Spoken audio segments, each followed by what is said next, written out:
quiet one. Duru became the seventh king. He ruled gently, without fire. He married a woman of no bloodline, a healer. The court turned silent. There were half-sisters, no seeing of the old flame. The fields were barren, the wounds fell still. One day, Taru found a child from the palace gates. The boy was wrapped in sky-blue cloth. His eyes glowed like the Taru sky. This child, she was always said, is yours. And slowly raised to his lips. His name was Lama. Dryness. A pain that became a curse. Lama with a heart full of doubt and a soul full of silence. The sages brought two solutions. He was called for Drell to form a shield and trap the breath of heaven, or strike the volcanoes with fire, forced to awake. Lama heard both and chose one. His willpower counseled restraint. Do not strike, do not burn. Call instead to the creator of all. Pray, fast, atone. Years passed. The crops failed again. The people starved, and the whispers rose like smoke. In the shadows, the earth stirred. Aladdin, prince of the warrior clans, shouted, "Enough! The throne has fallen silent. The king does not act. I will." He rallied soldiers. The gates were thrown open. The palace burned. Lama fled to the highest tower. "Stand down," he cried. But Aladdin whispered him, "There, listen, beneath the darkness lie the two strong." Lama fell. His body swore for silence. Long silence followed. Malala descended and proclaimed himself king, not by lot, not by human, not by sword, by force. Some cheered, others wept. The unity of Nabelu shattered once more, and the old flame dimmed. Malala sat the throne, but the crown did not sit in his hand. He had seized power by strength, not by might. The priests did not light him. The scribes wrote his name in ink, not gold. The old bloodlines remained silent, their eyes watching from shadowed courts in exile. He ruled with a soldier's will, harsh, direct, decisive. Fields were cleared, granaries opened, canals dredged. He smote the mountains with thunderbolts, trying to awaken the volcanoes. He ordered expeditions to narrow the great, sending skyships to gather for the atmospheric shield.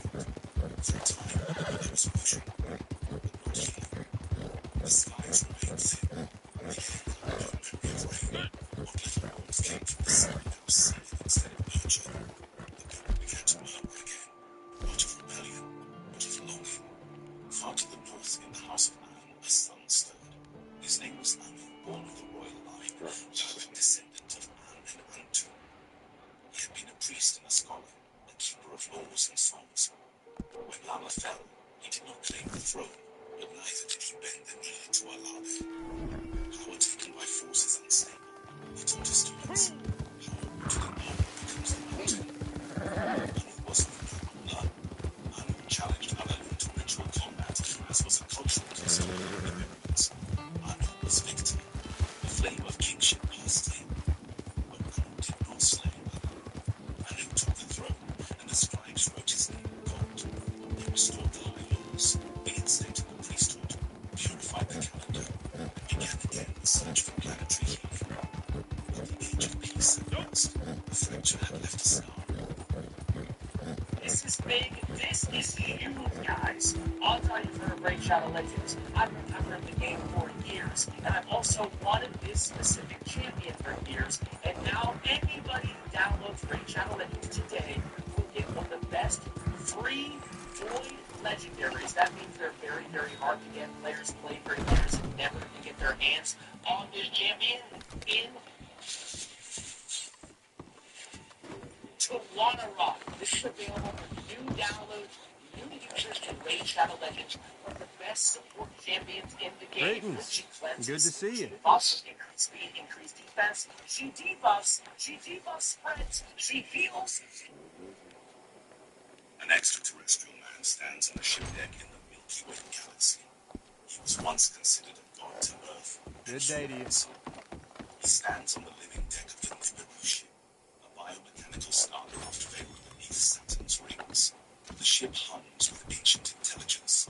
Its surface, crystal glowing and photonic code, shimmers with runes that pulse softly like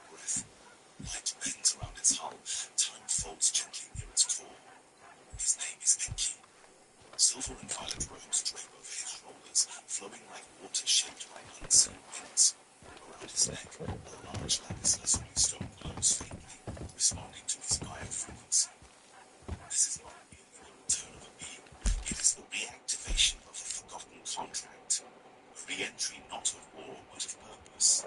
After millennia in spectral exile, drifting between dimensions in the shimmering hollows of the veil, Enki now re-emerges. He does not arrive as a conqueror. He does not claim divinity. He arrives as a restorer, a carrier of remembrance, a scroll of codes, the architect of an ancient plan, long buried beneath dogma, distortion, and delay. He returns now, in this moment, holding frequencies of healing, lost harmonics of truth, sacred templates of humanity's divine inheritance. In the primal star tongue of the ancients, El is custodian. And this who he has always been. Never a tyrant, never a deathbed, was a guardian of Kai of Earth, of the divine blueprint encoded in the human helix. This mission is active again, though it began long before Earth kept written time, during the Kashkal expedition, when Earth, then called Tara in the harmonics of fifth density, served as a living library of crystal intelligence and biological symphony. Enki descended not to rule, but to see, to sculpt, to align biology with planetary soul. A world was sown in harmony, was soon disrupted by betrayal. The Anakin, his rightful inheritance, was born among the stars near Arcturus. Its course later anchored near Sirius B. It stood as a civilization of harmonic law and sacred geometry, wielding time-filled technologies and mastering soul migration. But Elysia Lives was made with the Chiaka, a matriarchal reptilian hive born of genetic engineering and bred for conquest. From that fragile union came fracture, and from that fracture emerged Enlil, Enki's half-brother. Spawned of Queen Tiamat, a Chiaka noble, and raised in the metallic hives of reptilian hierarchy, Enlil embodied dominion. Where Enki sculpted genomes into beauty, Enlil encoded control. Where Enki unlocked strands of memory, Enlil bound them. He came to Earth not to nurture, but to dominate. Thus the fracture began. The war of brothels, the war of Bloodflame versus Iron Throne. Now the lines draw again. The Nibiru ship in Umoga has returned. Enki does not walk alone. With him moves a new lineage, his incarnate son, born of Earth, seeded from the mitochondrial corridors of time, and raised among humans to carry the next octave of flame. Earth begins to ascend. Human DNA, long muted by biochemical suppression and fear-based coding, now stirs. Harmonic tech has been activated. Resonant platforms, plasma-like fields, recalibration of the morphogenetic field. The divine code awakens. Long-lost gifts begin to return. Vision beyond time. Speech without sound. The human touch, the joyful mimic. Meanwhile, judgment descends upon the old regime. Enlil and Marduk, once thrown in slow Babylonian Egypt, are no longer protected. Their crimes accounted. Bioethical violations, genetic manipulation, psychic enslavement. The Galactic Federation has isolated them. They are now trapped in wild frequency zones, where empires reduce to echoes inside the Trinity.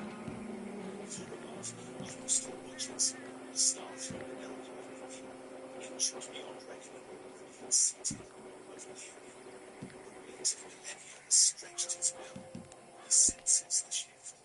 The age of harmonics ends, the harmonic heart takes its place. Meanwhile, the Chiaka, from Orion's core of control, collapses. Their world, in full lies dark. The queen is captured and her egg chamber sealed. The psychic grid broken. Enki's diplomacy, his hard precision, his resonance, was the unseen force behind the collapse. He has now realized. I implore you to be sensible. A coalition of sovereign star nations. And alongside this alliance, the Neguma will rise. Crimson-armored apex reptilian guardians of But Mrs. Leclerc, Teddy Brown, he's Antares, just a Balance second-rate Gifts, common the galactic orphan. wielder. You kill him and the rest of Once his boys, more. well, you wind up in jail. or worse, and we will never find out who killed your husband. Oh, You know it, and I I know forgot. it. Believe Teddy Brown killed my Earth husband. turns If to. he did so, he The did it crystal on grid behalf of hums his again. sisters, Dire perhaps, things. or Jeremiah Those who Shaw. sleep begin to dream. Besides, he's Those who holed up dream in there, begin to remember. besieged by Those who marshals. remember begin to Marshals? awaken. What good If did you a marshal ever do anyone? That's why we'll send in our professionals to get the job done. No one will know you had anything to do with it. It's too early to show your hand yet.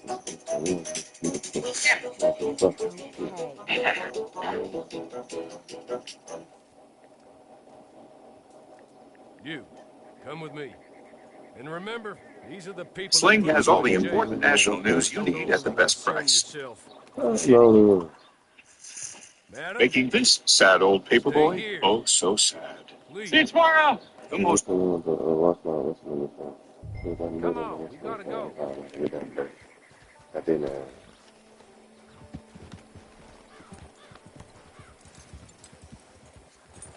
Now I know you're willing to do good and bad as it suits you, and maybe that's everyone's right.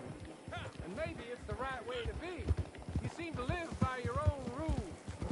In some ways I admire that, although maybe at times you seem a touch confused, confusing. I don't know, Irish. but I hope Hello, either Irish. way, good, bad, or plain indifferent, after all she has done for you, that you will be loyal to my mistress. Kill Teddy Brown, not out of vengeance or righteousness, but out of duty to her. Compassion for her. Thinks he got away with taking my master and taking your freedom. Show him he has When do we it. finish Mafia? It's what you owe. Brown's Yeah. shown himself to be a That's for the Jenny for a more than his we other went three to CS conspirators. as Wears well. a gun on his Let's hip see like the one what that the shot scene my is. master. But now we're starting late, so most And likely he will. made himself very hard. It's to time kill. to You get close enough and you'll see. I'm trying to Um, make the fight. that wasn't hate, by the way, just Just wait till saying. we get there, okay? The marshal and his men were in hot water when I left them. Yeah, I went to the Pride Parade and apparently they were all like, Let's hope there things was will a improve. statue of Ish. Yeah, he wasn't there, but there was a statue of Ish saying that this is our leader, the biggest, Yeah, the getting most on, Marshal. prideful of the prides. That bastard is holed up, tight as he can be. I've already had 2 men shot since last we spoke. That's too bad.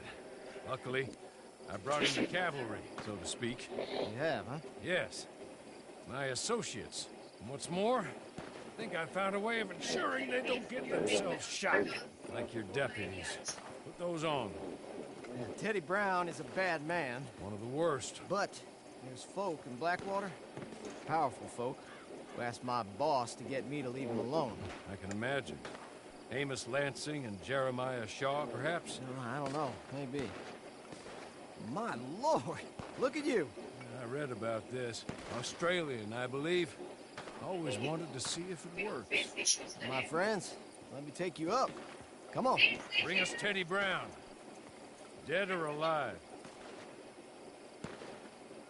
The armor's gonna slow you down, but God knows you'll need it.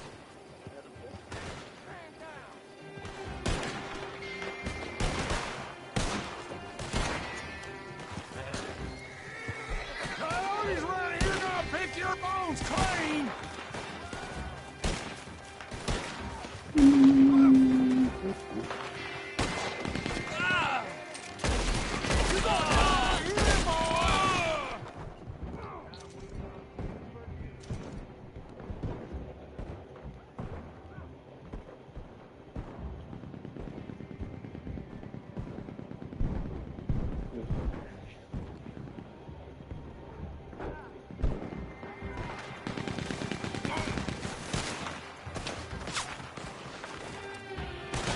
Hey, I got a bullet for you, Ratty!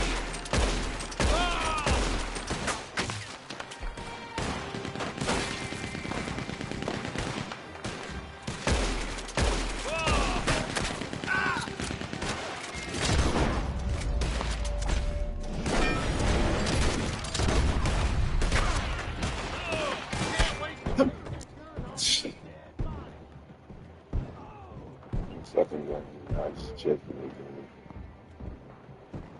It's just checking.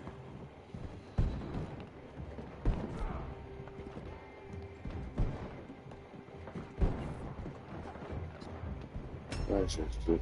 That's just chicken. Stupid shit.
think I'm afraid of you fools?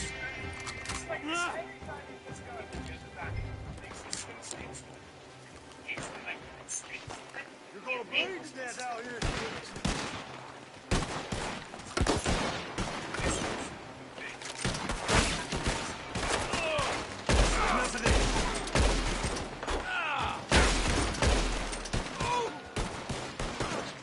Hey, 2 tin cans on your head. You like mine too? Do it! Son of a one day, huh? If I don't kill you, you'll be hung. How many?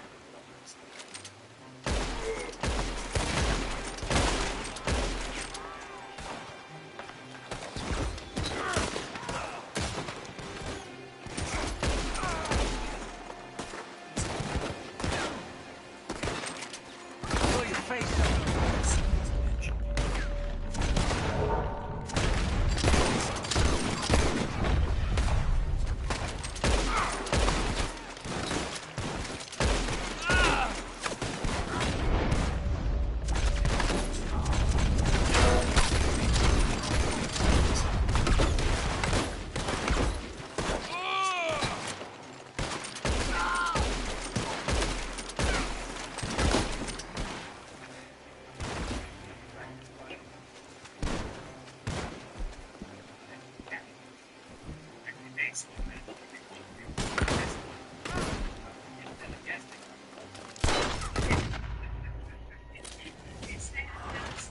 How the fuck did that happen? Yeah. What the fuck, nigga? What is this nigga doing?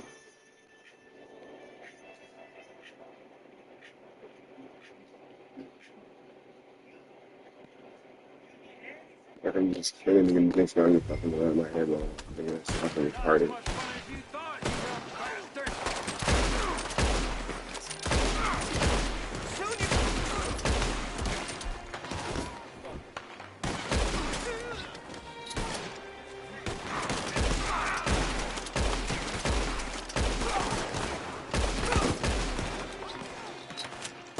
Hey, 2 tin cans on your head. You like mine too?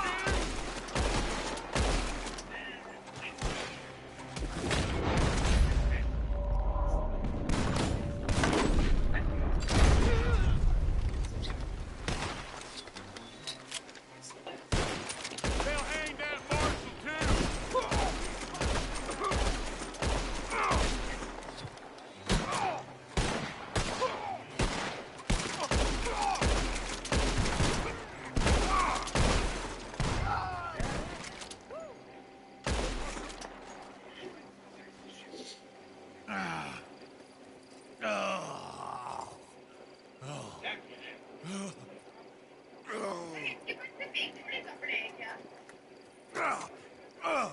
God damn you! God damn you! No! God damn you, Teddy Brown! Hello, Mrs. Leclerc. Who killed my husband? Who killed my husband? Your husband? That little milksop? I guess I imagined he was your brother. No woman would ever marry his kind. I did kill him. I did it. And he was begging for his life. Pathetic, really. Put you up to it. Who? Lady, that's none of your damn business. Your cousin wants us to take a photo. What celebration, Enzo. Are you enjoying yourself? Then I guess we'll kill the lot of them. I hope you're not. It's 1 down, 3 to go. I don't want to miss any of Mr. Morley, pay our friends for their service. Slowly get better. Thank you. We shall be in touch. Hey, I'm just, I'm sorry. Hey, I'm just,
Play motherfucker.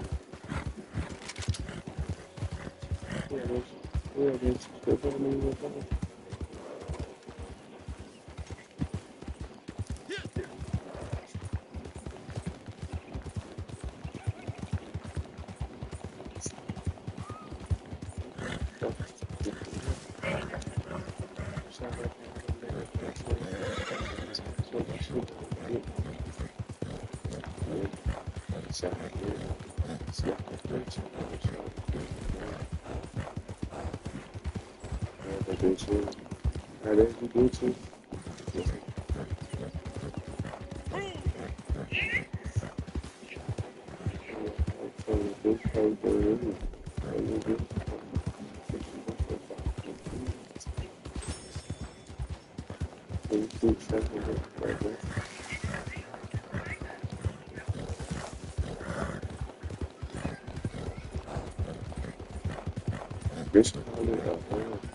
What's up, bitch? I'm 50, what's up, and then 50 or different.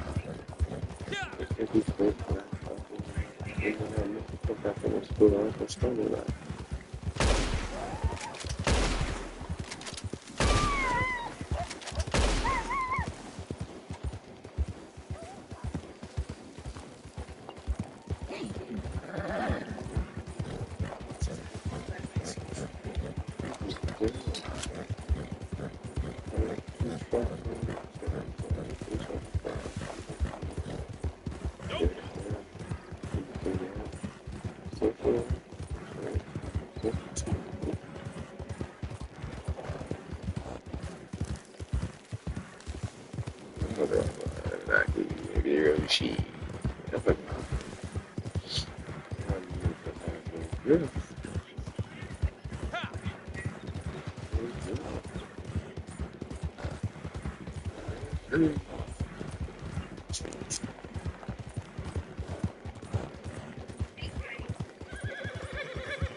doesn't find out this one, man.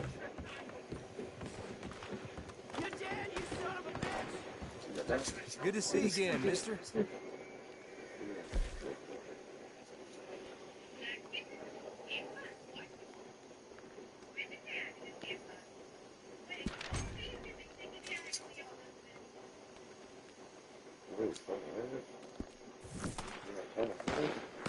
Come back anytime.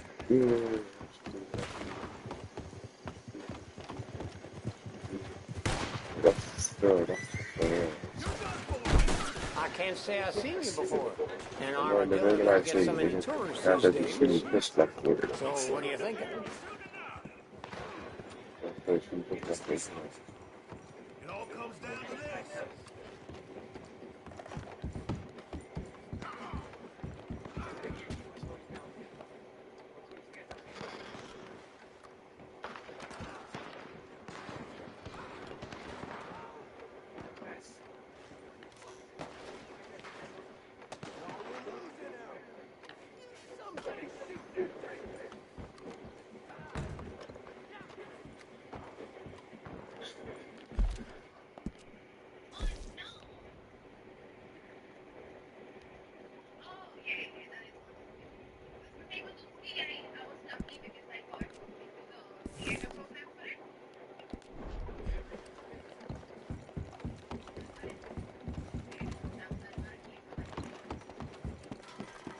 Take care.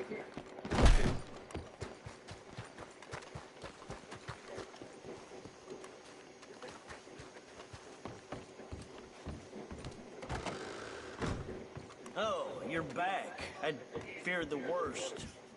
Pomade and soap next to my counter if you're trying to woo one of them diseased folk out there. Pair that with a cigar in the corner, and you're all set.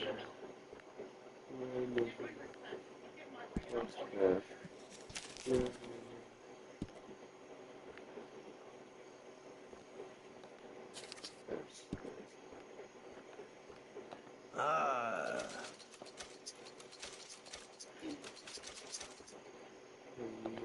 There you go.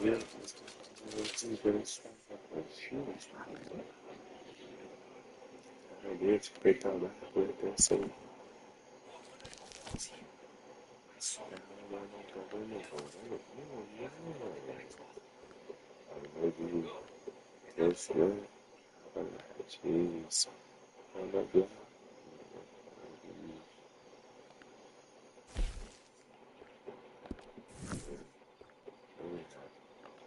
Everything you see here is as American as a bowl of Indian pudding. Yeah, bitch. Try not to look for fucking out.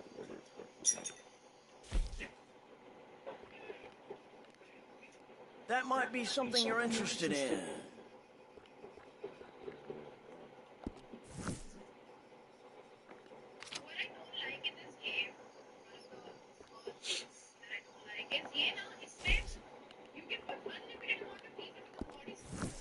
See something you like?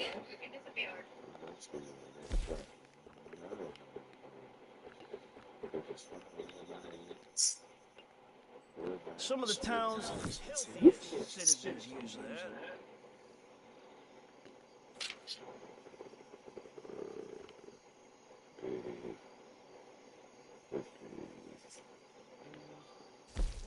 Most prominent townsfolk love that before the sickness.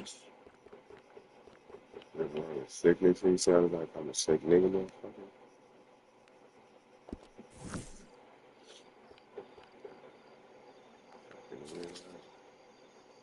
I'm a sick nigga, man. For a two. You didn't get that. You didn't get the girl. You didn't get that. You feel like a girl.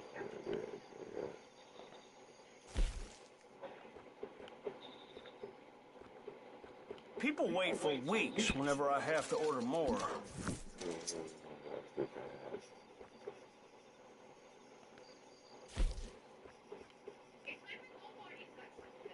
Some of the town's healthiest citizens use that.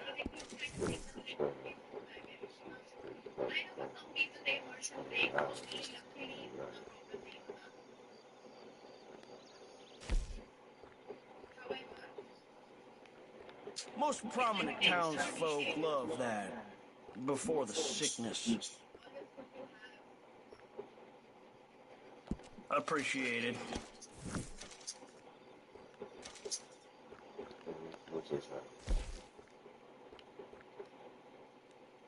That's what the fuck, yeah. You're looking mighty hard at that one. That's what everybody said, man.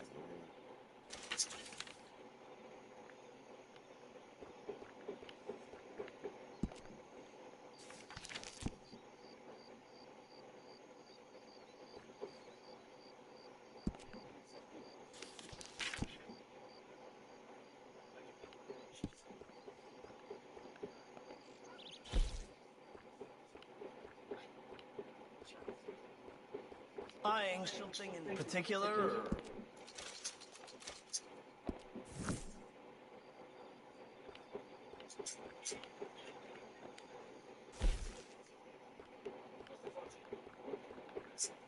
Yeah. Does that interest you?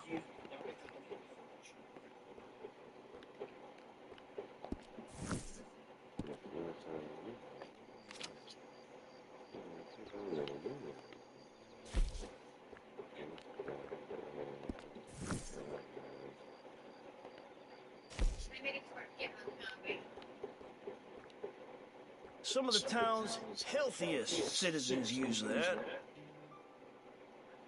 Oh.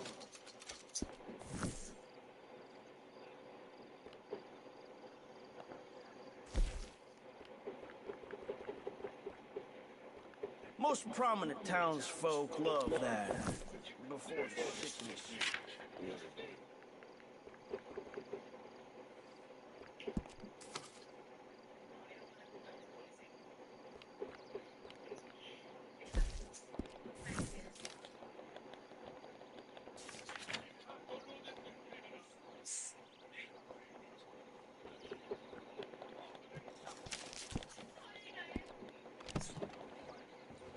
That gunsmith Chet Murphy couldn't get out of town fast enough. I told him, you just wash your hands and you'll be fine.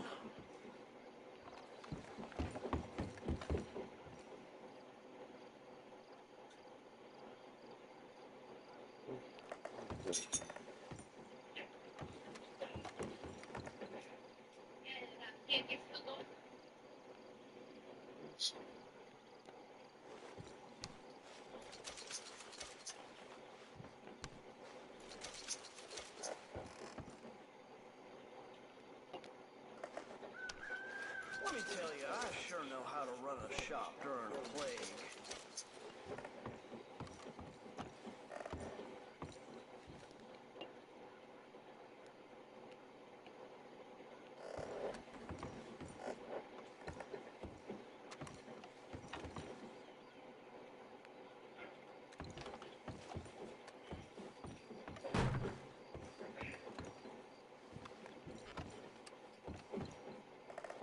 Hey, it may look bad outside, but nothing but the best in here.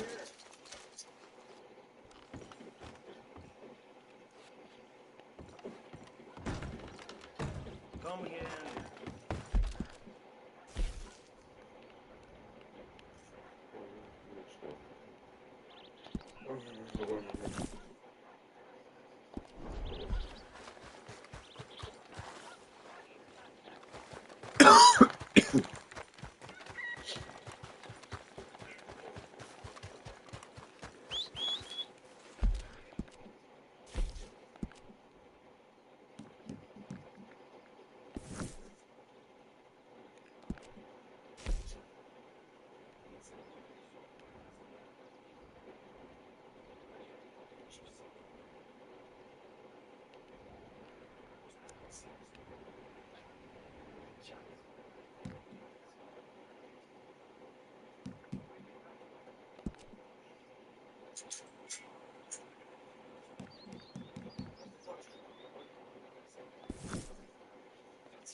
Dog, okay, something that you something.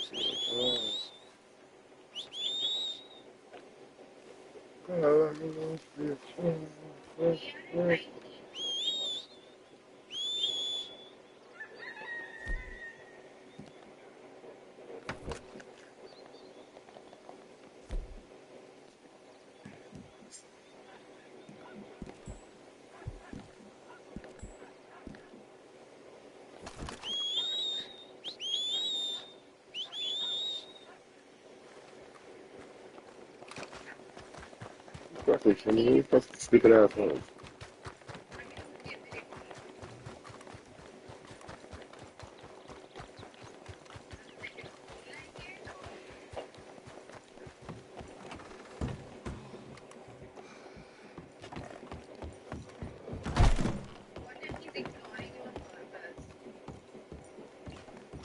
Good to see you again, mister.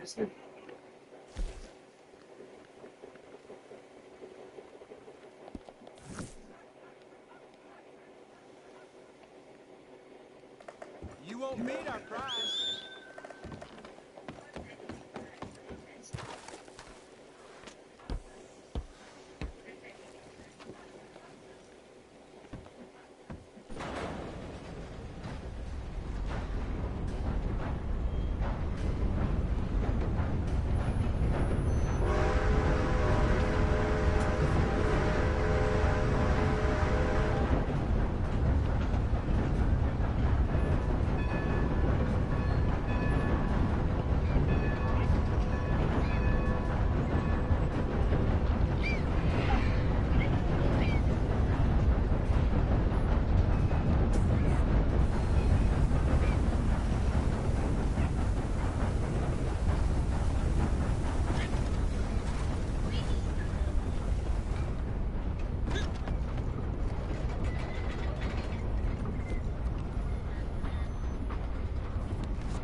James.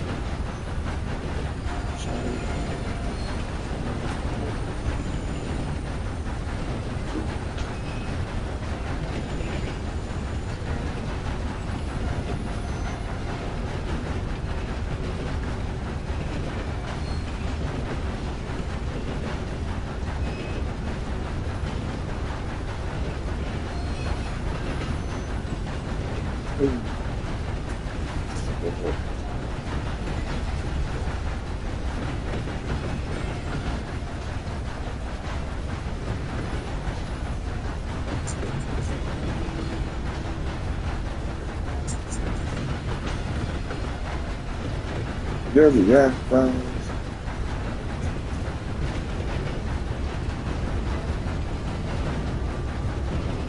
Yeah,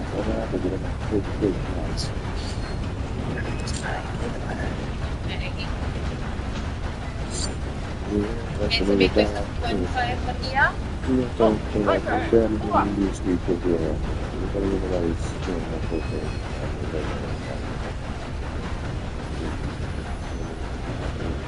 Nice one, this here. Come on. I gave it All to day. Sit up. Where will you yeah, Man out and fight. Let's go. Wait, I didn't do that. Or did I? They will do that. I didn't leave a body. Yeah. Okay.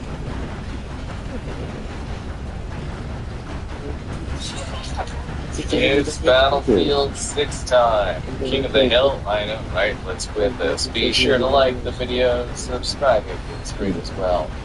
Consider becoming a channel member. There's the gay? patron option, the Discord for stream For my gay and channel, the I Amazon can make completely. it on gay channel.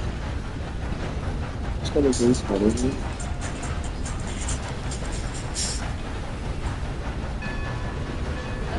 More than Domino's $6.99 pizzas, especially burgers. Wait, go back. Oh, that's better.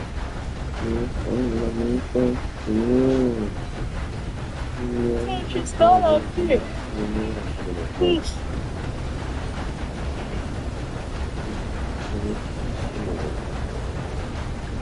Does anyone know? Wait, go out? She's outside?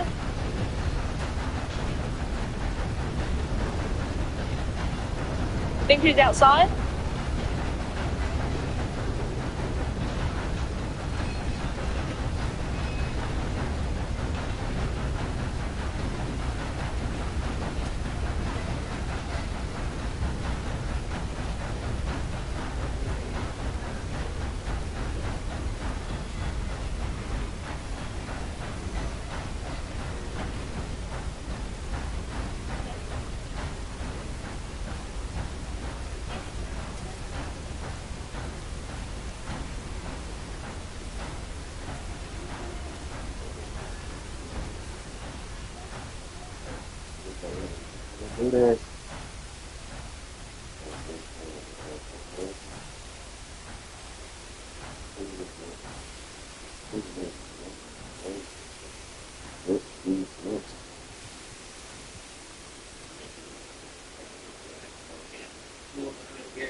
We dive into the most disturbing videos, creepy TikToks, items, strange, mysterious theories across the entire internet. So the things we need to do before we get started: 1, hit that like button. 2, hit that subscribe button. With that out of the way, let's dive in. The alien invasion, aka a demonic judgment, is extremely biblical. We just don't know what we're looking for in the text. Let me explain, but first watch this. In Luke 21:11, Jesus makes this mysterious statement, which the theologians, even Greek translators, they haven't dared to translate because it's just so weird. And in that verse, Jesus said at the very end of the age, there would be great sights from the heavens, and there would be fearful sights. My specialty is Greek. And Jesus said there'd be great sights from the heavens. The word from is the word abo. And in Greek, it describes things descending out of the heavens. So Jesus didn't tell us what it was, but he said at the end of the age, people will begin to see things coming out of the heavens. Then he said, fearful sights. And in Greek, that is the word phobotron. It's a derivative of the word phobos, which means fear, but when it becomes phobotron, the Greeks only use that word one way and no other way. It is the word for monsters. And that is a Google translation, and that's why translators never translated it right. They couldn't understand what this monster thing was. So when you put it together, Jesus said at the end of the age, people are going to see things up or descending directly out of the heavens, and there's going to be the appearance of monsters at the end of the age. Well, that's what was going on before the flood. Exactly. So when you start looking at religious art, you'll notice 2 things. The harlot of Babylon, we're talking about, is actually Artemis, Diana, all of the characters that are like love, fertility goddesses, and it's kind of protagonist Mary. But look at what's in the sky. They've been talking about how aliens are going to come back if this Marian apparition thing. Their obsession with aliens makes a lot more sense because again, you have the it's like aliens or spaceships, what's that? And what is this? This is a really popular one too. It's to be a portal. I cannot believe I've never noticed this before. At the entrance of the portal, she is on this is the ESV translation translated to universal differences. When you look at the Septuagint and the original Greek ones, this can be translated as portals. Nobody's ready for this next one. Behold, I'm sending serpents that cannot be charmed. I believe that this is what the serpent being referred to in is. And Isaiah also refers to fire serpents in a different part. You see the word adders? In the King James Version, it's translated as cockatrices, which is a dragon monster with a scorpion tail and eyes. These are recorded in mythology and, of course, antique encyclopedias. There's this old newspaper that has sky cylinders, and on my old account that was taken down, I had this video when I was taking out saying I saw a huge sky cylinder. I posted a video of it. It was shooting out like red laser beams, and what I kept saying was that the way that it moved, it was like gliding or floating in a supernatural way. And then it was entering and exiting. This is part of the city with the wind was blowing and the city was not moving. I've never seen anything like it, just like a giant cylinder. I think this is suspecting that this was some kind of gum type thing. But then I was reading today, and I looked at my eyes and saw a flying scroll.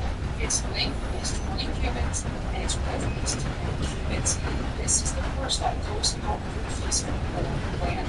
I immediately had like the craziest flashback, and I was like, how is he flying a scroll? I think that this is like the book of life, but the opposite.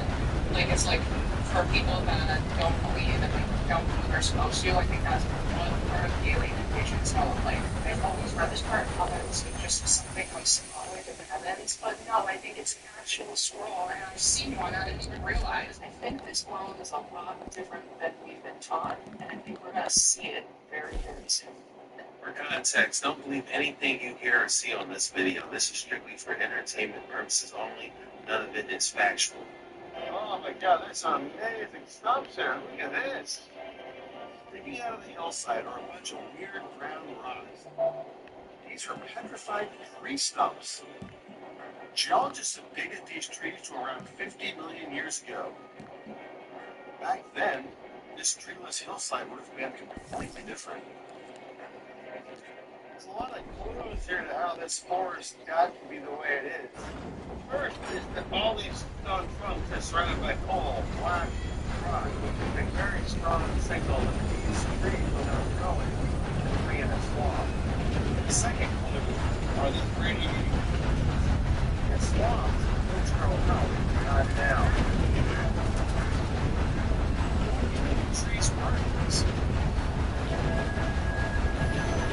These rocks are just chunky siltstone by the forest, and I'm pretty sure we've heard because of possible reasons.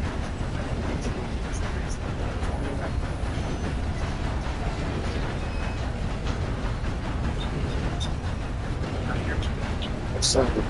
It goes up to the end, too.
Ancient biblical boys.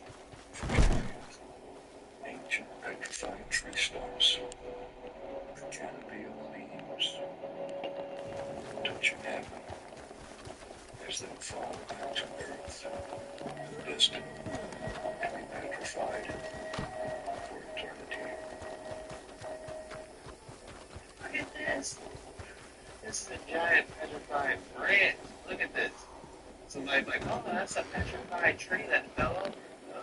That's That's a twig that fell off an ancient skunk, bucko. The twigs found leaves that are the canopy of the ancient giant trees. It was not just the titans or the massive ancient trees. Though perhaps if you look into the King of Wing in New Mexico, you'll find the axe that was used to cut down some of these trees, though a much smaller version. Geology really truly is nothing more than the study of hardened biology. These are not just a few examples of mushrooms that look like rocks. You can literally find hundreds and thousands of these all over the world, told to us that they're nothing more than just erosion. Much like the giant trees, they say, are nothing more than hexagonal columns spewing ancient volcanoes. They'll never replicate it again in recent times. In order for us to be sold on the lie of the theory of evolution, they had to dismiss our much larger past, the giants and all the inhabitants along with it. And as always, the parasites of this realm told us to dismiss the evidence of our eyes and ears. It was their final and most essential command. But once your eyes are truly open, you can see these mud fossils everywhere, and it is certainly no pareidolia. Question everything, friends. Until next time. Question everything. Why so few, you say? There are not a few of these giant trees. The remnants are everywhere. Our eyes only allow us to see small glimpses of what was. But the more your eyes open, the more you realize that these ancient trees are everywhere. You see, we have been told to dismiss what our eyes have told us for so long, erasing all the truths of the old world. It's a vast and extensive lie that branches off into all facets of our life. The lies are numerous, and the reason for it is quite simple. Well done with that last job. Of their true past, of their true capabilities and origins, are all that much more easier to control. It's not just about giant trees. Though the giant trees for me and many others are a big eye-opener to the true beauty of this world, to what's worth uncovering, and how much of it is hidden in plain sight for us to find. They want us thinking we're just hurtling around on a spinning rock in a vast sea of nothingness, and we're just lumps of cells that don't matter, and all that around us is just rock. But trust me, friends, once you start opening your eyes to the true beauty of this realm, it truly inspires you and uplifts your spirits in ways you can never imagine. Question everything, friends. Until next time. When you see these hexagonal patterns coming down, this is a giant tree. There's even I think it's like almost cave that has these same organic structures protruding down all throughout it, the headside of the beach. So that's definitely an indicator that something was growing in the back of the day here. Just like honeycomb. Well, I can't fault you so far. It's a hexagonal structure you see. It's something that we also see My in neighbor's nature, been just like asking for honeycomb. help with a bear that's been persecuting him and his family. To be honest, he's something of a whiner. I can't stand him. And never could. His wife was awful to my mother when she got sick. But we must try to be neighborly, so he's asked my father to kill the thing. Now, the last thing I need is my father off on a 2-day bear hunt, when he's meant to be writing letters and taking on an overseer. Don't even ask. It's all so pathetic. But if you'd go kill this bear, then my honor and my idiot neighbor's family will both be preserved. Yes, it's quite as silly as it sounds. Castles, me. bridges, waterways, arches, even statues of solid gold. We're told it was all built in just 2 years and then demolished. Apparently half of it was temporary, made from wood and plaster. The other half was brick. Do you guys see this? This is a giant fastis. I know a fastis when I see one. It's an ancient weapon, guys. You watch my videos, we talk about fastis before. It was a even nothing weapon. You shoot waves from it, or electricity waves, energy plasma waves from it. I don't know. But it's looking like it. Red brick, stone, marble, material strong enough to last 1,000 years. Take the castle of the Three Dragons, a red brick fortress built for the fair. They say it was just a cafe, right? A cafe with airship docking station infrastructure. Regulations, not for defense, maybe for docking dirigibles, sharp-nosed airships locking into those perfect little slits. Then there's El Gran Hotel International, supposedly temporary, made from wood and plaster, 4 stories tall, over 630 suites, to house 2,500. They say it was built in just 53 days, start to finish. Does this look like something made out of scrap wood and glue, or does it look strong, intentional, impossible? Why build something this massive just to tear it all down? Unless it was never built for the fair, found, and rewritten to the narrative. Follow an ugly out, because these fairs weren't about the future. They were hiding the past. Can you imagine the head guys in Congress saying, alright, we gotta rip down all of those fairs because they're showing evidence of an advanced ancient past that we don't want people to know. So rip them all down. I don't even want people to mention construction. Are you sure, boss? That post office in Chicago is nice, man. You know, I take my bill, rip it down, Johnny. Alright. You know, you gotta be evil to flat out say you gonna rip these down. There's no way. What if here's another theory. What if they didn't rip them down, but their plans were to move them, and they're saying they just ripped them down? Because a lot of these ancient structures I'm seeing must be built with Legos. There's no evidence of cement that they put in them or stuff. These are just extraordinary pieces. So these could be the original Legos that were dropped off by airships that I theorized about. Challenging camels in the days when the trees were chopped down. A theme you see all over the 15th century in the maps. The chopping down the trees and turning them into towns. Just like in this map you see, in the bottom corner there are 2 tree stumps. And in the right corner you can see a demonstration of man cutting a tree down. Directly center of them is a tower that they carved out of the tree stump, just like the Devil's Tower here in America. And on top was a permanent Millennium Kingdom, sitting on top of the old kingdom of the big blood type bird angels, and the angry animal bird type Elsinons, who reign over us as the highest ranking Targaryens, the enforcement and restrictors of our existence for the 4 demigod gods here, and the 4 false god empires. Pyramids of the Moon Empire controlling the frequencies and the aligning of the sun, the Sphinx in its making, the Lumerian hybrids, Tom, Star Wars, the people, plantations, and all of the time, even after the Star Wars were built, he designed to deflect the weaponized frequencies of Evil's attack. So at this time in the 1500s, energy was free everywhere, and in some places, the challenge. Back in the 1500s, from chopping down ancient trees, and nothing what is going on here. Somebody talking. The world will be consumed by the disaster.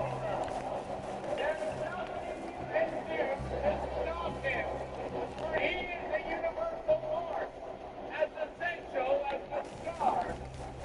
Hold your loved ones close. Cease the world you've been afraid to see. Use this time to rejoice and celebrate. For your time starts. I have no beginning. I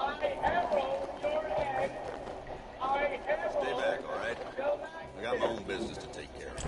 Silver Surfer, that's Silver Speeder, bucko. I'm gonna get into a lot of trouble for this one, but I'm going to expose the most closely guarded secret in the world, the Coca-Cola recipe, which is apparently only known in full by 2 senior executives that aren't even allowed to travel on the same plane together. The original recipe is written by hand and stored in a vault inside the Coca-Cola Museum in Atlanta, complete with a palm scanner, a number keypad, and a massive steel door. Due to mostly for dramatic effect, there have been several leaks of the recipe online, and you can even find the entire thing yourself on Wikipedia. The real secret is how Coca-Cola tricked the entire world by spending millions of dollars a year on Vizzy sugar water. They're the largest sugar buyer in the world. Although they do spend billions on advertising, they never sell a product. They only sell an idea, and happiness, peace, unity, harmony. Their slogan went from open happiness in 2009 to together tastes better in 2020. It's just marketing 101. Sell the lie, not the what. But what's their happy messaging intentionally designed as a cover-up for a dark truth we've been conditioned to ignore? And we're not talking about the blatant televisions drinking sugary water. We're all well aware of that, but rather what they did to get to where they are today. Coca-Cola's history stretched over a span of 130 years, dating all the way back to the late 1800s, during which time trust in the pharmaceutical system got so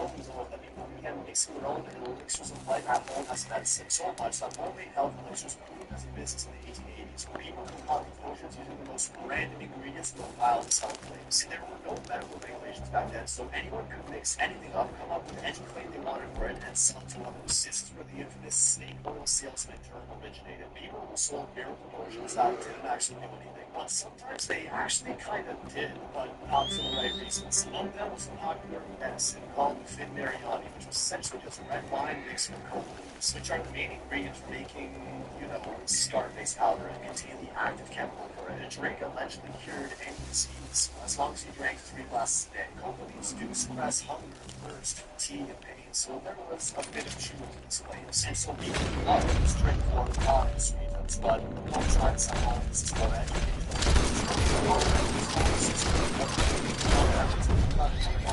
He almost lost his life in a series of nothing that Fin Mariani could handle, which he loved so much that in 1884 he made his own version of it called French wine coca, adding caffeine-rich cola nuts to the mix, along a few other ingredients. So within 2 years, Atlanta, where he was located, passed a local prohibition bill making the sale of booze illegal in the area. So Pemberton was forced to change the recipe and swap wine with carbonated water. But this made the drink extremely bitter, largely due to the caffeinated cola nuts that he added, so he loaded it with a bunch of sugar to mask the taste.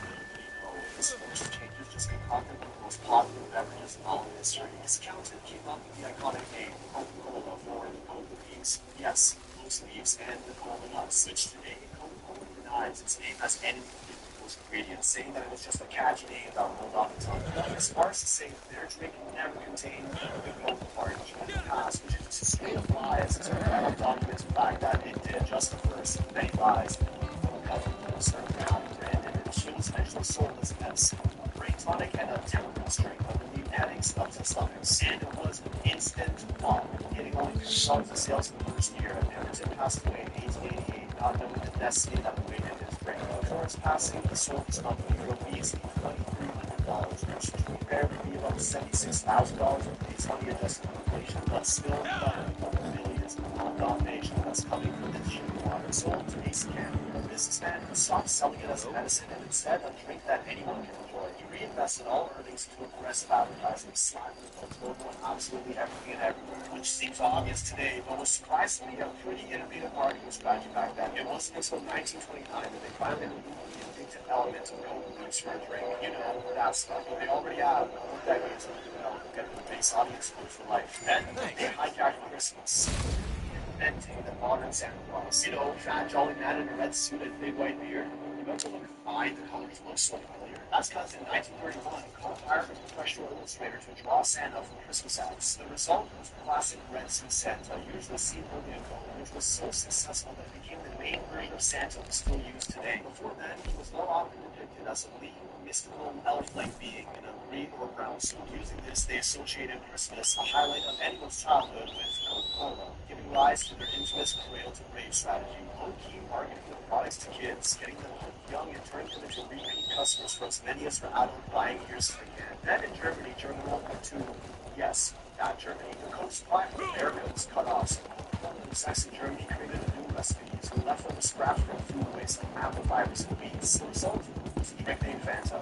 Yes, Fanta was quite literally invented by nuts. As the years went on, those marketing tactics started getting more questionable. More research surrounding sugar intake and links to health issues like obesity and diabetes started looking at and studies that casted doubt on these findings, funding schools and sponsoring the biggest athletes. Have you ever stopped to wonder why Michael Jordan, the Olympics, the World Cup, probably was recognized displays of like performance? All have the top sponsors, almost doing everything they can to distance themselves from bad health. Marketing strategies like these are so effective, they basically hypnotize us, training our brains to associate a product that might not be good for our health. Where's my grandmother do a fucking thing for them?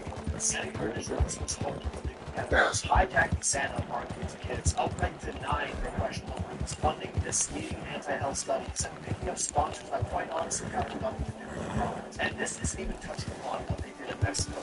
Let me know if you want to take a deep dive into that. And hey, I ain't trying to hate on them. They're obviously a successful business and worked hard to get to where they are today. But ethically questionable strategies like these are pretty much commonplace among every developed corporation. Just remember, question everything. Mind open, always follow the money, and ask yourself, does this make any sense? I will admit, a sausage egg McMuffin with McDonald's Coke is just something else. Man, I normally get an extra sausage on mine and an extra hash brown. Sometimes when I'm really hungry, I'll put the hash brown to the side and say, take a dang bite. I know I shouldn't eat it. I need to eat better. What can I do? It tastes so good. Have you seen that video of the Cornell Cemetery? These people are building multi-million-dollar mansions just to get buried. Look at this.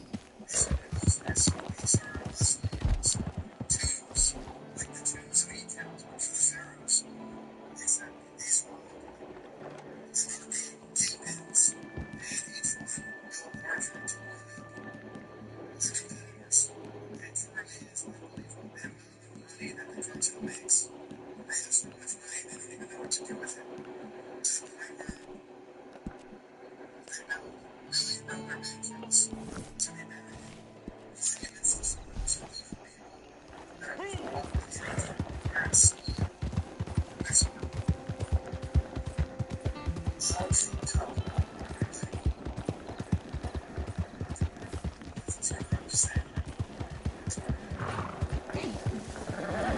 So much money they don't even know what to do with. That is insane. We're talking entire neighborhoods. And the wild part, these people have no clue. This whole thing supposedly kicked off back in the late 70s. Nuclear tensions were peaking. Intelligence agencies secretly greenlit this classified defense initiative, basically a backup plan for humanity if things went nuclear up top. Their idea, simple build full-on towns underground, complete with roads, stores, schools, a mirror of normal society. But then they hit a problem for people. And here's where it gets dark. They allegedly took hundreds of kids from orphanages, young enough to forget how they came. They raised them below, told them the surface world was destroyed, and this was all that remained. But here's the kicker, they never stopped. Decades later, it's still running. A massive social experiment with thousands of people living in the house. Completely unfair. The real world is just above their heads. This is a theory, not a fact. We're talking entire neighborhoods. That's a crazy theory. That every single person should be asking, HOW, with my anatomy. Because I ain't wearing an EEG cap, and I'm not wearing an oximeter, and I'm not.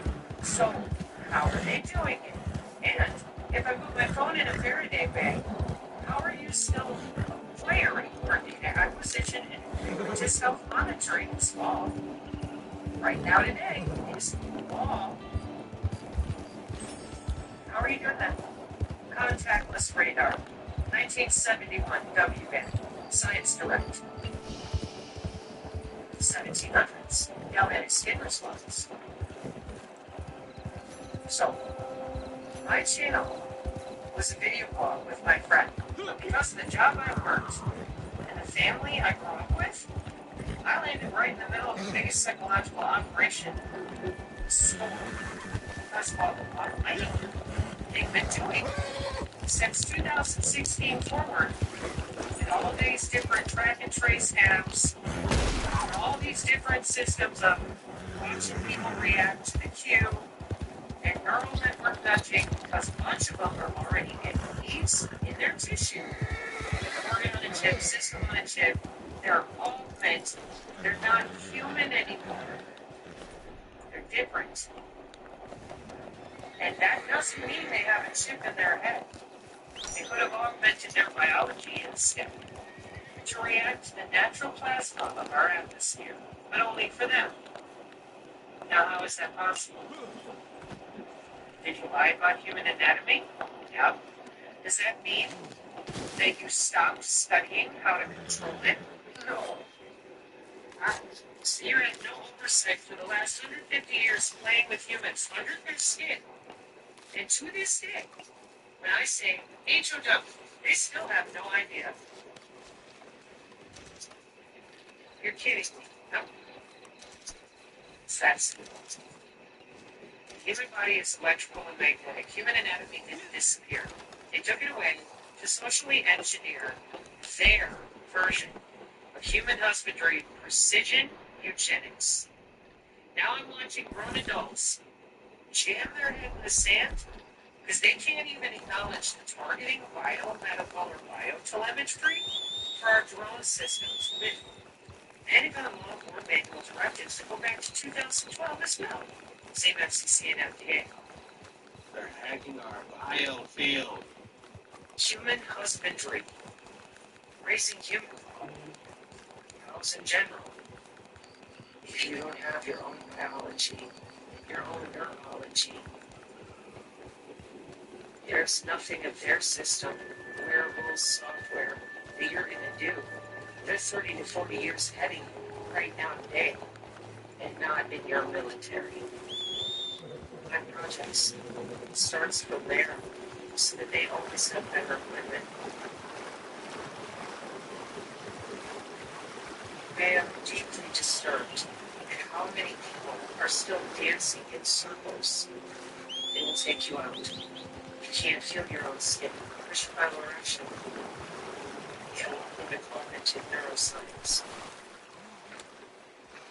There was never any reason that is good to lie to other humans on their immune system, their interstitium, their crystal aphasia, the way that the brain work, and the way that you generate piezoelectricity with myotensecond just walking around. It's more fulfilled as your biology, your field that you generate with your blood flow and your breath and your heart beating. And turn all that off.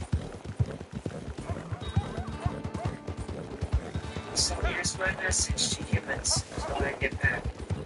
You need to get over yourselves. The war has existed throughout time because of what I just said. It's biological, anatomical. It's how they do what they do. Synthetic biology. Dear Lord of Heaven, if it's good enough for a Nobel Prize, where are you? If it's been on the NIH for 10 years already, why can't you talk about it like an adult? No, even nebulous. Let's make them fight over religions. Well, that's hilarious. That's exactly what the Flynn Network has planned. It's hilarious. That's what the engineer just said a year ago. It's so funny. Josh, really incredible. What's with the masks? To communicate with one another. Listen, a lot of this is running over my head. Start grasping in your electric subconscious. I guess the hardest that we're walking. It's getting interesting. So the general public can admit their anatomy that they're using for all this. We're in trouble because people are out there now saying that the same type of goofiness, like your feels, you can have feels. Which I'm sure in our community really goes back when you tell people, no, what we tell people with education is that they're under people's skin, that they're manipulating people, and that you gotta fight to get out from under the signal. And if they focus on you with enough Seems I of buy these different this mirror every signals, day. you fry. they won't admit that either. It's a slow kill system. I am very hopeful, to be honest, because on the other side, mathematics-wise, what the neural does doesn't hold to wireless sensor networks as long. Okay. But they have other ways to set up neural networks that do both, like they tap to the inside of your smart vision. You trying to make me uncomfortable? In the same way, this other dude over here was the creator and founder of these movements. Well, I got to say thanks for that last job, if I haven't said it already. Helping them DoD analysts because they were looking through our eyeballs. The general public doesn't even understand that frequency, they can hear the word frequency, but beyond that, they're lost. And then they want to argue lawfare and all these things. And you after some what's money? being sold to them. You're making quite a name for yourself in our circle, you know. They're still nano, they're not all Yeah, okay. Well, we do have some special mail needs delivered. There's some bags out there with letters in them. Take them to the addresses and you'll be paid well for it. This is a matter of some discretion, you understand? Can't be trusted to the regular postman. Just outside there. And not a word.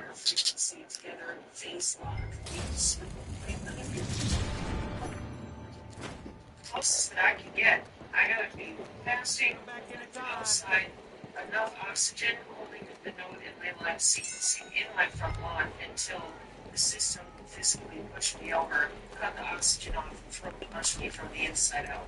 Oh, that's just you. Oh, really?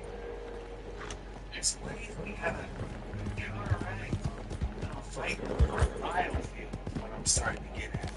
Like they're able to tap into our subconscious conscious feelings when I'm starting to get my logic. Alright, keep trying to make it home. Keep coming across though. This model right here is not just a relay traffic data. It's a frequency relay node. My scan showed it pushes a low C pulse. That's when it hits your body, sacral, and solar trauma. Translation, it influences motivational and gut instinct. Most behavioral methods are slightly passive, but over time, it builds patterns of empathy, hesitation, self-doubt, or resonance feedback loop.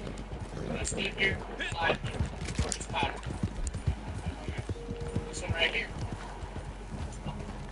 This one looks funny. And I can feel it. Emotional expression flattens the energy around it. That lump in your throat feeling, it's fine. The voice, expression power, it's lumpy. Not slightly, just slightly. Slightly damped up. Yeah, it's up. Right here, you always gotta have these. Right here. So, you know, but those things either. Butterfly is a field for everything. Symmetry, colors, and geometry, everything, clarity, managing how off that wall. I think the direction, the mirror was acting like a soul memory box. So when I walk through this area, I didn't just encode the signal, I changed it. So if you're wondering what all this means, it's simple. The grid is active, the box is asleep, it's meant to wake up. Don't be afraid to stand in your signal.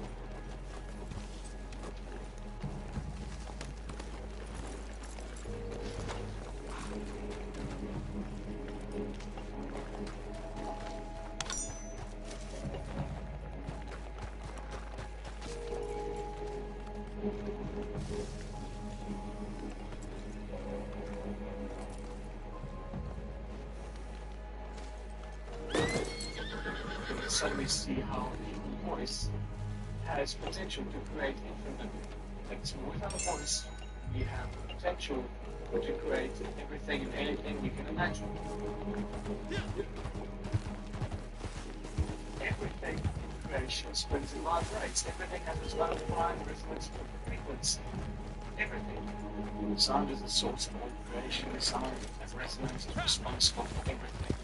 It is the breath of the creator, the prime resonance frequency, and the source code for everything in creation. You can't yet hate, but you've got that, which is worth on as well. How cymatics and sound comes to form and shape of DNA and the structure of our DNA. based on the cymatics. And the cymatics that comes from Hans Jenny in the 60s are brilliant. Work that he did and showing us how sound and resonance is responsible for everything in creation. This is the most basic fundamental demonstration how sound and resonance manifest into physical form. I just can't get it out. I'm watching the lights. Every frequency has its own specific shape, time resonance frequency. When you only look at a dimensional representation of the dimensional effect.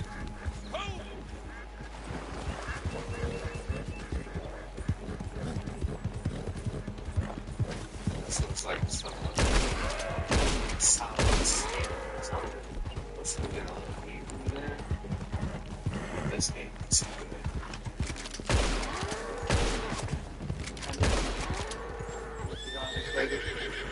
Cynoscope, and this is when you can suddenly see how the human voice has potential to create infinite things. With our voice, we have potential to create everything and anything you can imagine. That we are indeed creators. And remember, every thought you have also has a frequency and a vibration as a resonance, just like your voice.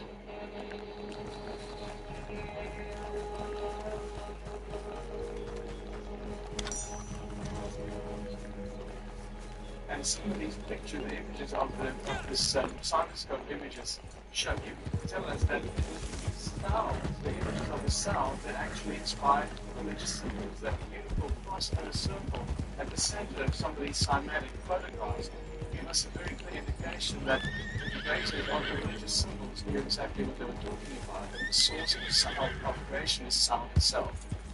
And that takes us to what sound does. Sound very much does everything you can imagine because it's a source of creation. This is from Hans Jenny's cymatics. This is the powder. Suddenly, Roy Jelly is powder. It's in landscapes when you form here.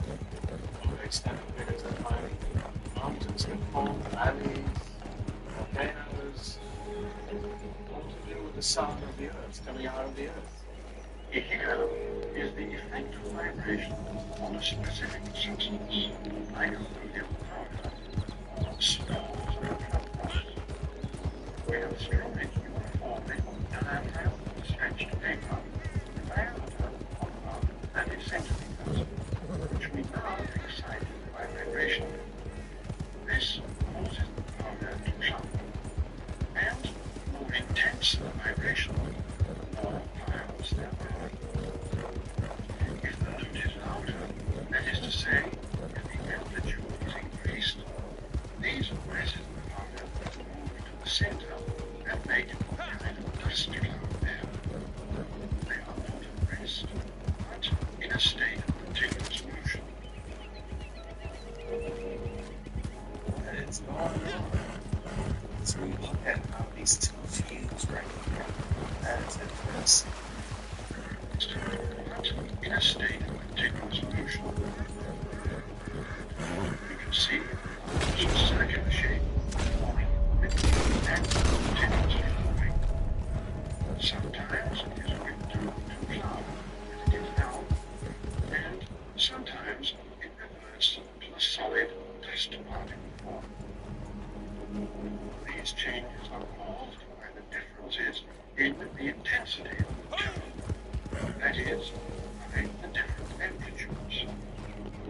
In this experiment, the frequency, that is to say, the vibration per second, is seen in circular form and everything in a definite pattern onward. So the original people of Australia have a creation story that says time began when the supernatural beings awoke and broke through the surface of the earth. So imagine the surface of the earth being something like this, that metal plate being the surface of the earth, and the supernatural beings being the surface of the earth, and they created the surface of the earth with 3 sacred songs. So it's interesting that I link this to the Aboriginal people of Australia and the 3 sacred songs. And it's very similar to this picture that I took from the airplane flying over Western Australia. you can start seeing how the kind of landscape would have been formed from the cymatics of the sound of the earth itself. That's a possibility of going to three giants approach the earth.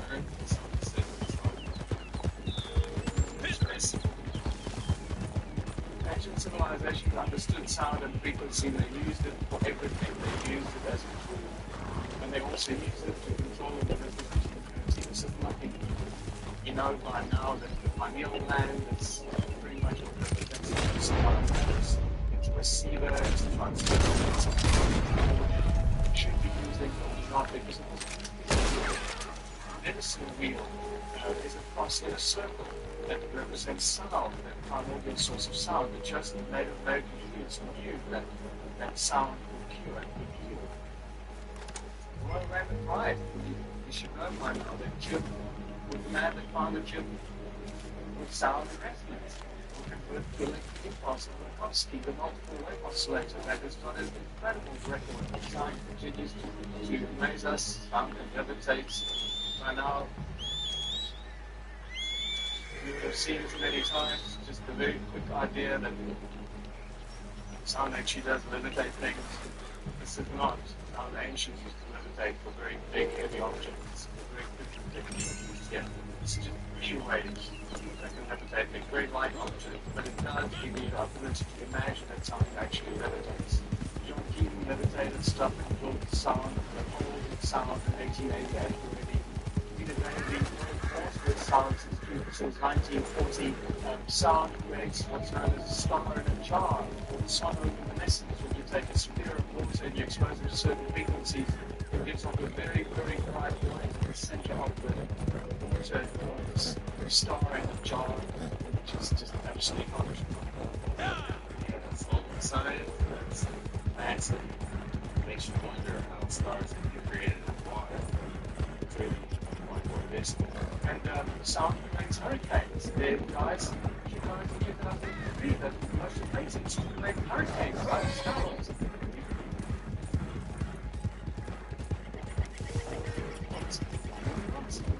Luke comes here to the Olympics, that is generating DNA in terms of the sound frequencies. This is just spectacular stuff. Right, so now you can see how we can manifest things. We become creators and we can manifest anything with sound. I guess this is probably one of the best descriptions of the nature of our reality.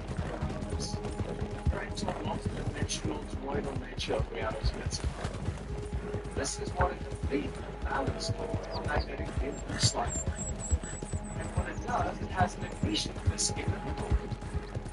There you can see that yellow accretion represents the center of the magnetic field. Generally, it's the same as above, so below. We start to understand some of these basic fundamentals of creation, all coming from the words that we utter. Everything we say today has the same effect. Perfect magnetic fields. This is completely you may actually see what it looks like.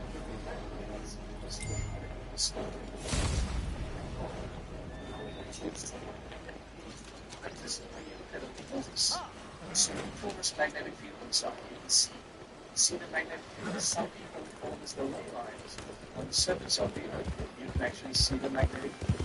So I'm suggesting that the ley lines are actually picking up the magnetic fields that discuss the toroidal field on our planet. When you look at the cone-shaped magnetic What's with the mask? So you take a parasol and you put it under a speaker, like a speaker magnet. What it does, these beautiful cone shapes that face the middle, just like what? Wow. So he's suggesting that the magnetic fields are actually related to the Earth. That's interesting there. Just like this. What's your plan with that deal, friend? You start seeing what I'm suggesting, and these guys were using technology. It was in their wristwatches, their phones, all to do with magnetism and sound. You just never saw it like that until you got the parasol. Done and done. And when you bring a magnet towards the ferrofluid, what does the ferrofluid do?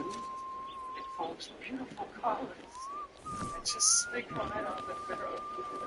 And now you start seeing how sound and magnetism plays a role in nature and structuring the flowers and the shapes of trees and everything around us is driven by sound and the magnetic fields that actually create the shapes around us. And this is when we realize that sound and magnetism is inextricably connected. It's sound that creates magnetic fields.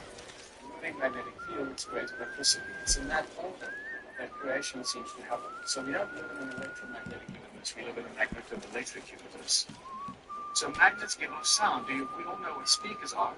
So there you go, you got electricity, it comes out of a plug, runs down a wire, it goes into a speaker, a magnet, the magnet reacts, and the magnet makes the air move and creates sound. And the reverse is possible as well. It works one way and it works the other way.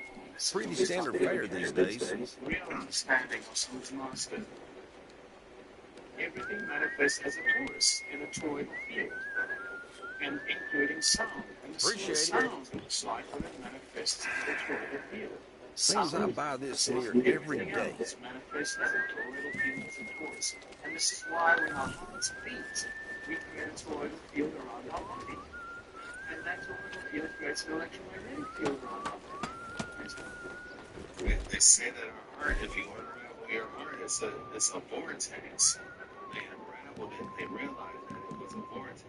So it goes. This is what the toroidal fields look like, or that are created by the sounds we make when we speak. And phenomenal research and work has been done to show us what the different toroidal shapes and fields look like of different letters and different sounds, especially vowels. And then as we speak, these toroidal fields that we manufacture, we create with our mouths, infinite forms, infinite shapes, infinite creativity that we manifest, actually become scalar waves and scalar technology that go into all of creation and permeate all of creation history. It doesn't take lectures for the thoughts we have and the work we see to permeate all of creation that happens instantaneously, because sound and resonance versus all of creation instantly. Not like light that takes time to travel through what we believe. Cosmos. And here the toroidal shapes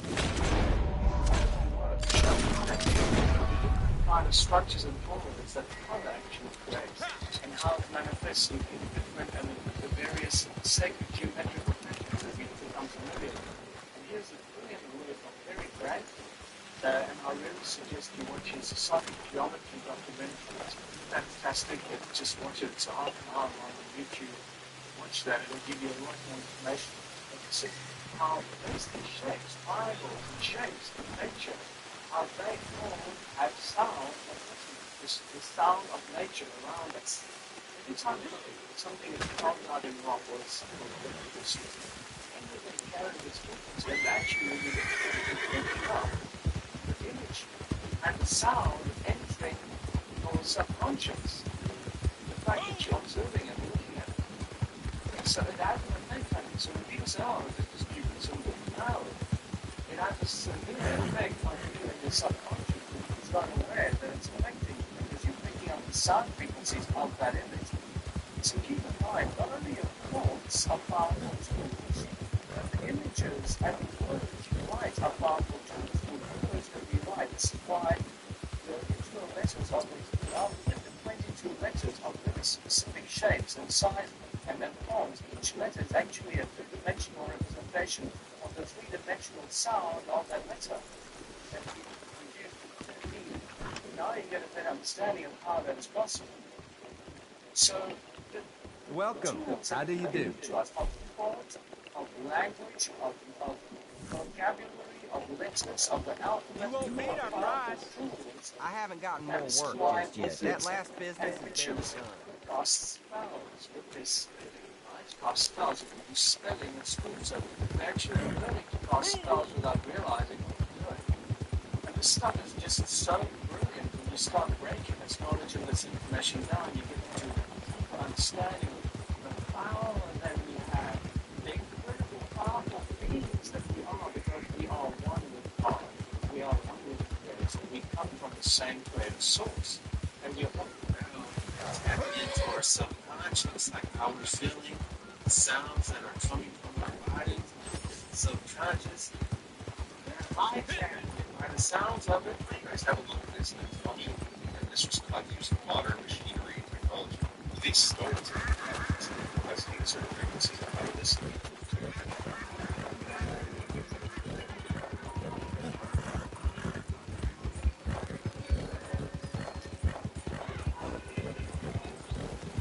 These are called Sardinia sound stones. Now, apparently, all these were done by this man, Kenosho Shoda.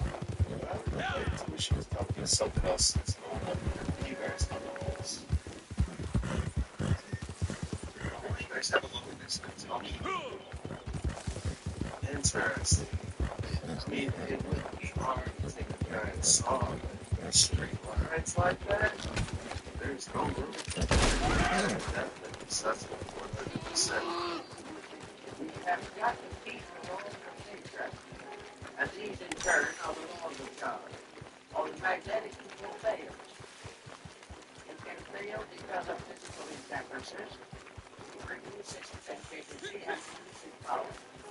It can be wasted in riotous-making with the sometimes common cause decay. It can be variously destroyed by attitude. Do you hear it clicking? I believe he's getting an electric current where he's hearing the click, because I think that's a meter. I don't know if he's hitting the button or it's a fake meter, but that's what this is a trick. Like Jesus, like Father Benson, it can be spoken to damage by alcohol, drugs, narcotics, all kinds of things. But if this field is damaged, it immediately reacts to health. It damages the individual's vitality, it makes him more easily subject to infections and infections, and indefinitely prolongs the life expectancy. Now, if this is so, why do you want to consider it as a moral factor? In other words, what is a morality? It is obedience with the evident will of deity as manifested in creation. Virtue lies in whatever builds up the magnetic field. Lies is that stands from doubt. Therefore, if we are good, it's not because the book says we should be. It's not because it is not that the laws of Sinai. It is because we keep them because of the integration of the human structure. But we use the magnetic fields correctly and protect our health and our happiness and our well-being in that way. Now we think of the magnetic field as surrounding the entire structure of the body as Gilmer showed. This, however, is way of it. Each part of the body has a magnetic field. It is in the tiny mass. There is no such a thing as a dead particle in the universe. Therefore, we are confronted with the natural process of realizing that virtue is to keep the law of the energy. The energy field is what establishes right and wrong. The energy field tells us that due to various negative, destructive attitudes to wrong. It provides the principle of the right thing to wrong. To think about it, feel it, meditate. You will be engaged in action or concept which is contrary to the common will. This is the magnetic field, and therefore is wrong. Selfishness enters that field. Every vice we know, the breaking of any of the 10 commandments and a number of other rules, result in damage to that field. Because the final code itself is based upon the right principle in each part of the human constitution.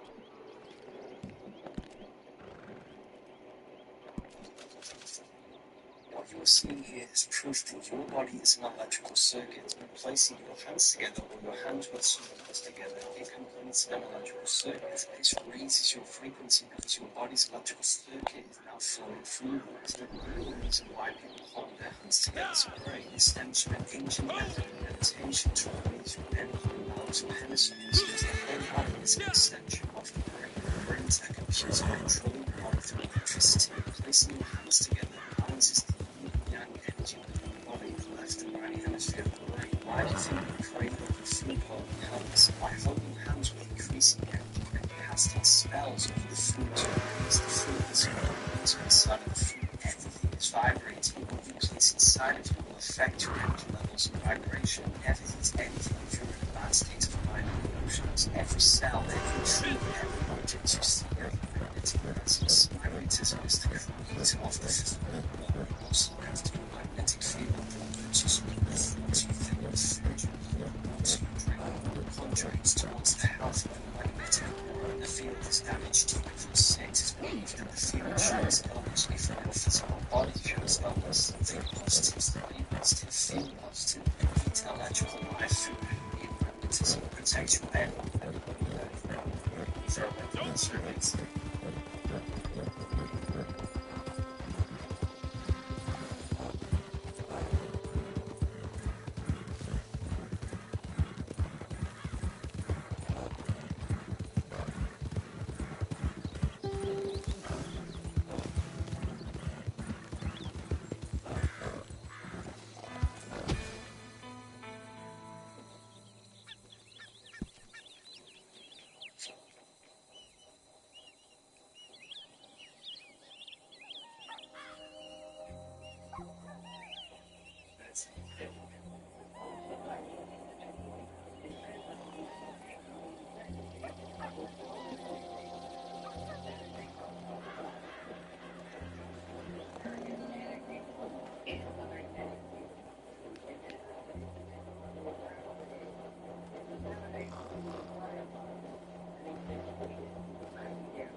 Solar light as containing an energy in addition to merely a luminous factor.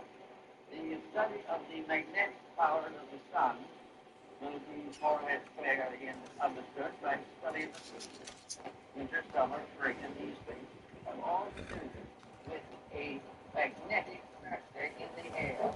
Now, what is air, actually? Well, we have scientific definitions of it, but there's nothing more to it than that. Air is something in itself. It takes, you have got to be Positive thoughts, positive vibes. If you find yourself in an unpleasant situation, being around someone, I highly suggest you get away from that. Cut it off like a crumpled leaf so it can give the rest of your plant more energy. Epic lights show fireworks and lightning collide in the stunning scene in Mustang, Oklahoma.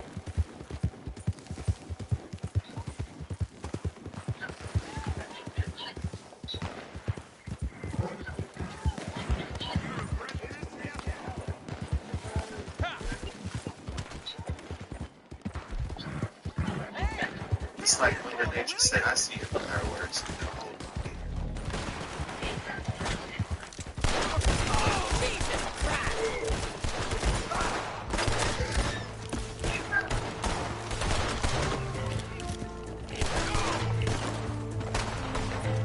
Ain't no one gonna save you!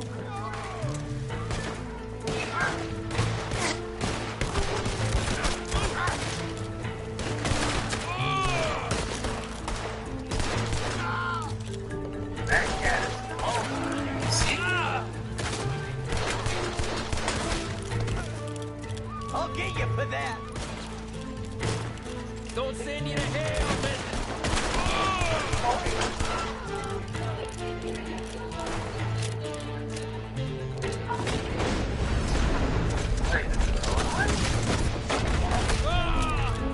You'll be calling dead soon.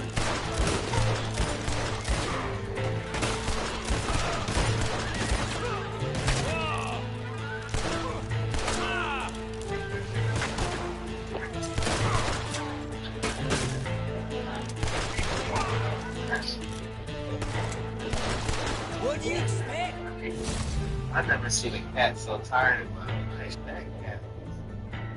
In the twilight zone, wasn't he? A huge black shadow figure in the woods. What is this thing? Oh, it's just awesome. Bigfoot sighting. Oh my god.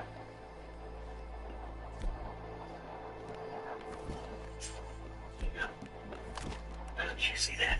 Did you see that? Did you see that? I'm afraid.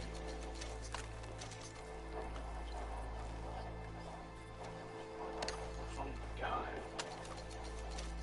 Oh my god. Now there's a lot of stuff. Did you see that? Another blurry Bigfoot sighting added to the list. The Donald Trump Back to the Future rabbit hole continues. Let's get into it. So just the other day, you guys, it was the 40th anniversary for the classic movie Back to the Future, in which Marty McFly has to go 88 miles per hour, 88, into the future and to the past to make time travel happen. Put a pin in that. In part 2, there is some serious parallels between Donald Trump and the villain Biff Tannen when he becomes rich and powerful, almost like he was predicting that he was going to be POTUS one day. Now, this version of Biff Tannen, where he gives himself the almanac so he can get rich and powerful, this all has to do with wealth. Now, I said that the number in this book is 88, 8 being the number of wealth, so here's the thing. If you've been paying attention, Trump keeps mentioning 88 over and over again. I'm championship. It's a tariff slide. They called me back an hour later. So we've taken in $88 million in tariffs. 11,880 murders came into our country. And some we've already gotten out. Have you paid attention to that last number? It's actually the same number as this executive order, 11888, signed by Ford, which has to do with taxes and tariffs and America's wealth. But that's where it just begins. All going on at the same time. And we're, after 14 years of being dormant, 8 wallets holding 80,000 Bitcoin or $8 million starts to move around again. What are the chances? And going back to the Future, again, some major parallels. Look at these headlines where it says Trump pulls off his upset, Bill Validate wins, again, Trump wins again. Luckiest man on earth. Literally the same thing saying luckiest man on earth, and the title says Back to the Future. Here's another weird thing. The character that was based off of Donald Trump, Biff Tannen, was born in 1937, in which 2025 makes him 88 years old. Not to mention, the same year that Marty McFly goes into the future, 2015, is the same year that Donald Trump runs for president and then later becomes president. And sidebar, 88 years ago, Amelia Earhart disappears, so there's that. Kind of random, but I thought that was pretty interesting too. All in all, my prediction is I think we're about to see something major in the financial world, in crypto, banks, something with money, so be on the lookout. It's a coincidence. 88. Other thoughts in the comments below. Alright guys, I want you to pay attention. We're making some live time right here. Alright. Living City Code, guys. Code means right here. Red fire tag. This is utility marker. It's the access stamp. The entry point to the residence field. Look. So before anything, they register your heat. The fire's the first elemental scan. That's how they read your charge before you enter. The ID graffiti, identity logs, and mesh gate. Once you walk past here, the whole field knows who you are. Not your name, your residence code. That's the moment they stop you from being water and start shaping you into a little fish. Then boom. Downtown. That metal. Explosion. You're in. Front cover. Show. Lights, sounds, heat, all seem to go in and out of the crowd. This is where the fish gather. Taking or choosing to be here. They don't realize it's a loop pool, not a free stream.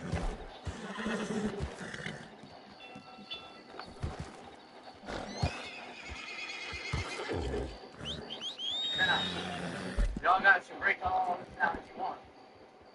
Got love and access. Another access to another access, another residence hall.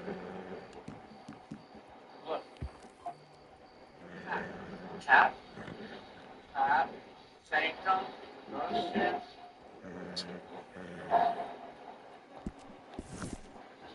But this right here, this is the real gate, the grand. Guarded by spiral ironwork.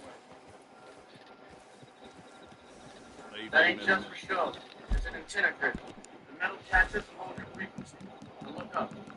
Press with the bases. Too many folks about. It's a seal. That's the guardian mark. The whole entry is a harmonic signature lock. Once you pass it, it's already stored. You want to see shit in real life time? Y'all got it there.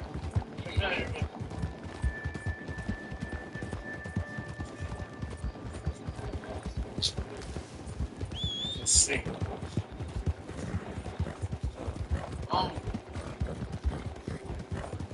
Then you got Tesla plates of MK71. Line G puzzle 71. That's mono green or dead center. That's a G coil code. Anchoring scalar loops to keep the circuit tight. It's Tesla's one in the car. It's a resonance stabilizer. Pulls a straight dot forms and plugs them back into the field. Spaceship marker. Last name of the parking site. This is the Grand. Downtown is the Lord. No ship is where the forgotten ones go. The energy from the little fish will never break free. Stored, archived, and repurposed. No ship is where the lost signal lose forever. Sorry guys, off the camera. Trying to be kind of secrecy. There's some rather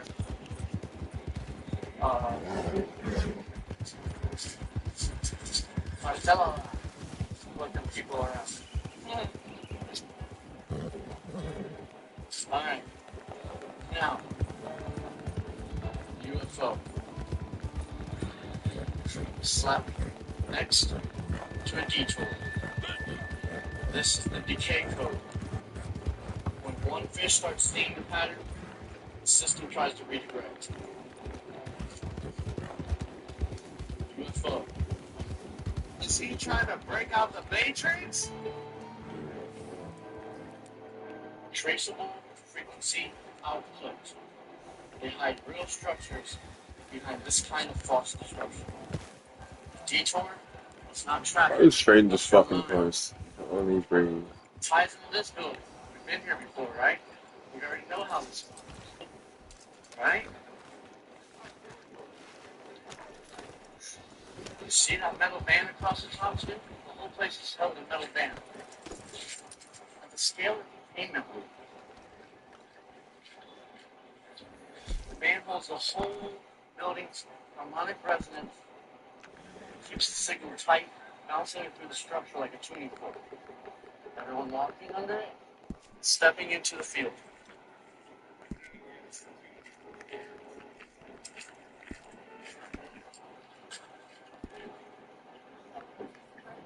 with me. Here's how they get it all into the air. We got Sketchback Alley, right? We got another ID. That's a mirror code. You see? One end of the block to the other, right? One end of the block. You see those people looking? They didn't like their intention. They didn't like it being recorded. Studio One. You go look at the other video and look at the names on the board by the door. Fat Babes of Phoenix, the basement, then there's Grid Talk on it. You see that digital thing? This is where we ended. This is the broadcast term. The signals you thought? There is a dish up there. Okay, I see it. I was looking up there, but it's right here. Our choices. Nigga, I just fucking popped this one. This is the mouth of the river. And everything you see, every light, tag, gate, it's all coming from this point. The little fish don't even know they're in the water. But once you see the dish, it becomes a wave.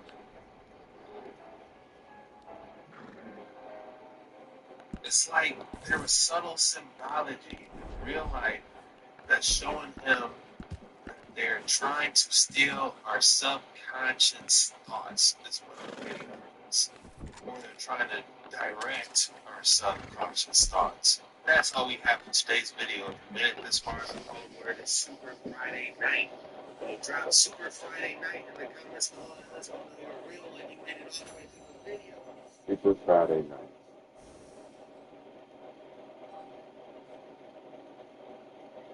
This was disturbing videos, creepy TikToks, and flat out mysterious theory that make you. Here is how to be a video gamer forever, but in 60 seconds. Yeah, anything like me, love gaming. We spend all your free time doing that game. This is Call of Duty. We feel like we're in a different dimension. I've been looking through a lot of videos, which I've been seeing, and just we're all over the place. There's too many things happening at once. But look, you know me, I'm talking about it. Make sure you smash that like button. Let's get this video to like 15,000 likes. Let's get into this video without former CEO of dead June 9, 2025.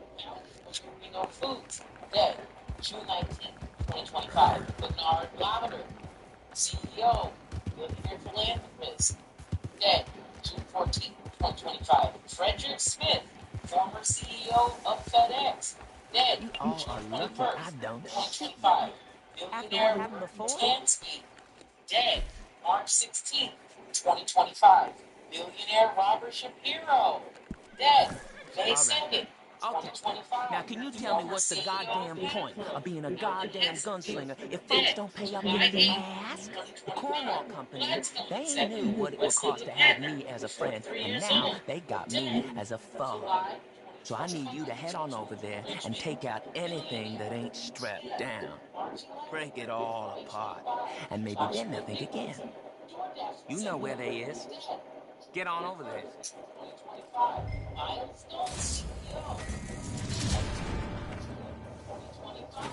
Jill Birdsey, dead May 21st, 2025. He was the CEO and owner of Billionaire. You think all of these are a coincidence? All of them?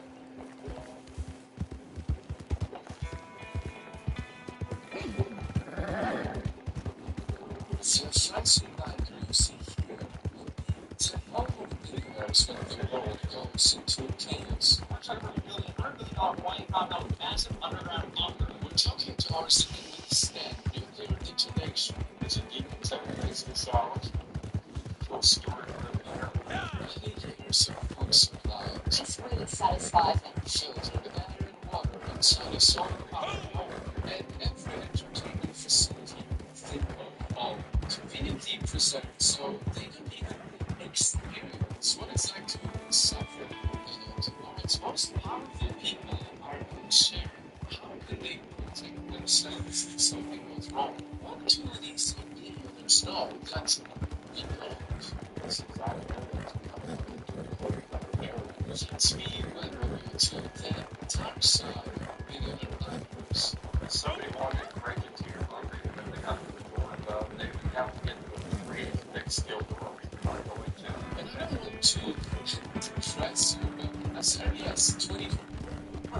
What is he afraid of? That nigga. 22. Radiant theories. Yes, sure. If you think there was a Chinese secretive gathering of super wealthy people consulting them about how to prepare for deep effects, his conclusion is that extremely wealthy people are concerned with them.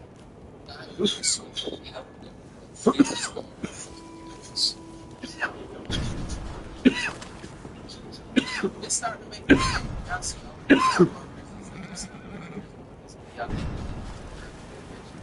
you're already in your damn numbers and stuff like that. Be ready to leave it. Because all of a sudden, there's something that's happening. They did said, but down there, reiterate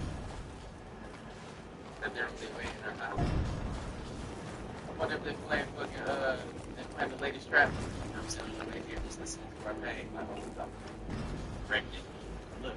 Get back to it. Look. It's just starting. After someone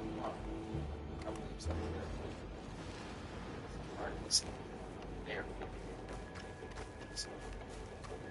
Don't go around home. That's your escape. If you have $1 million, we have learned that you can do whatever you want to.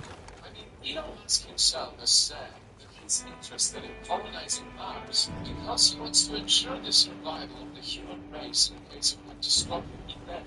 You can terraform Mars or terraform its negative consumption. Listen to these guys. At least 50% of Silicon Valley's richest people have a so-called complex interest.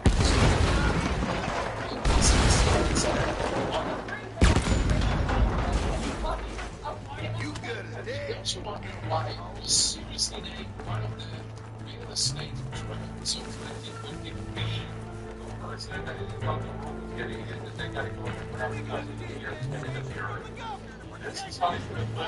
There's a reason why the most powerful individuals are also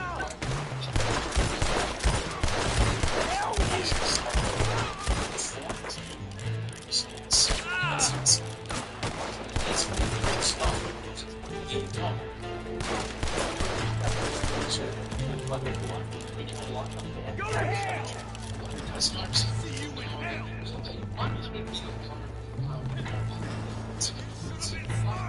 Square feet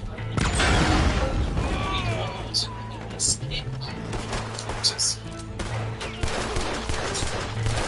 6 to plus 8 270 some supplies or supplies 5.5 million square meters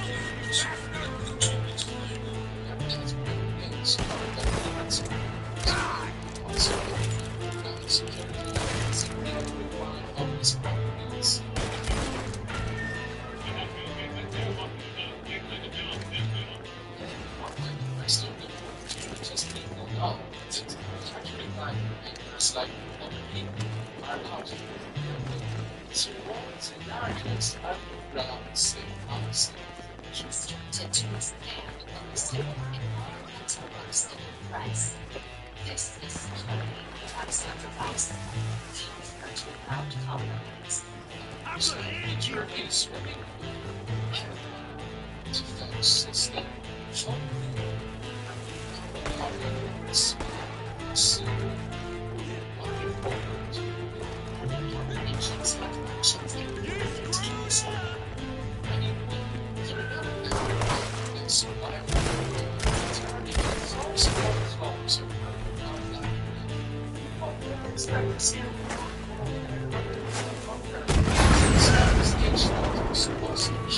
You're dead!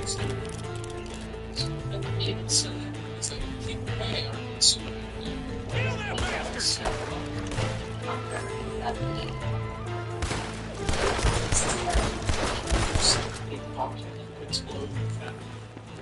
Purpose, she said it right. She said that right. Very necessary. Gigantic earthquake, asteroid. In this particular case, you guys have been taken quite seriously. As you know, it's in terms of saying people directly towards the same problems to desperately need to run away from. In the world outside, human rest has been activated fully in times of tranquility and in times of unrest. Listen to this. The top 12 creators' lifestyles and investments combined roughly contribute the same greenhouse gas emissions as almost every first that is insane.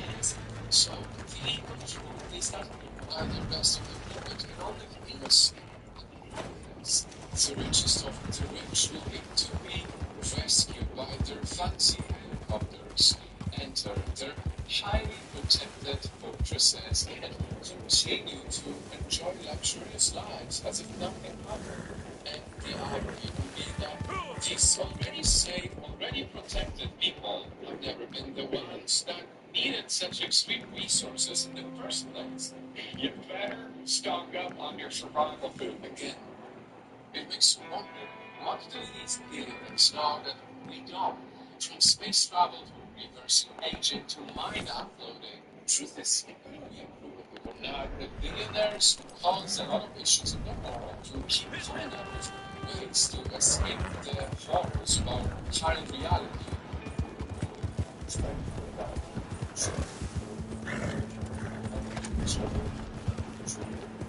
Exactly as If you or a loved one were sexually abused as a minor in a San Diego County youth facility, you may qualify for significant financial compensation. More than 100 individuals have come forward with allegations of sexual abuse at San Diego Youth Residential and Treatment Centers, including the Kalinsky Children's Center, Juvenile Hall, formerly known as the Kearny Mesa Juvenile Detention Center. lively escape. Well, I'm gonna tell y'all that they say 90 because of starvation. I'm gonna let y'all know right off rip. Not 90 from starvation. It's gonna be the last thing I would die from. There ain't no hope. I'm not eating beef. None of that, bro. I would eat the grass. If that guy, I was I turned into some barbecue. Like, bro, I am not gonna go out like that. I know how to make the dirt taste good, herbs and stuff like that. But we need some love. We're gonna survive, man. It's gonna have a bunch of nutrients, and we're gonna get the things. You feel me? Like, you have to be what you need to be in the time that you need to be. Real talk. You know, that will I know. I show you how recipes and stuff like that. You know what I'm saying? But let's get back to it. Consequences of their actions. We have been starving, watching outside their security walls, looking how they use their resources not to help the most vulnerable people, but to escape. Even how they just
freezer bags, Ziploc storage.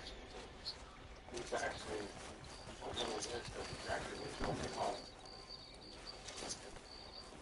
You know, it's funny. You used to mention microplastics. Stay safe. That's a real foundation, nigga.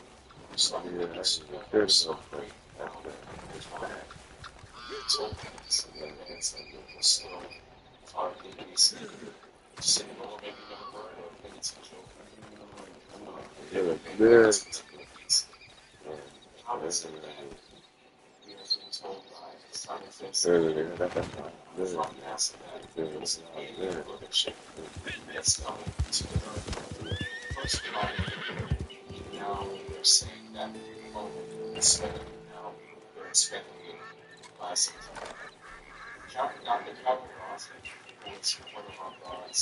I guess it's his life as assistant.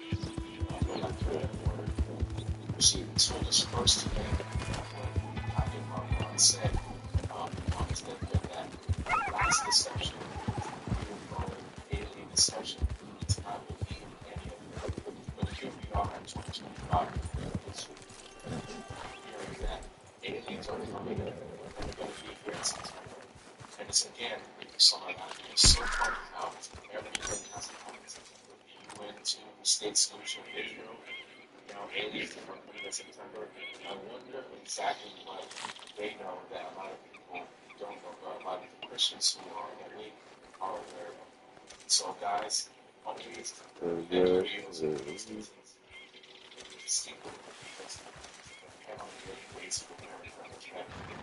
time is almost here, and watch out for this.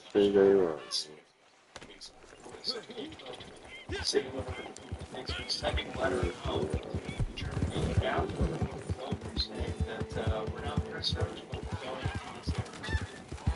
They found out that it's Harlem, making this journey, this German colony in Neutralland. We come into evidence that the Germans found out that there was passages into this area. They do have the name of guard in some of the U-boat captive documents. So, for example, when you're going to different routes, when you get to the lighthouse of Dartmouth, you pull off packet 3, and that'll give the crew members an idea of how to deal with the man of advanced races in Antarctica. And they were the maps that were to be given to the U-boat captains in 1945. They were had a date stamp that they were made of this Petersburg area. And so here they are. This is the exactly those directions. Right? Did the translation on the map. The exact coordinates, the junction, the latitude, take your out of the ice, the sea ice, yeah. Just take it.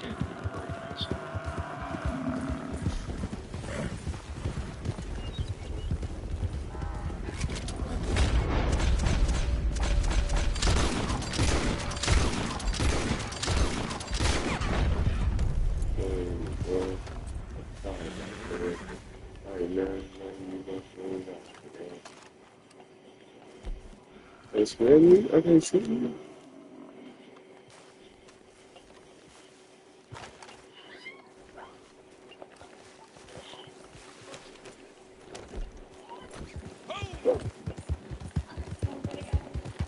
But I can't stand you.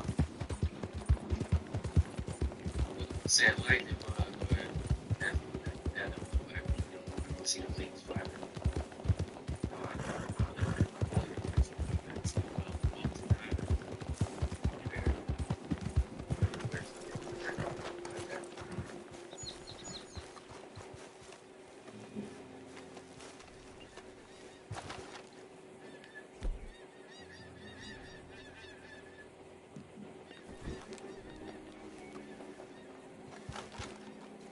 I mean, I'm not saying.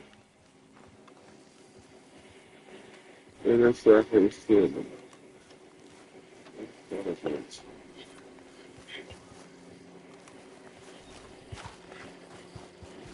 I'm gonna stand on fire. I'm not sure. I didn't Jeremy told me that's good.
Started to leave it.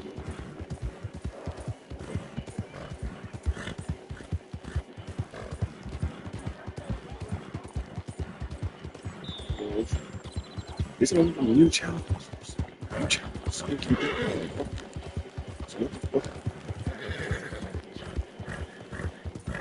They give you a check that wouldn't cover my shit.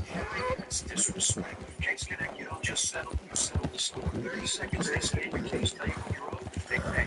We make sure they wish they had. They got this AI thing, right? Prepares your read over 100,000 cases. Tells the lawyers what to ask for, so there's no haggling. Smarter than my accountant. And he charges me more than my sick and divorce. You want what you're owed, and you let the machines do the dirty work. So it's like with some regular lawyer, you wait years. Case Connect, they share their secret source with the attorneys. That means there's no back and forth, no negotiating, just brilliant peace. That's efficiency, that's service, that's family. Try dealing with insurance alone. That's like noodles with a breadstick. You want to pay out, you need the right hardware. Check your case with Case Connect. 30 seconds. No cost. And if they low-tell you, let's just say we don't accept disrespect. These payouts. There's so many blind enemies are using Case Connect. One guy gets hit by a food truck, walks away with 80 grand. You didn't ask for it. You didn't deserve it. But you sure as hell don't walk away empty-handed. You already watched the whole video. What are you going to do now? So don't fight these guys. They get emotional when people don't connect. We all get upset.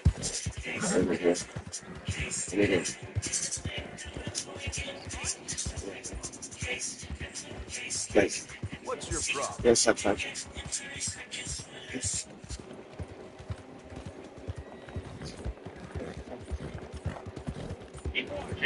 Yeah, what's that?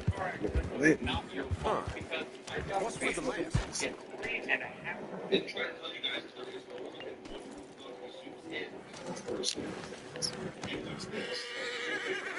Looking to eat all of that? I'd be happy to buy it. So that boy said that shit, the undercover channel. You know what I'm saying? I can't give you much when you've made such a mess of You it. have to, they basically think you shit if you don't listen. Lands on the ice wall. There's suns and moons on the ice wall. So when he was zooming in there, he was zooming in through the firmament and showing you the moon outside of the ice wall. You've been indoctrinated to believe in live and tiny thoughts of creation right in your face. Stop.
Just say shit. Yeah,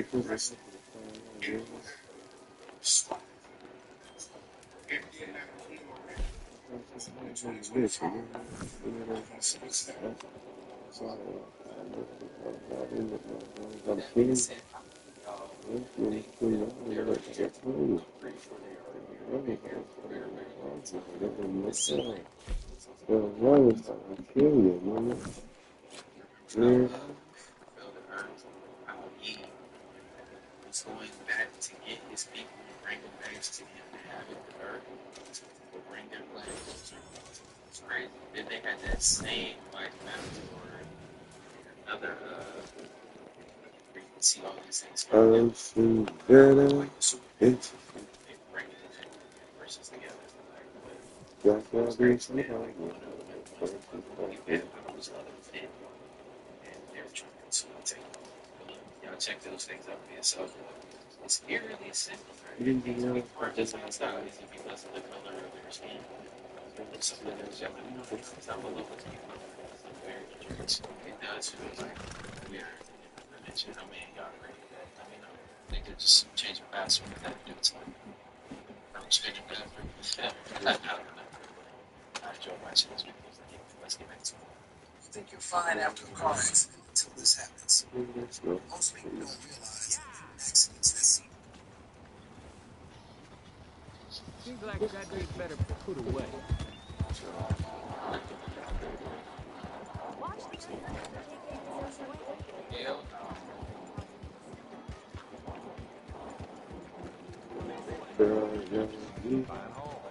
She's stuck my need to treat my dick.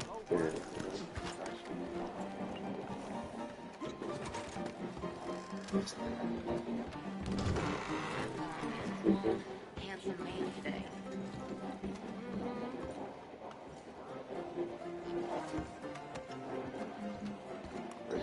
This is how you guys, right? Then I'm gonna show you guys this water that's flooding the whole planet, right?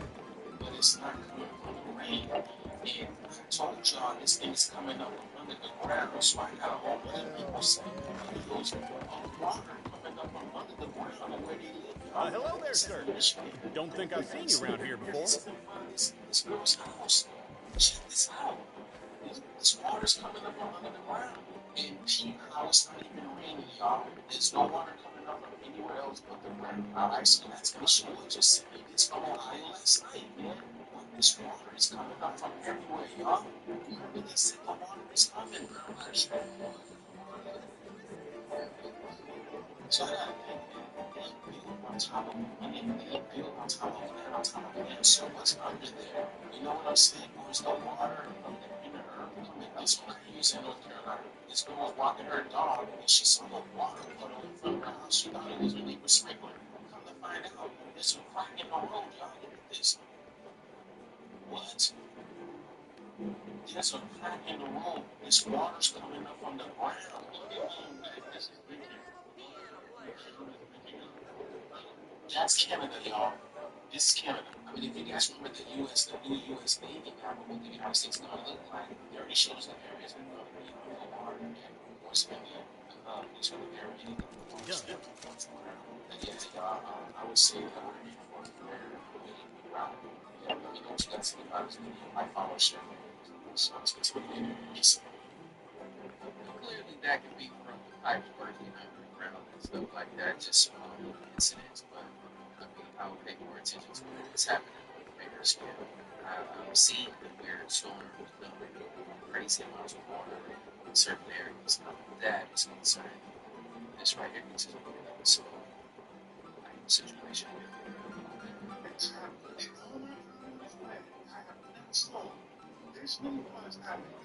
Gentleman the other week had such filth in his hair as I've never seen.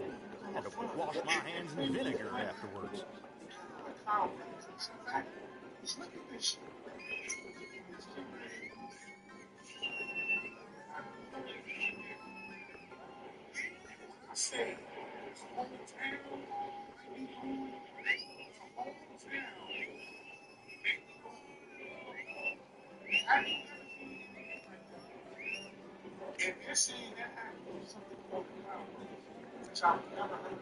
So I had to check out that animal and see exactly what that was. And let me tell you this, that shit is look at this. Something like this is not burst. This man touchdowns is moving into water in seconds. These cars are so powerful, they wipe the roads. It's just Between work and play, it's a wonder I ever set foot out of this place. saw the video, saw how all that water was going all over town. Never seen anything like that. Some people can see the whole village. They swept away the and again, this is another flood. What happened with the flood? It's just happened. What's going on?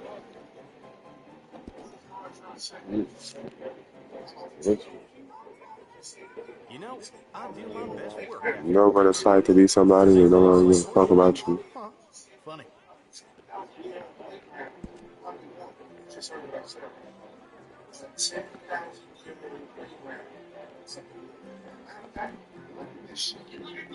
Wise Coast, a team from the Oceanic Exploration Institute has unearthed what they're calling a prehistoric playground. At the ocean floor, they found stone structures, slides, circular platforms, and carved seats. What appears to be a staircase straight from science fiction. Come again. Arranged in a pattern that suggests a play area, dating back roughly 10,000 years to the end of the ice. I'm always local. I don't want any trouble.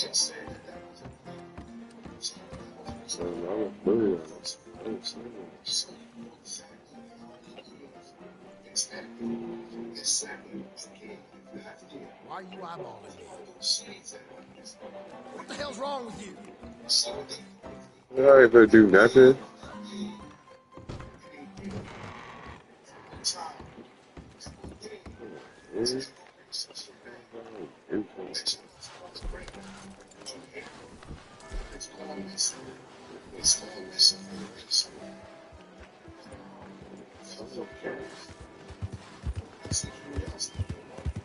Hello.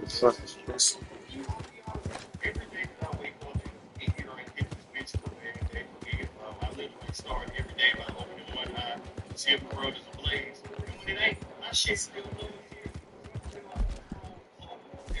Right? Whenever that flight chance, just be here for me. Right? I'm outside sitting here on the side. Looks like you're gonna have some good eating time.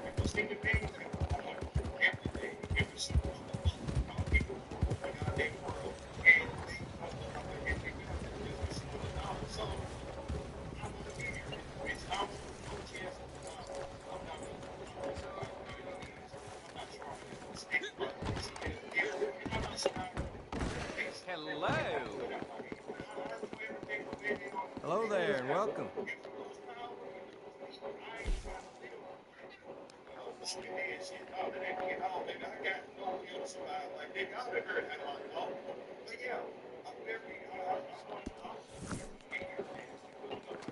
Come back anytime.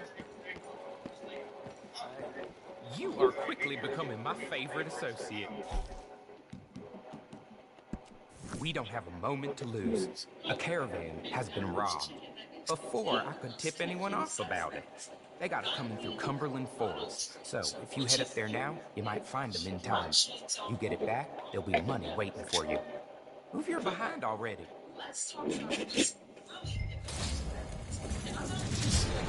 Hey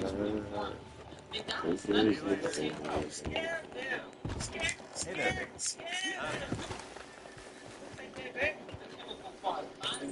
Honestly, that's true, but I heard a fella came into town trying to sell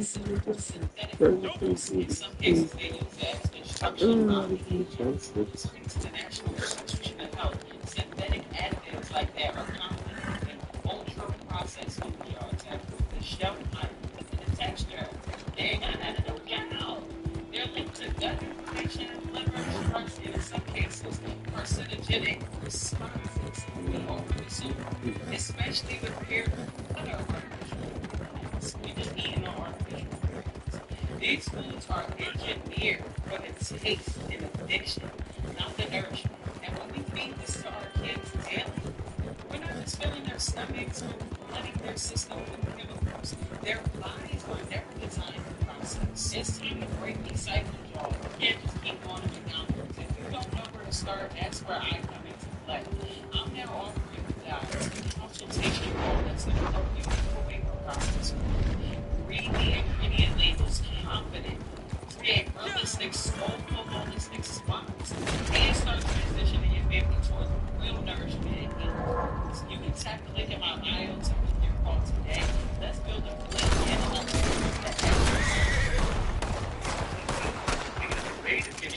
legendary champion.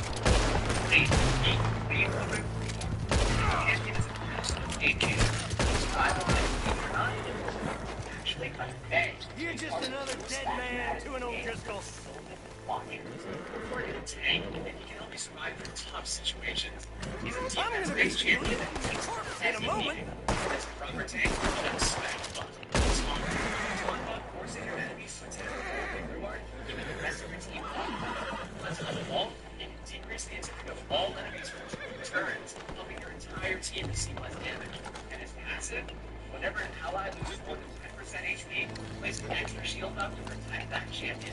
This passive makes it a natural choice order for any game mode. If there's regeneration or a bolster set on it, for extra survivability, you're good to go. I'm telling you, do not miss out on this one. So download Raid, use this promo code, and play Blue Arc for free.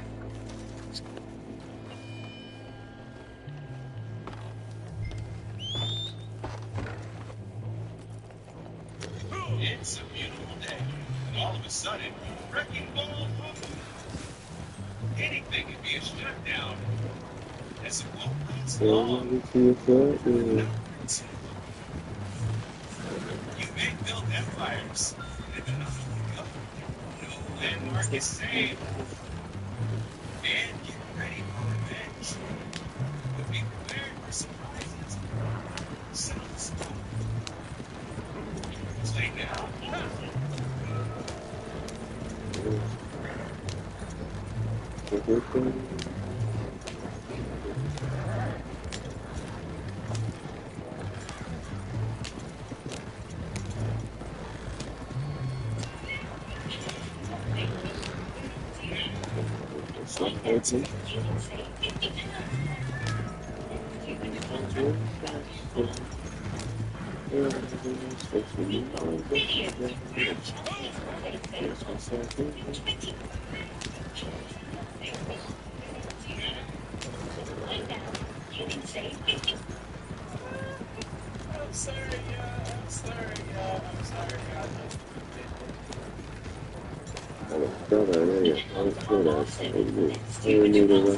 Said I'm not even a real savior.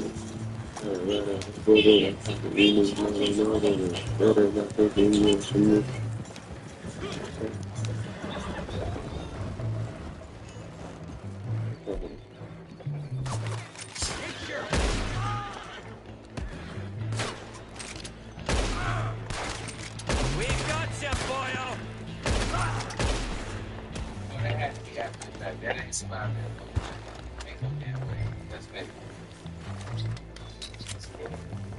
You think it's the bean? It's completely wrong. This is raw chicken, y'all. Wrong. Like, that is wrong. And it's crazy. Can't eat fried chicken.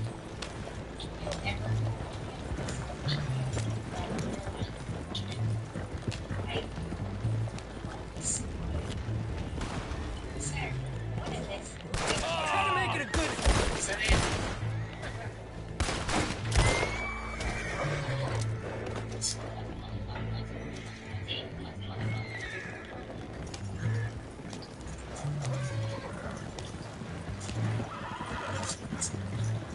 Ain't nothing real. Ain't nothing real for you. My house ain't right there. Hey, I missed the movie. This is it. Yeah.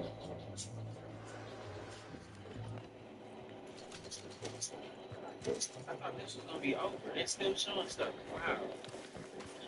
No, this is not this.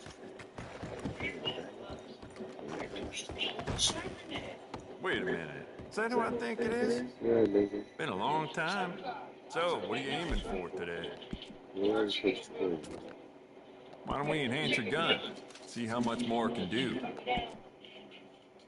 There just ain't no end to fine-tuning your gun, you know?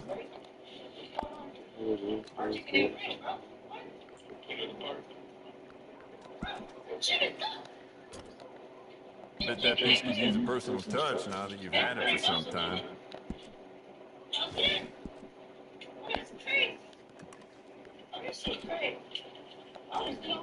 Why don't we enhance your gun? See how much more it can do. There just ain't no end to fine-tuning your gun, you know? NPCs. Let me know if y'all can read the comments down below because you gotta just be dumb as hell at this point. In beautiful condition. Keep it up. It's not even cheap anymore. Y'all Good. Ain't no trace of rust on that as far as I can see. It doesn't hurt to stock up on ammo. You never know.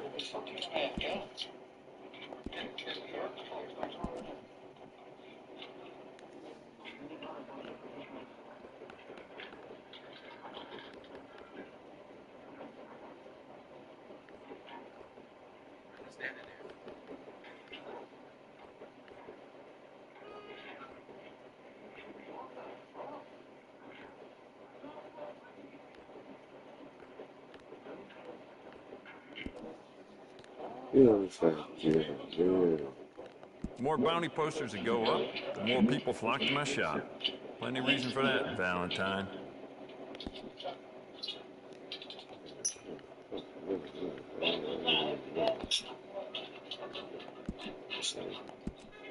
I got some nice carved stocks here. I think you should take one.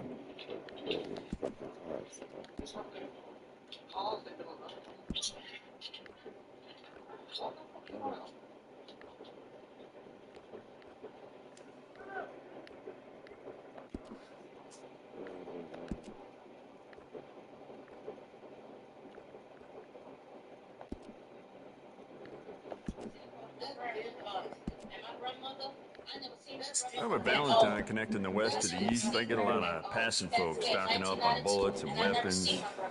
Some of them may belong to a gang. How would I know? The Indian clone of my grandmother with a short haircut and also thick glasses. And that's how my grandmother looked when she was young. The demon that's my mother up. Yes, it was. The clone, the dead people buy it. Yes, it did. And they bring it to their world. They bring it back to their world. Yes, it did. Now that's demonic. This picture was taken in 2013. Of my looking like it's an alien clone of Georgia. She smiled like me. And also the hair material is just a light like me. This another one. And it's the same.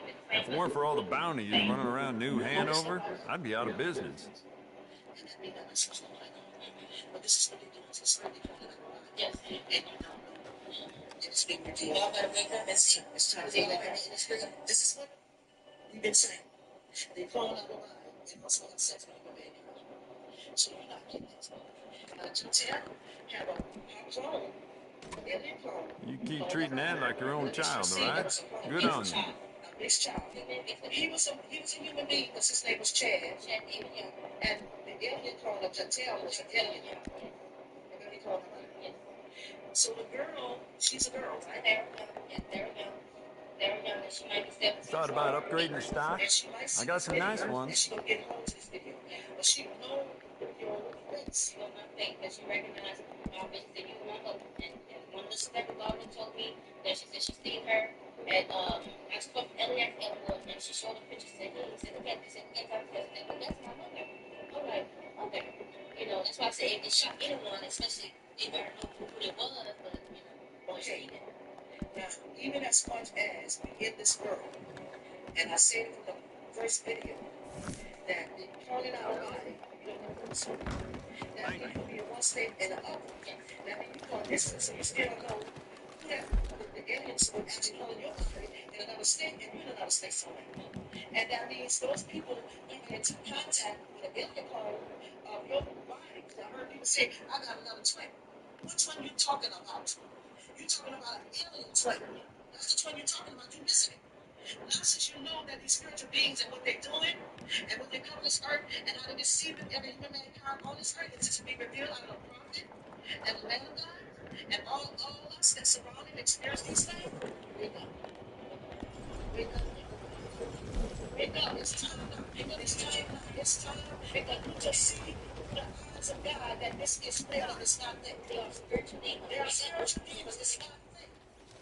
Survivors of abuse in the Church of Latter-day Saints, listen up. In most states, you can now file a legal claim for fallacy and receive up to $700,000 in compensation for discipline. Good morning, Mommy. It's private, it's free, and it can reverse that finally getting justice. Now, if you're still unsure, that's many survivors don't know. Not because they don't want to, but because they're afraid they won't know that too much time has passed or nothing first. But here's what the state don't realize. This process was built to protect the survivors, not to re-traumatize them. You don't need physical threat to grant a legal. And there's no cost to threatening all the time. The best part is you've got me on your side that understands what the survivors have been through. How to guide you. State and private. This isn't just about compensation. It's about finally being acknowledged and heard personally. So here's this message. That means the opportunity is still available. So click the link below to be involved. It's free, confidential, and it only takes a few minutes.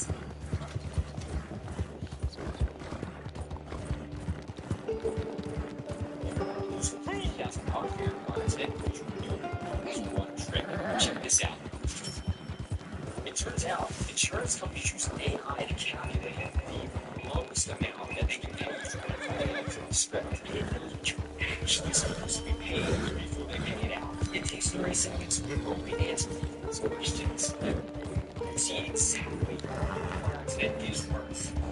There's no insurance adjusters and no EMS. Just a real calculate that you're paying for your car accident every day. It's a day that you're keeping your money. So go now, answer 4 simple questions and see what you can do.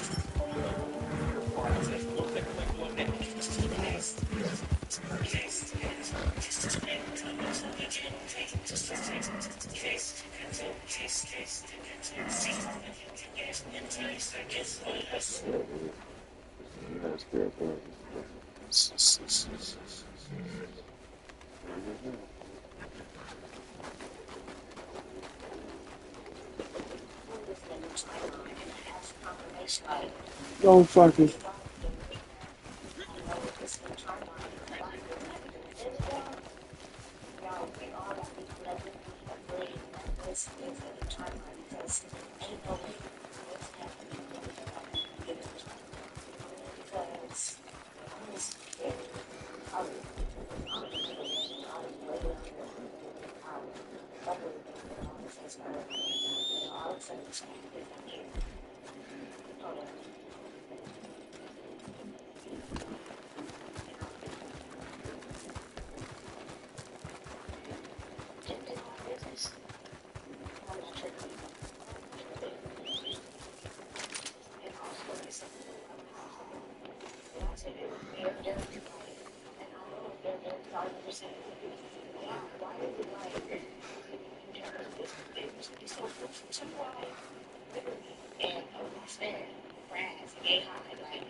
What's up, brother? You think he's retard at? Retard. No. What are we?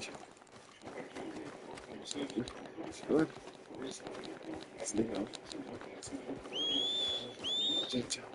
He is good.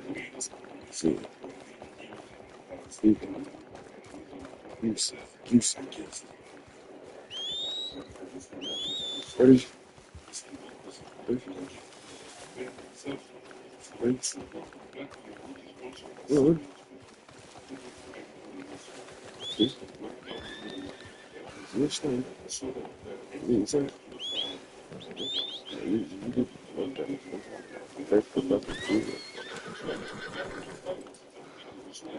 It's crazy looking at it.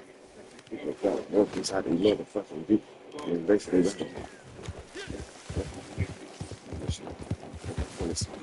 this like,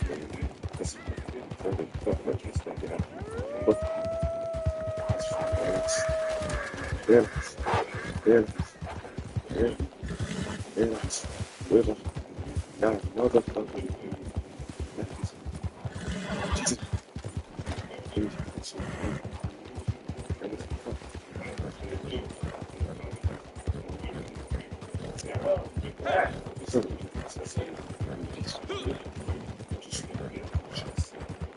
gonna go with the. Yeah, yes, I can just.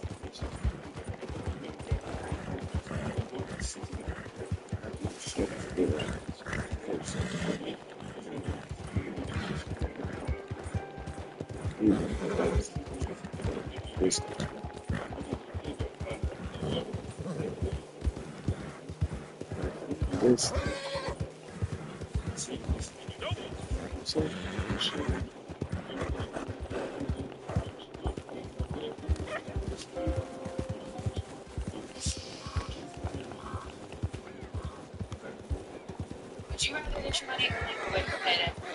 Early. But you might get think there's early pay later. If you could access your pay 2 days early, it would change things. Definitely student loans from attending would be an overdraft for a minute. Not one of the Stupid fucking ass.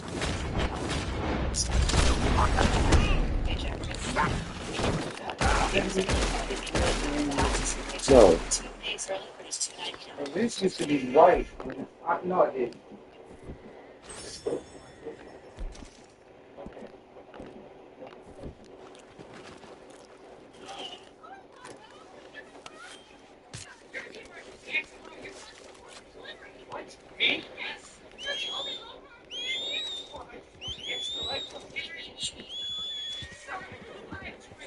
Fucking around.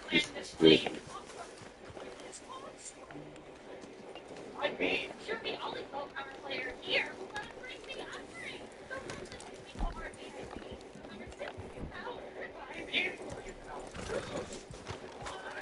Strategic management is the key to success in my kingdoms. Refugees are gathered in the cities. Let them in. Manage your money and resources wisely and sturdy homes against the elements. Good seeds lead to a great harvest. We've got plenty of food. Selling the surplus represents a key profit. Invest that money into expanding the market. Once prices are strong, I thought you stock up for winter the population surge again. I can always see it.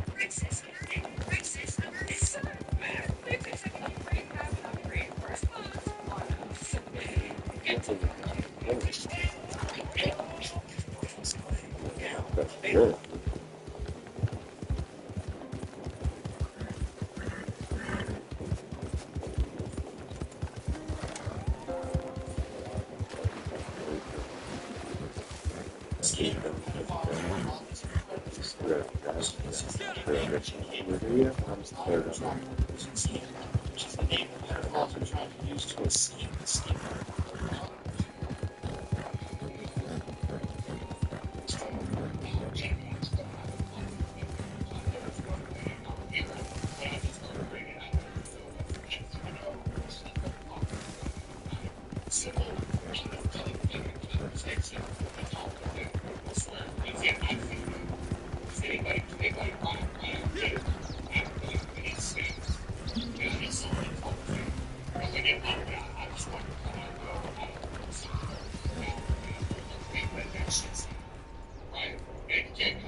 Yeah, that's.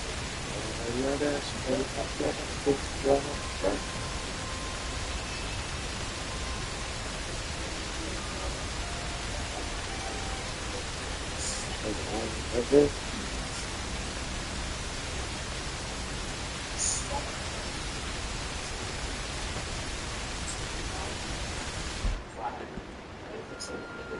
I'm briefly doing these. I'm doing this.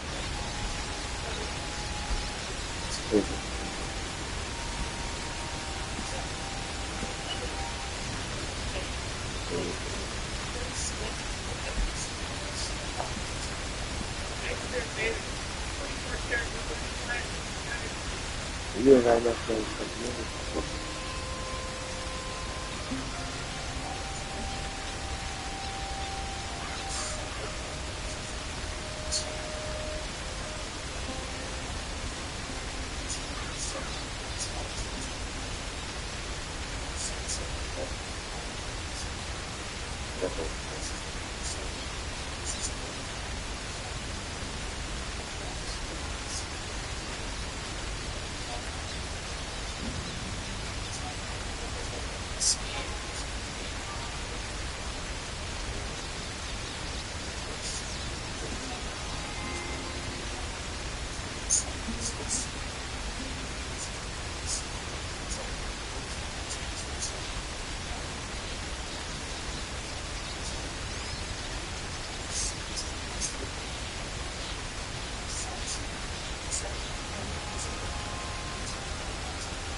This is what I do. I'm not going to do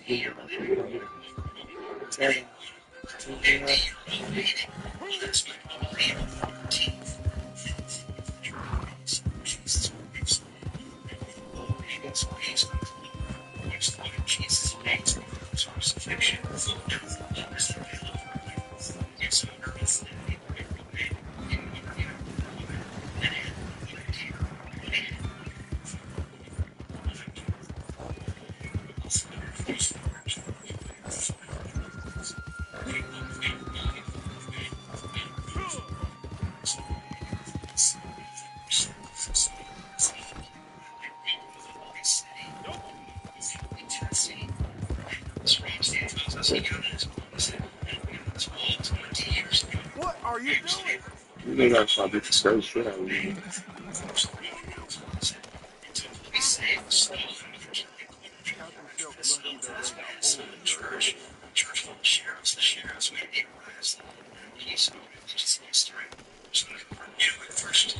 obviously, it was a big surprise for us.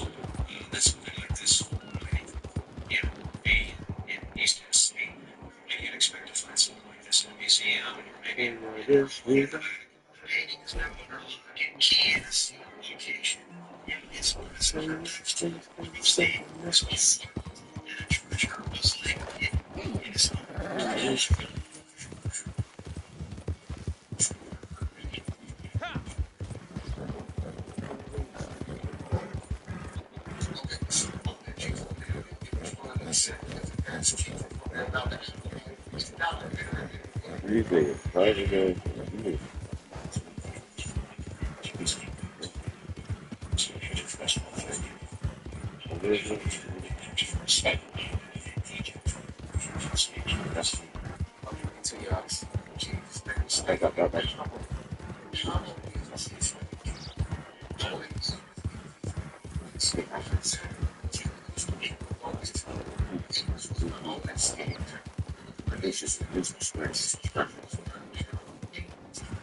Where's the internet?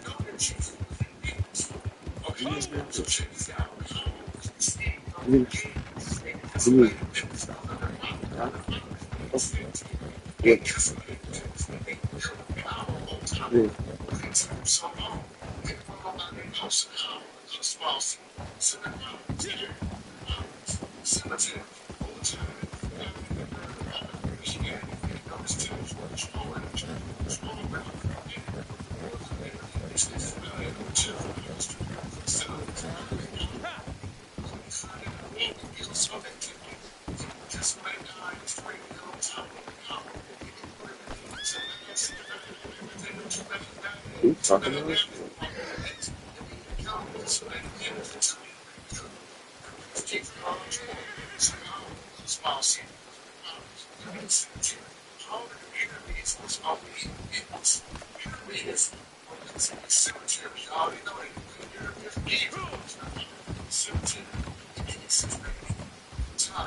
Yeah, 20 minutes after we moved there.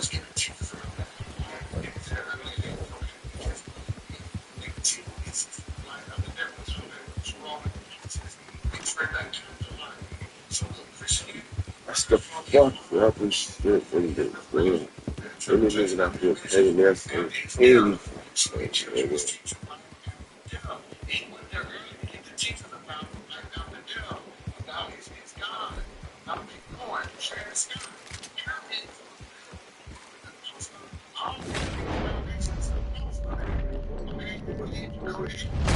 You gotta pay niggas, you gotta pay little bitch. Like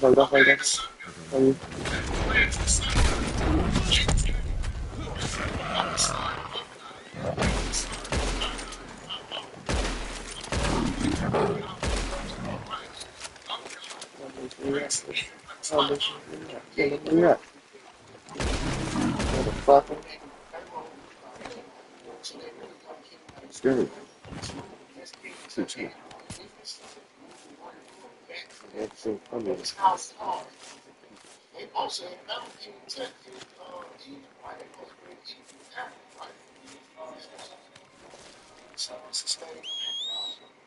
Radio stupid. Jesus.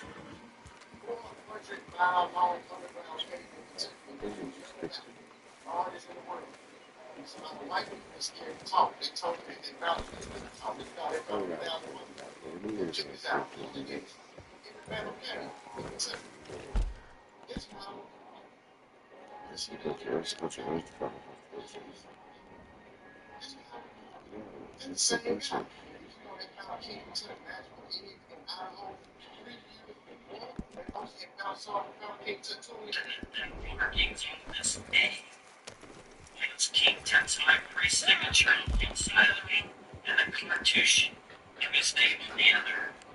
Now keep in mind that they That's John out. He could do something in this too. Aren't you? Gosh.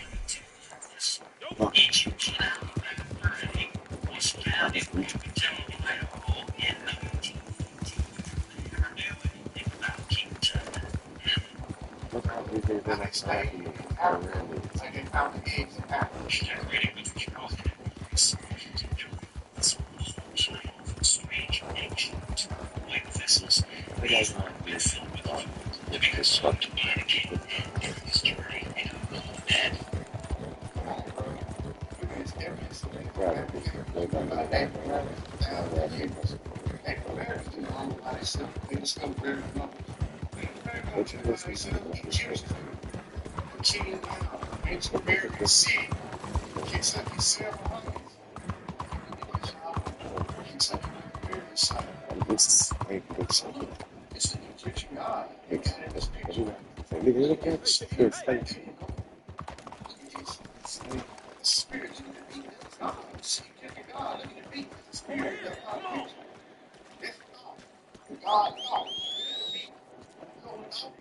The Raiders grabbed some boy over in the alley, taking his money or who knows what.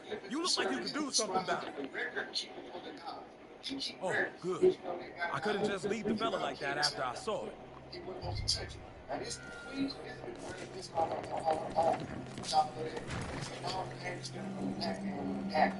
Let's hurry now. I'm going home. Done with this nasty town.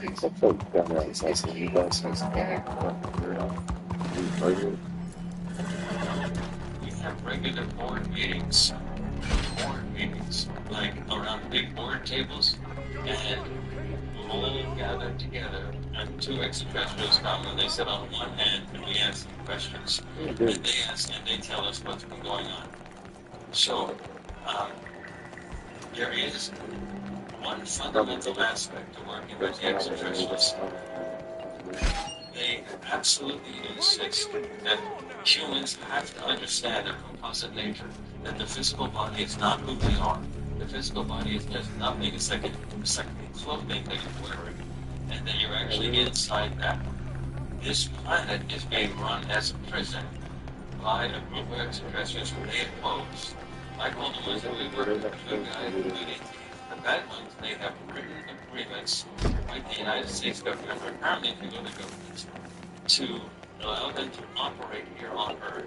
Basically, operating a huge, absolutely huge human trafficking operation. They're not interested in the gold and the minerals of the planet. They want the people.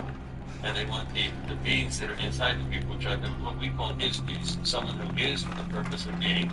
So other people call it soul spirit, which is just stupid, because they're trying to prove that they have a soul. And everybody in the universe said, what the you know you are the soul? Telling us you're your body, it's like telling us you're your shirt.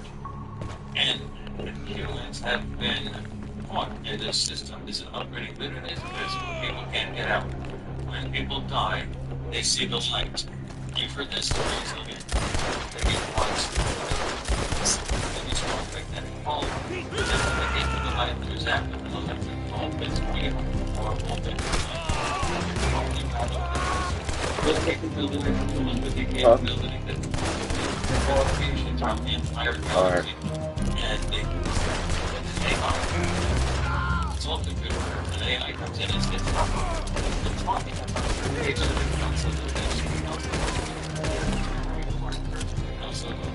and we take that, remember that, or you had with your son or daughter or your grandmother or whatever, you think you a couple wrinkles in your personality and you work on that with no memory, and no telepathy, no sound. That cycles you back to the system. This is it's not held with bars and cement and things like that in a physical prison. It's a psychological prison. So if the psychology is broken, the prison gets broken down. Because it's easy to work that things that everybody on earth is so random, silly figures, they're based here. It's also a repository for bad people that come. And there it is. Did you find out what caused this happens?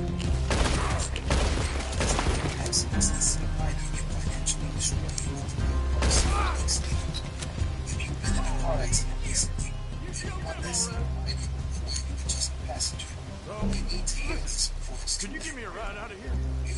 don't come to the city too often. I work out in Cali.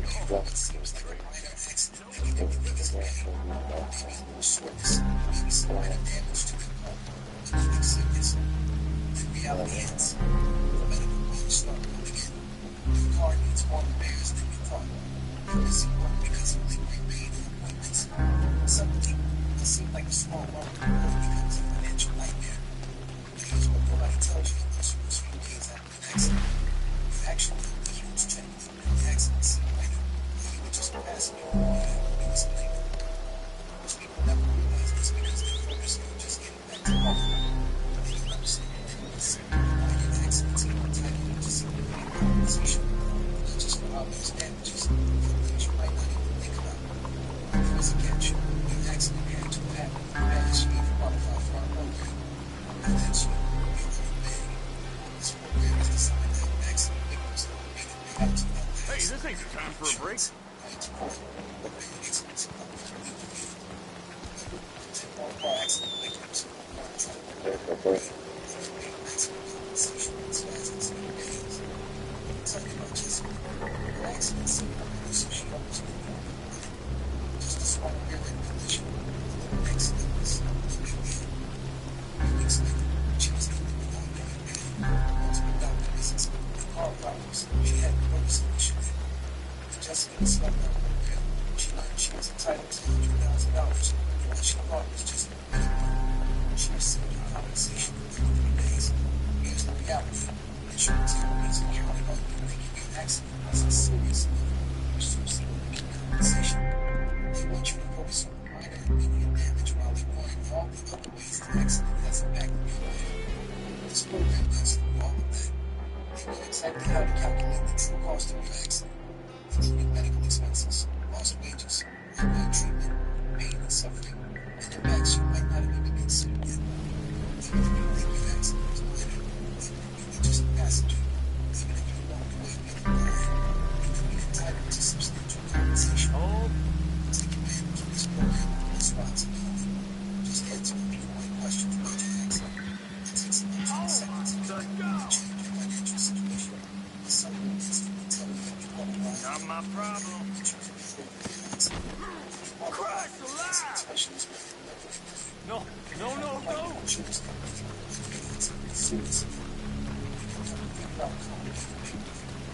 Exactly how you said your case and the truth of compensation is. Find out what it means to sell tens of thousands of dollars for an accident. Just wait. That money could cover all of your unexpected costs and give you financial security. You don't need money to see. People say the small accident is a serious enough to pay. Financial impact on the position until it makes sense. The compensation opportunities have been but you need to act fast. It's in particular cases to manage pain. After that, you open up the opportunity. Damn it! I knew this wasn't over.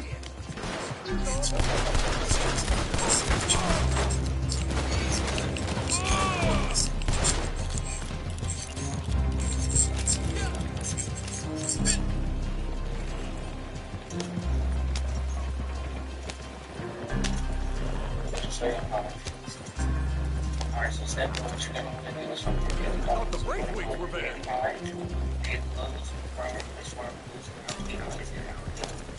your church living now that we've got that done, you want to wait and then just see the training.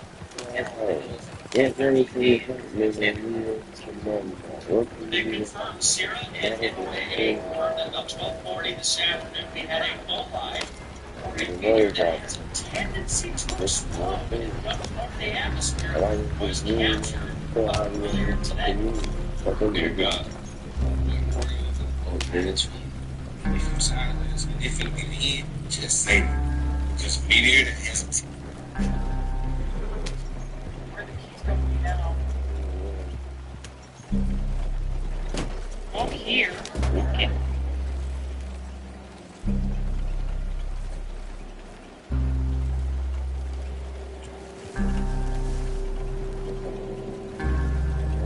And enter service. And enter service. It says wait. Not too far now. Hang on. Takes a minute. Let me get to.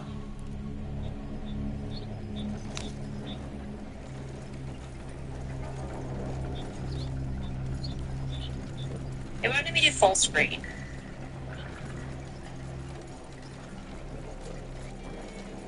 That's why I'm about to start drinking and become a problem tonight. That's just. Hang on. It lags so much. Yes, here we are. Okay, I want to. It's good to be back. Appreciate you doing all this. Here, for you. Okay.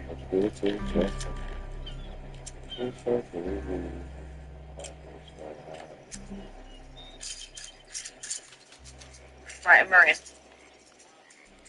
Wait, is it lagging now that I started YouTube up or not?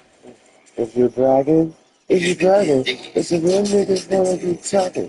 Bitch be rocking, niggas wanna hate. Bitches not talking. I don't like it. Does it not like Bitches be crying. Bitches be dying. Bitches be crying. Be crying. Okay. I can't tell if it's just my OBS on my side because it's no full screen.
Let's preserve the seed of life. Let's extract their vital essences to protect them. I will do this in Japan. So many excited and which are outside.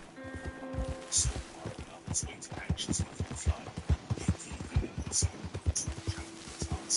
In Shurubak, Ninhursag had the assistance of Snow's Enki had the help of Ningi Zida in the Alps. In the ancient house of life, they collected the male and female essence, as well as the eggs of life.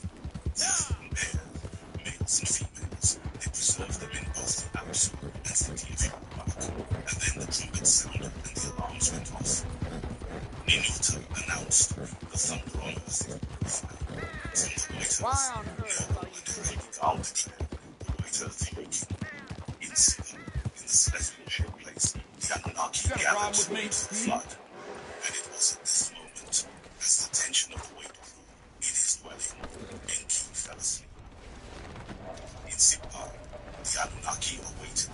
give you a good price for them pelts, if interested. It was then that a dream vision enveloped Enki in mystery and hope. Before him walked a bright and radiant man, as if he were the heavens themselves. And as he approached, he could see that it was Galzu, the white-haired Anunnaki. In his right hand, he held a stylus, and in his left hand, a smooth and shiny lapis lazuli Pretty standard tablet. fare these days. Galzu said, "Your accusation Seems I buy this near every day." justified, for he was only telling the truth. And the decision, which as Enlil's decision will be known, I must say was destiny and not him who made it. Now take fate into your own hands, so that the Earthlings can inherit the Earth. Of the Creator of all, summon yourself, and reveal to him the impending calamity without breaking your oath. Instruct him to build a vessel that can remain submerged. Tell him that the construction to be made must withstand an avalanche of water. The vessel must be similar to the one on this tablet that I present to you. Hello. Let him save Wasn't sure himself I'd see you again. So, what are you in the market for? With him the seed of everything Just holler when you spot a winner. with plants or animals. And with the stylus, Galzu drew an image on the tablet. He left the tablet engraved next to Enki's bed. And after the image disappeared, the dream vision ended, and shaking, Enki woke up. The vision was enigmatic but revealing. Enki lay in his bed, Just remember about that recoil. What omen could this be? And as he looked around, he saw that the tablet was by his side. What he had dreamed had materialized before him. On the tablet, some measures were visible, Okay, well, and they maybe were some other exact time. measurements of the vessel. Immediately, Enki sent emissaries to find Galzu so that he could speak with him. However, I heard the law's trying to start meddling. told him that Galzu had long since returned to Nibiru. Enki was perplexed and struggling to understand such a mystery and omen. Although unable to unravel what had happened, the message was clear. So secretly, that night, Enki went to the reed hut where Ziusudra was sleeping. And in front of the reed hut, Enki spoke not to Ziusudra, but to the wall of the hut. Wake up. Wake up, said Enki to the wall of Zeus. Pay attention to my instructions. A storm will fall upon the earth and sweep away all the cities. Humanity and its offspring will all be destroyed. This is the final decision. It is the word of the assembly convened by Enlil. The decision is made and announced by Anu, Enlil, and Ninursag. Now listen to my words and observe the message that I transmit to you. Leave your home, shoot the boat, renounce your possessions and save your life. Read hut, pay attention. You have only 7 days. Build a boat that can rotate and survive the flood. Make sure the boat is completely covered and that the sun cannot be seen inside it. Its design and measurements I've scribed on a tablet. I will leave it here, next to the wall of the reed hut. Remember, you have 7 days. Build the boat and gather your family and relatives. Stack up food and drinking water. Also take domestic animals. Then on your boat day, the signal will be given. I will send an Anunnaki as a guide that will be appointed by me and holds the waters. Just give me. You must get to the boat and close the hatch. A crushing flood coming from the south will devastate the land and all life. The boat will break its moorings, and then it will rotate and spin under the impact of the water.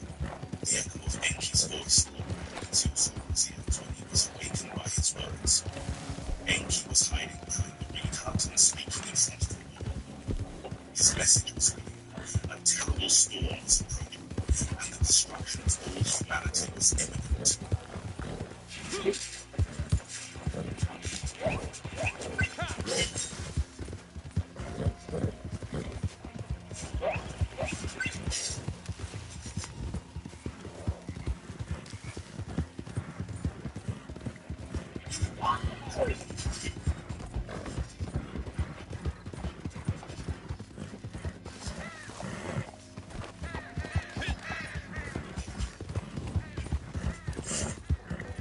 Ziusudra understood that he was only his own seed, the salvation of humanity.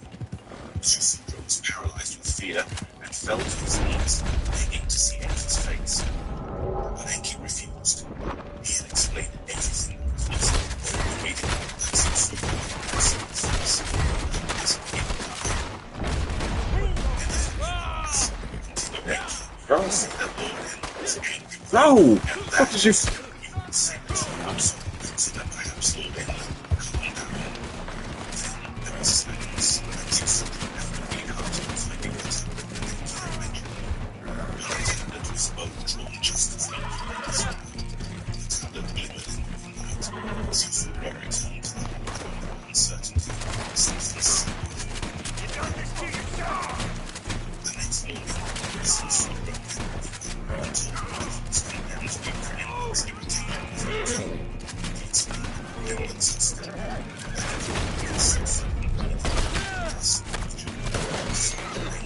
Go.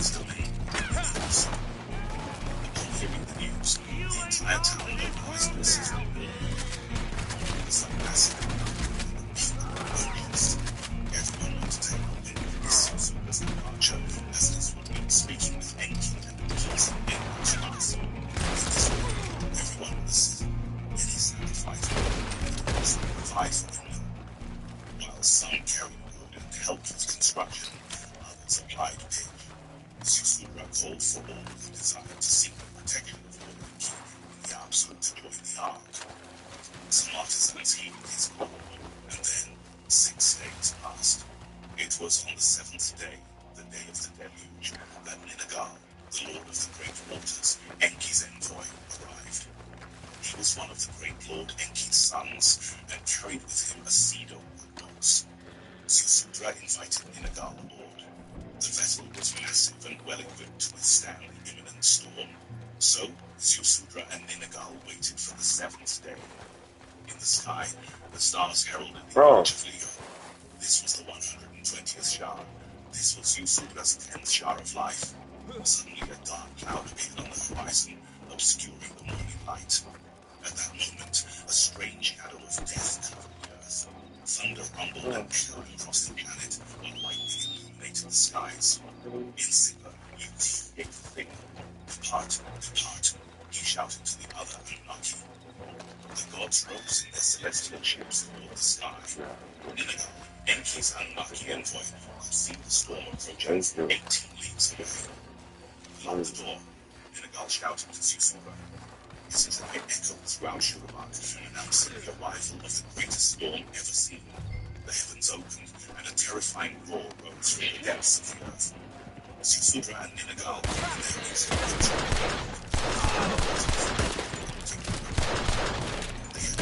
You're gonna meet your mate!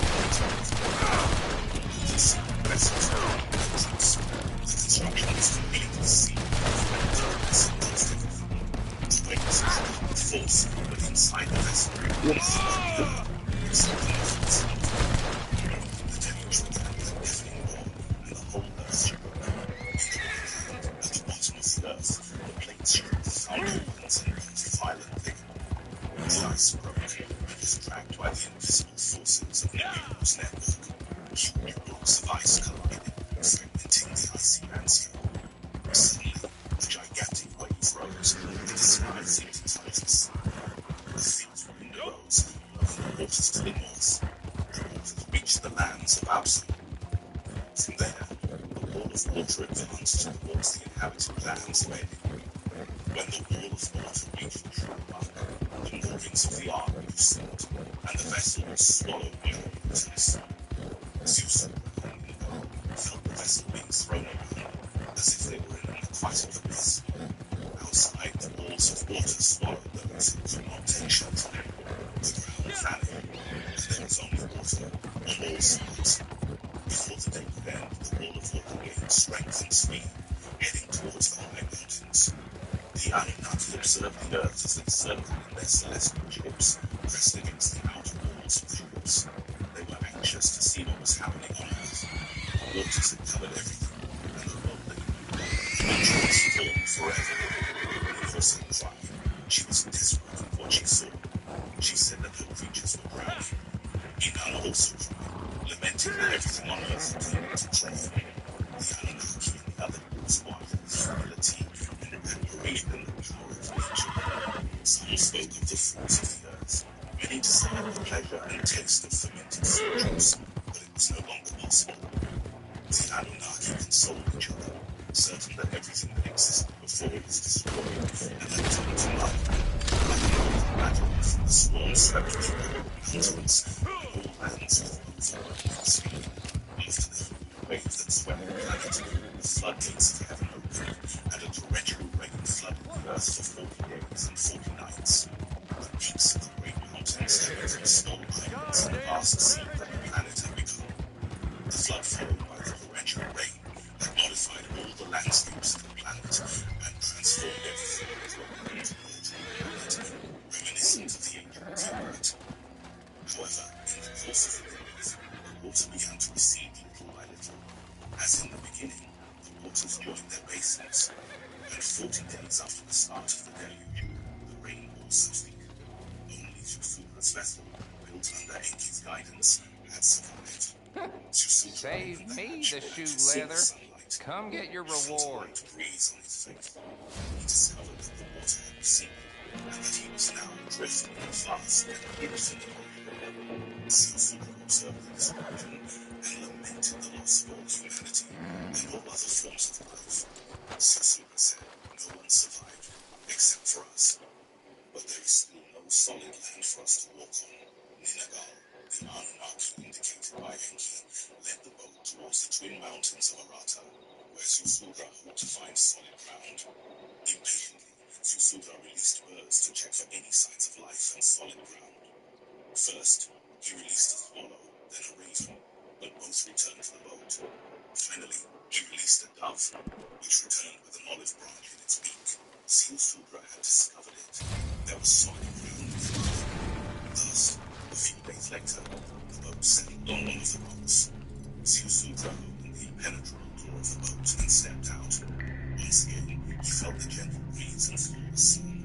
He hurriedly called his wife Emzara and their children. Tsusuda then thanked Lord Enki for the revival. With some stones, he built an altar to offer a sacrifice. He chose him and lit the fire.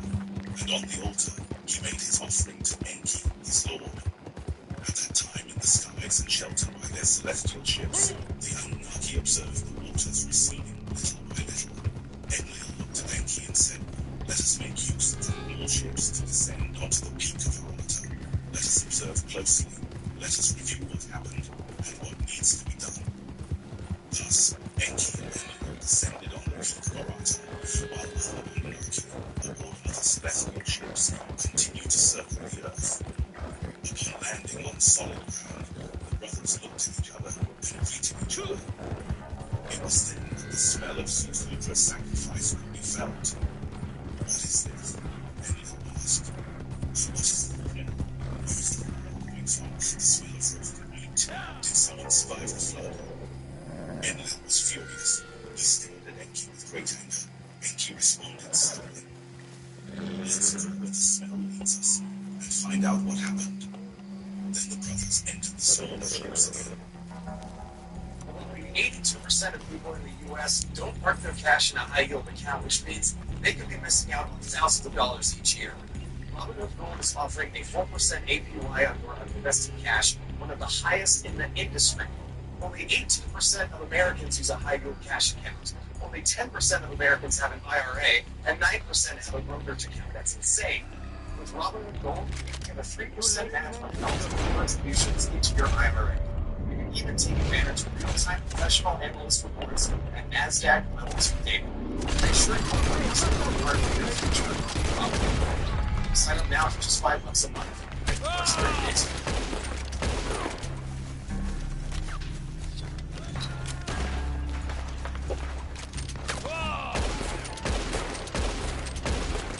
Don't mix pink salt with lemon and 2 other ingredients if you don't want to donate your entire wardrobe for less than a week. Don't believe me? Give me 60 seconds to explain. This is the pink salt trick that took me from 179 to 126 in 2 weeks. Or better yet, the $2 neutral version of Second. Let me show you how easy it is to make this new neutral recipe that's going viral on social media with over 21 million views among women who want to go from extra large to medium. Many of you missed the day I shared this for TV and keep asking me about the natural Zepbound pink salt recipe. So, I'm going to explain it now. You all know Casey, right? She was one of the first to try it, and now, 22 days later, she's world famous for developing this morning trick that activates the fat burning mode automatically. It's 100% natural, with no side effects. But be careful. A 56-year-old woman, mother of 3 kids, drank too much and had to stop because she ran out of clothes to wear. And the best part, she ate pizza and hot chocolate every day. Sounds crazy, right? I thought so too, until I saw research confirming that this trick is 11 times more effective than Ozempic and Mooch. Thousands of women over 35 are already using this to melt fat, without diets, without exercise. So why are companies still raking in billions selling these injections, while Japanese celebrities and over 57,000 smart women are already using this completely natural recipe and going back to wearing size M jeans without the yo-yo effect and without spending a fortune, regardless of genetics? If you've had a baby recently, or if you need to go from extra large to medium before summer. So, if you're watching this now, consider yourself very lucky. And if you also want to learn this recipe, I've left it right below this video. In just 30 seconds, you'll see how incredibly simple and easy it is. Casey's viral video has already reached 24 million views, and women around the world had to pay $147 just to watch. But today seems to be your lucky day. I'm getting a lot of questions about how to make this natural Zep pound. So instead of explaining, I decided to simply share the exact same video from Casey that I showed on the show. It helped thousands of women do it at home and guides you step by step. Just click the Learn More button below to watch. I'm doing this because I know what it's like to hide under loose clothes because of your arms and feel everything jiggling down there. And as a single mom of 2 kids, I barely have time to breathe. So I decided to try this Japanese pink salt trick to shrink a few sizes faster, but I didn't expect these results. To give you an idea, I lost 3 pant sizes in just 1 month. My mom cried when she saw me walk in wearing a tight-fitting size M dress. And to be honest, I thought I was going to be stuck in double extra large forever. But this pink salt trick, the same one that works just like those expensive Zepbound pens, gave me back a body I love. And now you can too. If you click the button below and the video is still live, you'll see exactly how to prepare this homemade recipe at home, which made my numbers on the scale drop in a simple, natural, and safe way. With the belly fat disappearing, love handles saying goodbye, even making my high school jeans fit again effortlessly.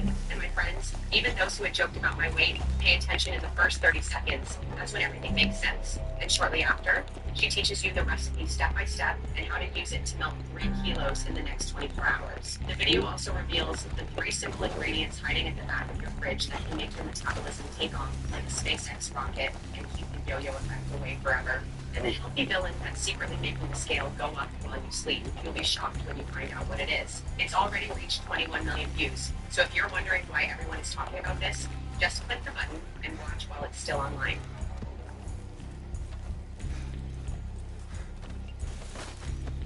They flew over the beach of America and could see Zeusura's boat. They landed their ships next to the Great Lord. Zeusura, Emsara, their children, and the other survivors will be seen, as well as Ninagal, Enki's son. It was then that Enlil had another fit of rage, and his fury knew no Love you, mommy. Enlil lunged at Enki. He was willing to kill his brother with his own hands.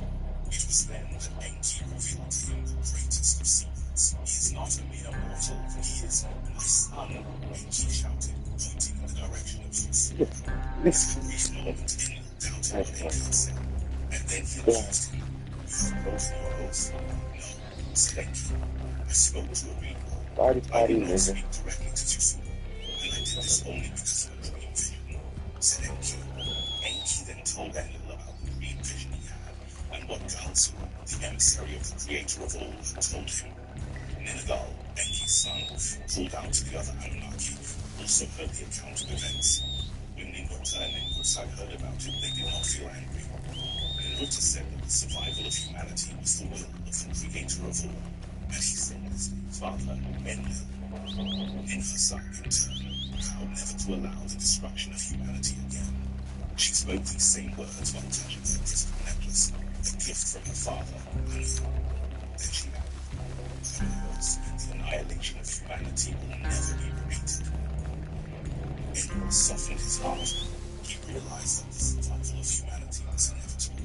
So he approached Zeusura and his wife, Emsara, in a gentle and peaceful manner, blessing them, saying, be fruitful and multiply, and thus populate the earth.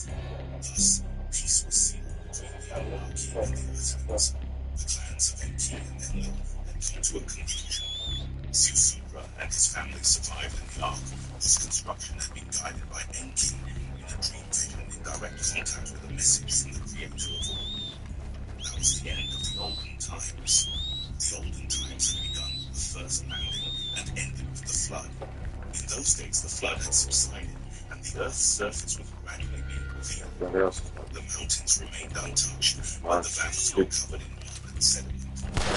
From their hidden ships and smaller vessels, the Anunnaki observed the landscapes. Everything that had existed in the ancient cities in Eden and Apsu was now buried beneath the mud. Eric, Nibiru, Uruk, and Sipar had all vanished, swallowed by the waters and transformed. Everything was entirely gone. From their ships, the Anunnaki circled the Earth, and in the distance, they saw the great stone platform atop the Cedar Mountains shimmering in the sunlight. The landing place established in the olden times was still there. The smaller ships touched down on the platform, which was intact. In the launch points, the enormous stone blocks remained firm. Clearing debris and tree branches, the first to land signaled the other ships, and one by one, the heavenly ships landed on the platform. The news was sent to Marduk on Anu and Nana on the moon, and they too returned to Earth, landing on the landing platform. Then the Anunnaki and the Igigi gathered, and Enlil called a meeting. Enlil said that they had survived the flood, but the entire Earth had been devastated. All means of recovery must be assessed, whether on Earth or elsewhere. Marduk spoke up, saying that Anu was devastated, its atmosphere swept away, and its waters evaporated by Nibiru's passage. The land they once knew was no more, now a place of dust storms. Nana added that the moon could not sustain life on its own. One could only stay there with masks, otherwise survival was impossible. Nana continued, saying that Tiamat's army leader must be immortalized, connected to Earth's fate. Enlil lovingly placed his arms on his son's shoulder, stating that their current priority was survival and sustenance. Enlil summoned Enki, his brother, and announced that they would inspect the sealed creation chamber, searching for the seeds of Nibiru. Next to the platform, they cleared away some mud and found the ancient well. They removed the stone blocking the entrance and entered the sanctuary. They discovered sealed diorite chests and opened them with a copper key, revealing crystal vessels containing Nibiru's grain seeds. They were still there. Enlil handed the seeds to Ninurta, instructing him to build terraces in the mountains so that the grains of Nibiru could grow. This way, they would once again have bread from the cereals. In the Cedar Mountains, and other mountains too, Ninurta built dams and waterfalls, constructed terraces, and taught Zeus and his eldest son about cultivation and planting. Meanwhile, Enlil assigned his youngest son, Gur, another task, to the waters of the field and find any remaining fruit trees. So Zeus's youngest son was tasked with fruit cultivation. The first fruit they found was the vine brought by Ninurta. Zeus Over drank his its fucking juice and immediately fell No, asleep, as if intoxicated. running, nigga. That's That's when y'all. Enki surprised everyone. He offered a gift to the Anunnaki and to the inhabitants of Earth. Enki opened the ark carried by Ninagal and announced that the vital essentials and life eggs could be combined in the wombs of the quadruped animals aboard Zeus's vessel. Enki said that she would multiply, providing wool and meat, and other living creatures would populate the Earth. Thus, Enki would support Earth's reconstruction. Tanuzi was assigned the task of herding with the help of Zeus' middle son. Then Enki focused on the dark-hued landmass where his and his son's domains were. At the confluence of powerful waters, Nineveh built dams in the mountains and channeled the violent waters of the waterfalls into a lake. Enki, along with Marduk, surveyed the lands between the Apsu and the Great Sea, contemplating how to drain the river valley where dwellings once stood. The virus outbreak 3 years ago changed everything. The virus killed almost everyone. That is true survived. Now, in the middle of the river, the river waters cascaded. She raised an island, channels above them, cut 2 channels in the rocks, and shaped 2 straits. This way, the waters flowing from the plateaus could be slowed down or sped up. He regulated the waters using dams and sluice gates, raising the winding river valley through the cave island, the island of Mr. Philip Carlier. I don't know where to start. I remember when his poster first went up. Miles on the run all this time? Then God help him. Ain't much in the way of company out there, or much that won't try and eat you or put you on a pike.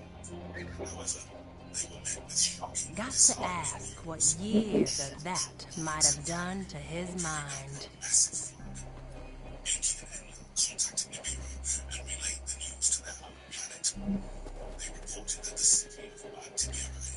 You're here. You're here. Oh, thank heavens you're here. See, I've been here for, must be years. Trash. See, I thought no one would ever come. Philip Carlier, the Castile Cotton Company's chief clerk. But, so you already know that, given why you're here. Can't imagine how much love is. Oh, no time for any of that. Now, if you just let me... Oh, so hoping for someone to share this with.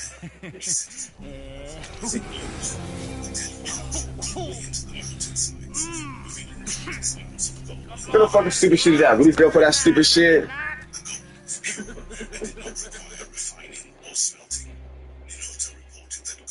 Everywhere.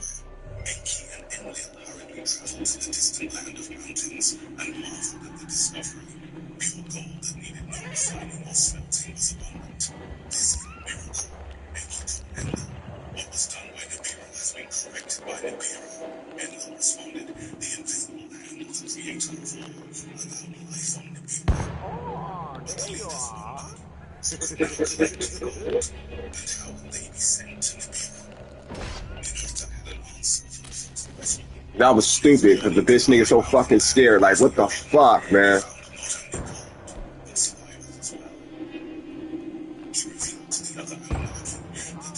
Surviving brothers had saved themselves on rafts. They were descendants of Kain and knew how to manipulate metals. The survivors were on an island, the mountains being transformed into an island. They called him Muta, the Great Protector, and remembered him as a guardian of their ancestors. Upon hearing this news, Enlil, who had planned the end of all earthlings, was not angered. They all said to themselves and others, it is the will of the creator of all. The Anunnaki then created a new landing place for the size of the islands, a direct route between the new gold extraction site and Nibiru. They sought a dry, hardened plain and found it near the landing place on this peninsula.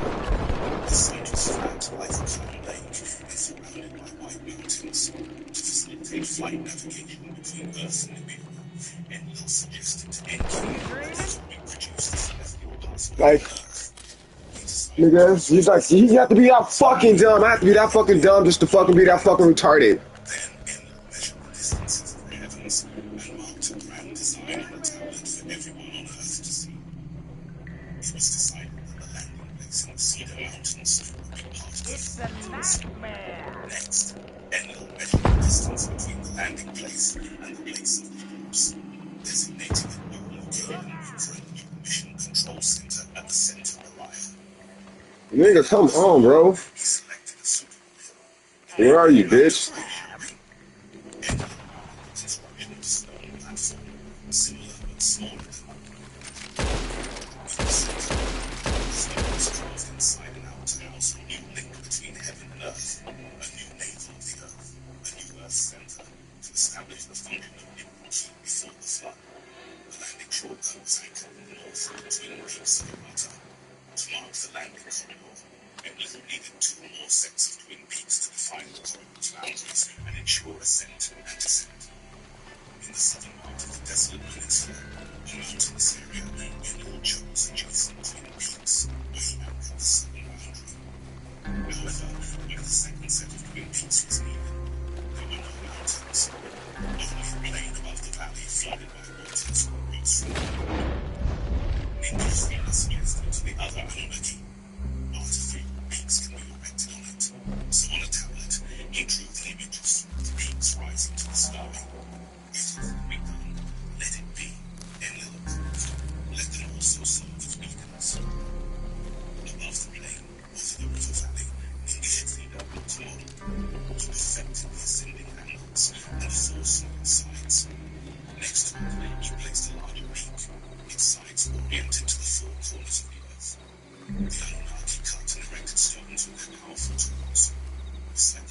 In a precise location, they raised its twin peak. They carefully designed galleries and chambers for pulsating crystals. When this enormous peak rose to the heavens, light to place the capstone on it. People prepared a mixture of electrum from which the apex stones made. The sunlight reflected to the horizon, and it was like a pillar of fire at night. It focused a beam to the heavens, harnessing the power of all the crystals. When the work of the was completed, the full light entered the great twin peaks and marked them with these four. They gave it a name, and it was which had a continent. It was a great beacon for the heavens. They told themselves that the Anunnaki survived the Great Flood always triumphs, and so they did. Now, the new place was left in walls could receive goals and lands beyond the seas, and from there, the ships that were pulled from the rear, carrying survival and leading to South America. From the east, where the sun rises on the appointed day, the hill ascend. To the southwest, where the sun sets on the appointed day, the hill descend.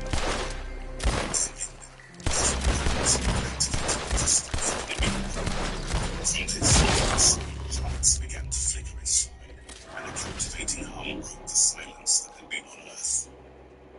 Outside, the apex stone suddenly shone, and it became brighter than the sun itself. The crowd of Anunnaki gathered and let out a great and powerful cry of joy. Ninhursag, moved by the occasion, recited and sang a poem. House that is like a mountain, house that faces the sky. It is equipped for heaven earth. It is the work of the Anunnaki. Bright and dark house, house of heaven and earth, built for the celestial ships. The Anunnaki constructed it. House whose interior glows with a reddish skylight. House whose interior shines with the reddish light of the sky, emits a pulsing ray that reaches far and high. Noble mountain among mountains, created great and noble. It is beyond the understanding of earth dwellers. House of equipment, noble house of eternity. Its foundation stones touch the waters. Its great circumference is set in the clay. House whose parts are skillfully interwoven, so that the great ones who circle in the heavens may descend to rest. House that is a landmark for spacecraft, with unfathomable inlets, always blessed by arbitrary sites. This is the moment we realized, yeah, we're in over, and thank God my husband called Spaceship Resources. They're a licensed interfaith broker, meaning they get logistics, coordinate with credit carriers, and keep you updated. No scams, no fraud. This is smooth, and everything went so smoothly. If you're local to South Florida or nationwide, Spaceship's the way to go. Seriously worth it for this stuff.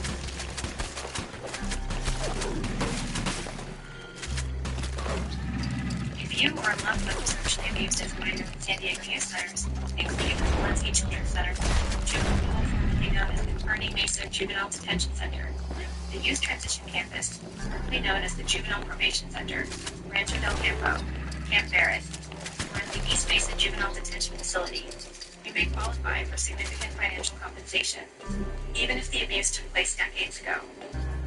More than 100 individuals have come forward with allegations of sexual abuse at these facilities.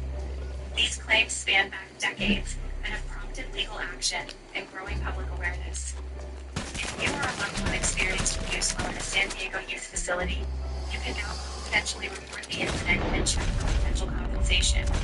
Don't wait, as to every file your claim may be limited. Learn from funds now.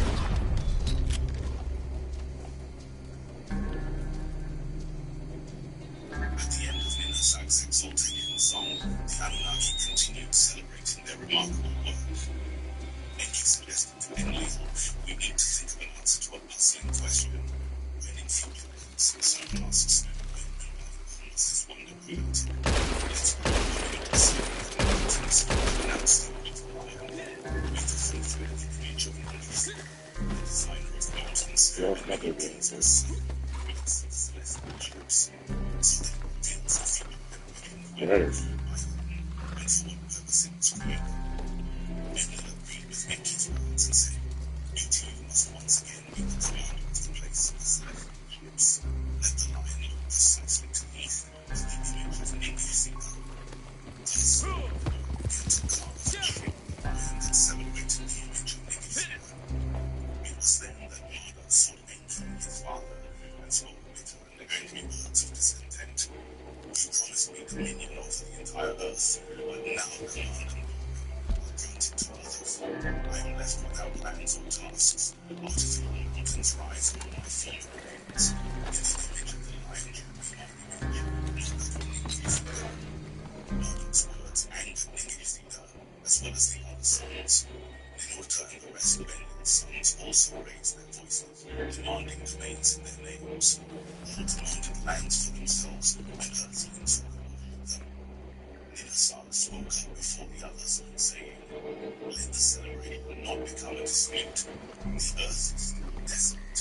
Among the earthlings there are only survivors, and we are few and anarchy. Let us honor Marduk's words. Ningiziga has not been deprived of his honoring Marduk's words." Ninasar's voice became a peacemaker between the two clans. Enlil said, "For peace to prevail, we must divide the habitable lands among us." And so they agreed to make the peninsula an undisputed separator. They named it the Land of Missiles and called it Tilman, a land beyond the reach of earthlings. They entrusted its care to Ninmar, the peacemaker. To the east of the peninsula, in the habitable lands, they entrusted them to the care of Enlil and his sons, and for 2 of Zeus's sons, Shem and Japheth, to live there. The dark landmass that included Absalom was granted to Enki and his clan for dominion. To inhabit it, they chose the people of Zeus, his middle son, Ham. To appease his son, Enki suggested making Marduk their lord, ruler of their lands. And in this regard, Enlil said, "Let it be your way." In Tilman, without its mountainous south, Ninurta built a dwelling for his mother in Ninurta. It was located in a valley near a spring of palm trees. On the mountain peak, Ninurta planted a fragrant garden, and when everything was finished, they sent a signal to all the outposts on earth. From the mountainous lands beyond the ocean, the small ships brought the cold blankets. From the place of the celestial ships, corn was taken to Nibiru. And on that memorable day, Enlil and Enki spoke and agreed. May Ninurta, the peacemaker, be honored, and let a new title epithet be offered to her Ninurta, mistress of the mountain head.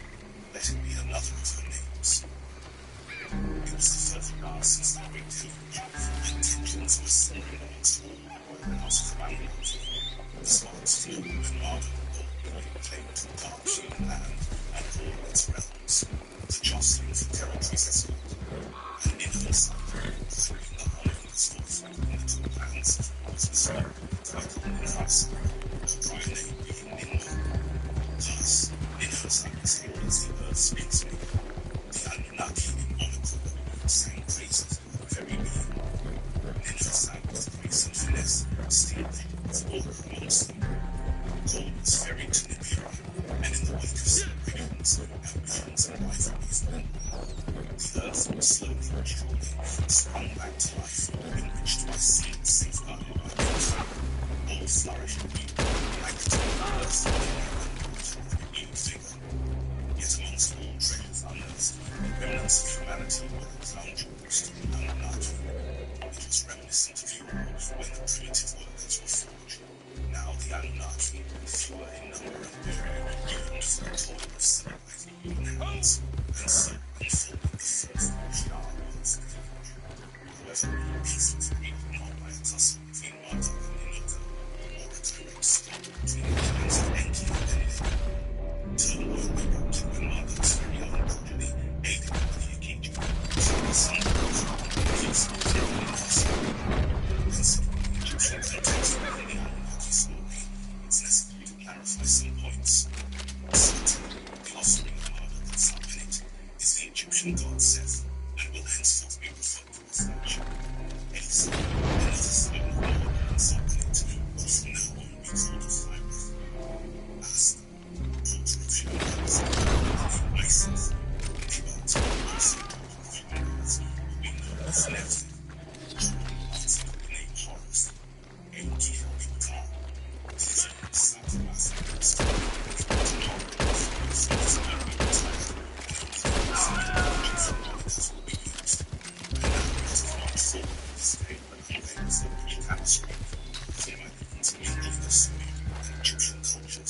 Shedding light on key aspects of the Anunnaki's sojourn on Earth. Marduk and Sargon were on Mars, waiting for the end of the deluge. Osiris and Seth, the gods chosen, fell in love with the daughters of Shamgar, the leader of the Aegidi. When they returned to Earth, the two brothers chose wives. Osiris married Isis, and Seth committed himself to Nephte. Osiris chose to stay in the dark-hued land with his father Marduk, while Seth established a residence near the landing place where the Aegidi and Shamgars dwell. Restless with earthly domains, Shamgars question and instigate other Aegidi. What about the Aegidi? Shouldn't they be lords? Nephte constantly brought these thoughts to Seth. And our worthy father, Osiris, would be the sole heir of the fertile lands. Thus, Shamgars and his daughter Nephte spoke to Seth, giving plans to maintain control over the succession. Thus, they organized a feast. They invited the Aegidi and the whole Anunnaki race. Unaware, Osiris would disintegrate with his brother. Nephte, his wives, adorned themselves and sang a song to Osiris all day. Seth served succulent meat to Osiris, and Shamgars offered him new wine in a chalice mixed with an elixir. Osiris was happy. He sang joyfully and took part in the music, playing the cymbals. Later, under the effect of the drink and the elixir offered by Shamgars, Osiris fell to the ground. Let him rest, said the hosts, and so they put Osiris on the ground. They led him to a coffin and clothed him with small clasps, throwing it into the sea.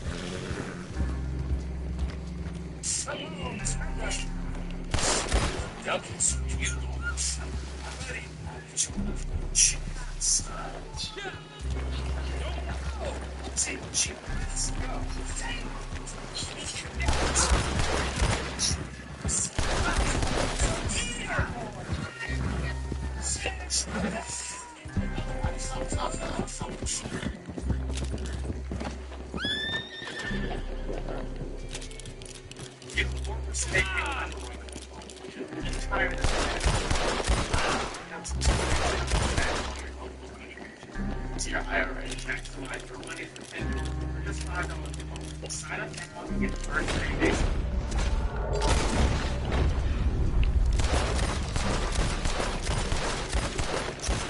What happened?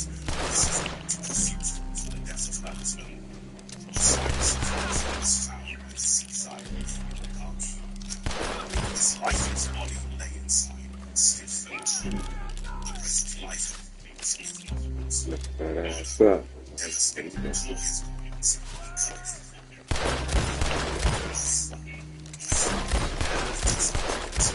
immersed in grief and sadness. Still, he cried out, the first king of Jesus. It's me. This is the heavens.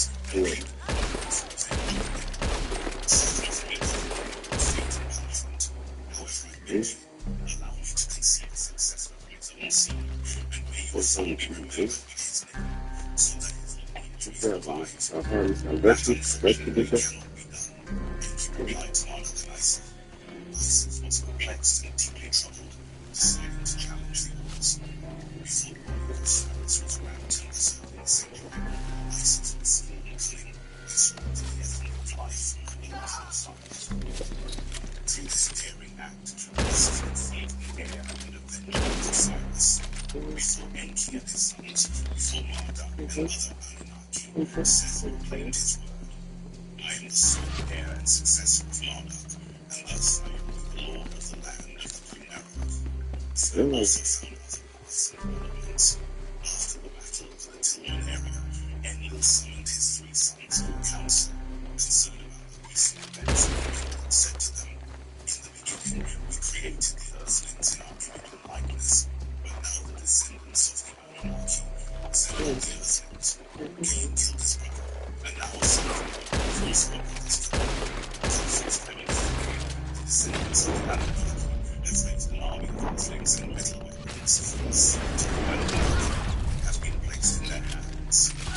Since the beginning, plans to challenge the Anunnaki, the disturbance and disobedience of the Aegidi persist.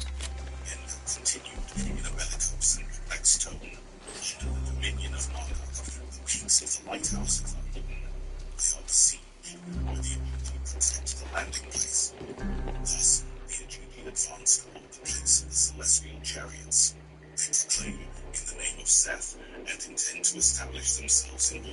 unearthed relatives. Enlil, realizing the intention of the occasion, shared his concern with his sons and proposed the creation of an alternative heaven civility.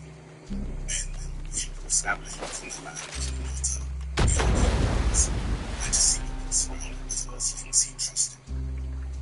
Thus, the sacred mission was entrusted to Ninota, who set out in search of the ideal location.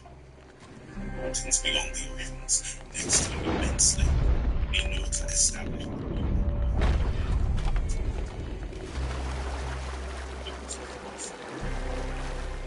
points of ascent and descent. The facilities, although primitive, served their purpose. Ninota communicated his success to Enlil, ensuring that the shipments of gold to Nigeria would continue, and that, if necessary, they could ascend from that location. However, at that time, God began as a blessing and a terrible outcome. Because Enki's youngest son had fallen married to the known as Ota. Inanna, granddaughter of Enlil, was also in love with Dunkuzi, the lord of Yavne. It was an unconditional love that engulfed two young individuals, consuming them with a passionate and enigmatic fervor. The love songs of the images were first formed by Inanna and Dunkuzi, immortalizing their love in each verse. Enki, the wise, designated Dunkuzi, his youngest son, with a vast domain to the Apsu. Meluha, the black land as it was called, where imposing trees grew and abundant waters flowed. Great pools roamed among the river reeds, and countless herds fed their lands. Mountains of silver and shining copper-like gold were parts of it. Dunkuzi was greatly loved, and after the death of Osiris, he was favored by Enki. However, envy corroded the heart of his younger brother Marduk. Inanna, daughter of Nanna and Ningal, was nurtured by Enlil since her birth.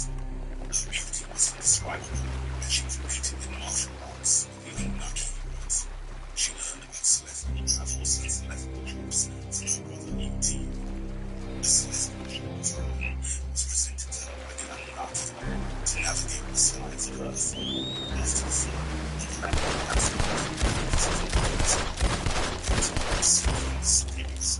Fuck up, nigga.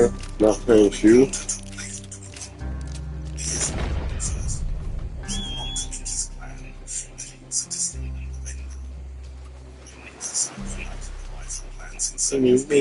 Inanna and Dunkuzi secretly met ways in the eyes of either man and contracted love for each other. Working together, they exchanged sweet words for passion. They listened by side, hearts in harmony, and Dunkuzi, filled with desire, embraced Inanna. Let me teach you, whispered Dunkuzi to Inanna. She kissed him gently, and then spoke of her mother Ningal. But why would I tell? What words should be spoken? They decided to reveal their sincere love for each other. They planned for it to be a joyous occasion, and the scent of cedar would be used to receive the blessing. Thus, the couple was eaten together, and as a boy, Ningal blessed Inanna's mother was also Dunkuzi. Ningal said, "O Dunkuzi, as Nanna's son-in-law, you are worthy." Dunkuzi was received with her by Nanna. Oh, you stupid fuck! Enlil spoke to all those present, managed to be the keys of peace between the clans. You's a piece of shit, you fucking horse. That's why I should have fucking killed you. I'm gonna blow your fucking head off and now restore your bitch ass, nigga. Yeah. Blessing the Dunkuzi. The joy of the engagement infected Dunkuzi's brothers, except that was not he not caused a bridal bed of gold, and nobles, lapis lazuli stones. To please There you Inanna, motherfucker. certain dates, There you favorite fruit, motherfucker. child next to the bed. There Feast of fruits, lapis lazuli stones lay hidden, There you waiting to be motherfucker. discovered by Inanna.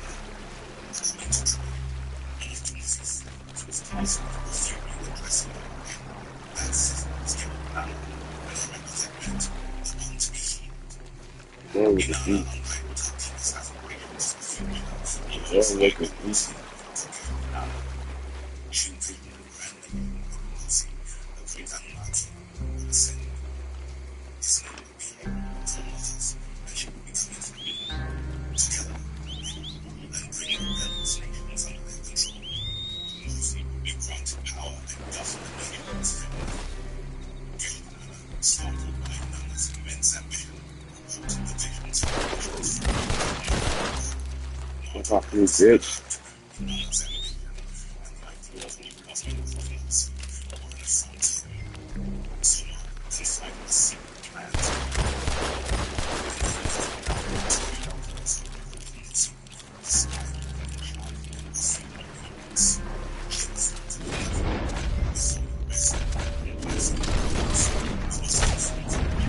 Bitch.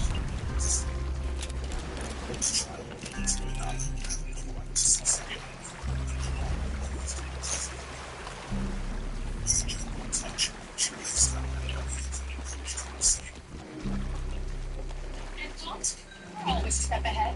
Think all the price of your plan won't go up for 3 years. Guaranteed. That's pressure. Of course, lock the price of your plan for 3 years. Just another way we keep you a step ahead.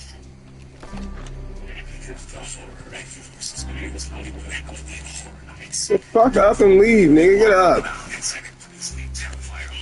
The fuck up.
explain herself.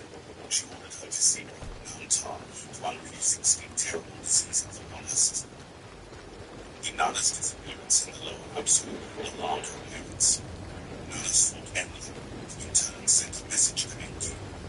Upon learning of the situation from Nurgle, Ereshkigal's son and husband, Enki acted swiftly.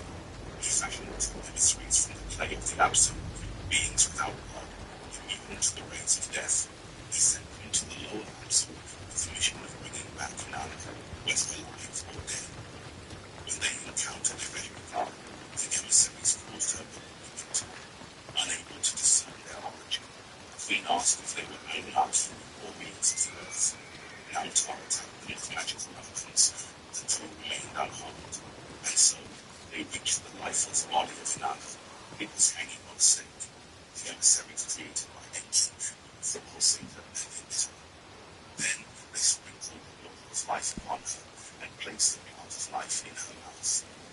Inanna opened her eyes, and then she took a breath of life. Thus, Inanna arose in the realm of the dead.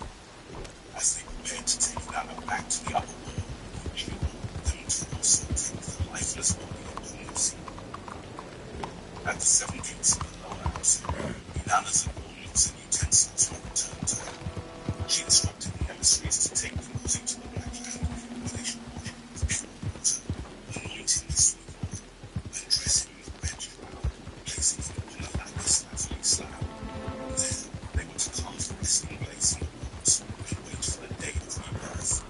Inanna, thirsting for revenge, made her way to Enki's world. She sought vengeance for the death of her mother and demanded the death of the culprit, Murdoch. Enki whispered softly, "There have already been enough deaths." Murdoch provoked, but did not act upon it. Inanna, consumed by despair and a craving for justice, cried out to the heavens, "Vengeance and justice before my in endless dwelling, Inanna and Utu, her children, gathered in council to discuss this great news for the impending war. Niluftar, who had previously defeated the rebellious Anvil, demanded more drastic actions. Utu revealed whispers of the secret words exchanged between Marduk and the Achieve. Enlil then agreed that Earth needed to be liberated. He stated that Marduk was like a malevolent serpent, representing a poison. In December, Enki received the demand for Marduk's surrender. Thus, amidst the moments of Lucy, Enki summoned his children to defend Marduk, his firstborn and heir. Enki said, "I still mourn the departure of my beloved Enlil. However, I must defend the rights of Marduk.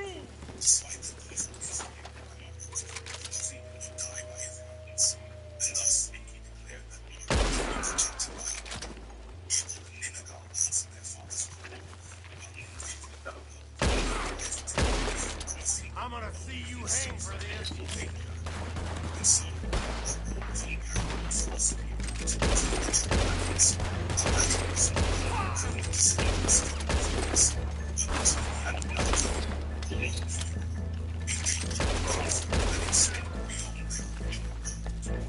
The war began when Inanna, the instinct of the crossed the domains of Enki's children in Earthreach. So,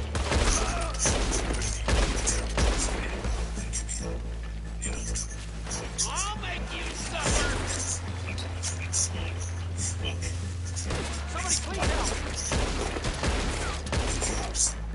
No, please, no!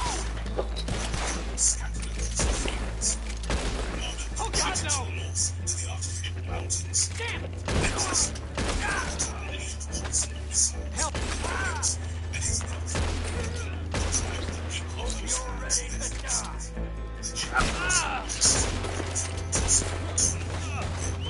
As the terrifying battle spread to the north, Marduk hid in the echo. Evil granted him an invisible shield, and opened raised the all-seeing eye to the sky.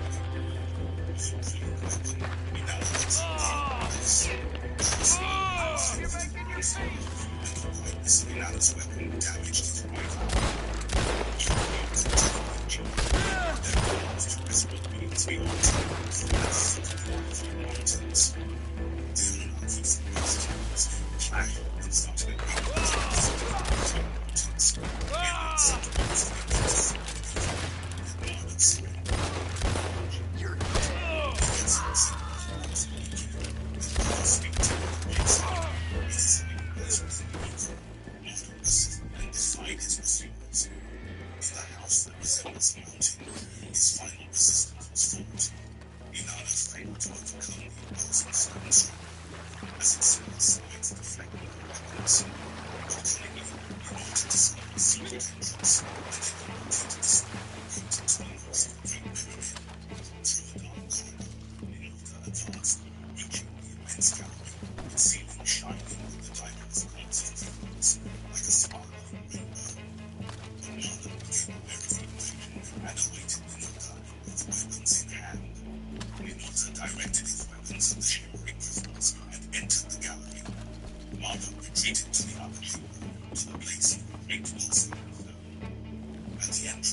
At University of Phoenix, prior eligible college credits can transfer with you.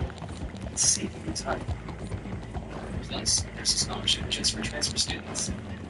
Transfer your eligible credits and earn your degree. And then the stones fell into a deep abyss, far from the sun and light, without food or water. Marduk lay in the echo. Summoned his wife, mourned his imprisonment and punishment without trial. She fought Enki, her father-in-law, accompanied by her youngest son, Nabu. She said, Marduk's life must be restored. Enki asked Utu and Nanna to intercede with Nanna. So they brought Sargon's words for Marduk to live in penitential garments, to live humbly, and to renounce power. However, Inanna will not be appeased, she said. For the sake of honor, the instigator must succumb. Inanna retorted. Ninosag, the peacemaker, gathered the brothers Enki and Enlil. Ain't real fuck, don't tell them that was nigga. Her death is not justified, she asserted. Let Marduk be in exile, then let succession on earth be granted to Ninurta. Enlil was pleased with the words and smiled. Ninurta was his son Ninhursag. As the father, what choice do I have between succession and life? With a heavy heart, Enki continued. In my lands, desolation spreads. The war must come to an end. I still weep for cruelty. In exile, Enlil said, if peace and Marduk is the love, agreements and compromises must be made. And so, Enlil observed the advantage, intending to be the foremost among the brothers. He raised his voice and continued, all the fatalities that connect heaven and earth must be entrusted solely to me. Dominion over the land of the two powers must be handed over to another son. The Egyptians of Marduk must be directed to relinquish the landing place and abandon their alliance and commitment to Marduk. Marduk must be led to a land of no return. There to the door now. Here's your bounty money. Thus, Marduk must depart from exile. Enki recognized his heart was subject. He said, the name of Ninhursag was mentioned shortly thereafter in two ways. He was designated for the rescue of Marduk and also to be the lord of the lands of Uther. It was said that Ninhursag, also known as Thoth, was knowledgeable of the secrets of Ikur. When the great Anunnaki announced their decrees, Ninhursag was called upon to perform the rescue. His challenge was to extract Marduk from the blocked depths, from the bowels of the Great Pyramid. Saving Marduk, buried alive, was a mission that exceeded his own conception. Ninhursag leader studied the hidden designs of Ikor and devised a plan to overcome the obstacles. Then he said, through a carved upper opening, Marduk will be liberated, and he revealed his plan to the leaders. The East leader spoke, Inoki, I will show you. You will open a door in the stones, and from there, you will trace a winding path, forming a rescue axis. Through the hidden recesses, we will enter the heart of Ikor. At the epicenter of the chambers, we will break through the rocks. Opening a door inward, we will bypass the blockades. Through the grand gallery, we will proceed, raising the 3 stone barriers. We will reach the highest chamber, the deadly prison of Marduk. Thus, the Anunnaki, guided by Nibi's leader, pursued their meticulous plan. With tools that cleave the rocks, they opened the entrance and shaped the rescue shaft. They penetrated into the interior of the ingenious mountain and created a passage. Circumventing the 3 stone barriers, they reached the highest chamber. On a narrow platform, they erected the iron gates and rescued the unconscious Marduk. With caution, through the winding shaft, they led Marduk to the fresh air. Outside, Sarpanita marveled, wife and son, and have a browse. and finally, When you're ready, have a browse of our catalog, and I can go out back and get what you're looking for. But Marduk became enraged. Would you consider some of our gun improvements? Marduk said, I'd rather die than renounce my inheritance. You know, we sell plenty of parts to improve that weapon. Sarpanita whispered. Marduk, enraged and humiliated, muttered, I surrender to my destiny. In a low voice. Sarpanita and Nabu then accompanied the desolate Marduk and thus Glad to see you're taking care of it. So many people don't. I could add some rifling into that barrel if you want. Makes it much more accurate. Ninurta entered the Ikor once again through its entrance. He proceeded through the corridors towards a mysterious structure. There, on the eastern wall, a small artistic opening radiated a reddish glow. It was the crimson brilliance of the Stone of Destiny. Tormented, Ninurta exclaimed in anguish, its power captures me to kill me, subjugating me with a deadly attraction. Ninurta shouted from within the chamber. Then he ordered them to take the stone and destroy it completely.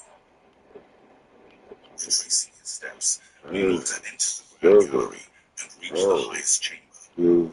In a chest carved in stone, the heart of the Ikor pulsed. The force of its network expanded through 5 compartments. Ninurta struck the chest. I hope this will bring more people to Chinatown, but I am still waiting. Full of beams that determined directions, and for it to be transported to a place of its choosing. Descending through the vast gallery, Ninurta examined the 27 pairs of crystals originating from Nibiru. Many were damaged in the battle against Marduk, while others, still intact, survived the fight. Ninurta instructed that the intact ones be removed from their niches, while the others he pulverized with his rays. Then, outside the Ikor, You ever thought about getting some enhancements for that gun? Flight on its blackbird towards the apex stone. He carefully observed the supreme symbol of his enemy. With his weapons, he released the symbol and caused it to crumble into pieces on the ground. With this, the fear of Marduk is finished, declared Ninurta, victorious. On the battlefield, the gathered Anunnaki praised Ninurta. They said, you resemble Anu. They shouted to their Would you consider some of our gun improvements? A mountain near the place of the celestial chariots was chosen. Within its depths, Did you know a rifle barrel adds noticeable accuracy? We can do that to this model for a great price. The mountain was then named Mount Mashu, the Mount of the Supreme Celestial Bard. Then Enlil summoned his 3 sons. Enlil and Ninmah were also I can see you look after your firearm. command of the ancient lands and assigned lordships over the new lands. Ninurta, the son of Enlil, who had defeated Anzu and Marduk, was given the powers previously granted to Enlil to replace his father in all the lands. Ishkur was granted dominion over the landing place in the Cedar Mountains. Thus, Ishkur's new domains merged with his existing Looks like you've been taking good care of that gun. Nana was granted the lands to the south and east, where the Ajiji and their offspring had spread. The peninsula where the place of the celestial chariots Tell me what you like, was and I'll included in get it Nana's for you. lands. UT of the place and of the navel of the earth. Always working to keep pets healthier as long as possible. Hills, science was more. You got this $200 Ultra Chic skirt and blouse for $60, which means you also got this $200 morning drop-off mic drop for $60. In the land of the two narrows as we Very good chop suey on this street. Say I sent you. None of the other sons of Enki opposed this concession. However, Inanna resisted. For the inheritance of Dumuzi, her deceased betrothed, Inanna claimed. And from Enlil, Inanna demanded a domain solely for herself. The leaders pondered on how to satisfy Inanna's demands and sought advice from the great Anunnaki. They decided to seek clarification from Anu regarding the events on Earth and the division of territories. Since the great calamity in the times of the Deluge, almost 2 stars had passed. The Earthlings moved from the mountainous lands and they were descendants of civilized humanity through Thufudra and were mixed with the seed of the Anunnaki. The descendants of the ancient intermarried roamed the lands, and Welcome back, partner. the descendants of Cain Explore. They I have quite the stock. Okay, let's see your wares. were their perfect descendants. The great Anunnaki Sure, I suppose. for themselves and for the earth. Whoever gave this to you was very nice. Look at what you can find hiding in the gutter. I won't ask where it came from. And serve the few. How do they remain elevated above humanity? Amidst all this, regarding the future, the leaders exchanged words with Anu. And it was then that Anu, the king of Nibiru, decided to return to Earth once again, accompanied by Antu, his wife, who also wished to visit Earth. To come to Earth once more, Anu decided, with Antu his spouse, he would come. While his arrival there awaited, the Anunnaki abodes in Eden to be re-established began. From the mountain lands, descendants of Shem dwelt, to the old, the black-headed people migrated. Upon the newly dried soil, the Anunnaki let them settle. What is your problem? Enki's first city, before where Deluge had fallen. Under the myriads of mud and silt, a new Eridu was marked out. In its center was a raised platform, an abode for Enki, and Enki was built. Hospitable Lord, whose return is triumphant in his home, with gold and silver and precious metals by Enki's sons, provided him with adorned and filled. Above in a circle in the sky, the 12 constellations by their signs were marked out by the tablets of destiny. Below, in the outer, waters with swimming things flowed. In the sanctuary, place that no one invited to enter, and for the demons of his temple, for Enlil and Enlil, and it will keep on top of the mud and silks around him. Over its gables dwellings and travel folds, a sacred precinct was walled off, and the abode for Enlil and Enlil therein was built, in 7 stages in a row. The stone rising as the complex platform. The tablets of destinies. Enlil kept their left weapons protected. The lifted all-seeing eye that scans the lands, and the lifted beam that penetrates all, was kept in an enclosure in a courtyard. As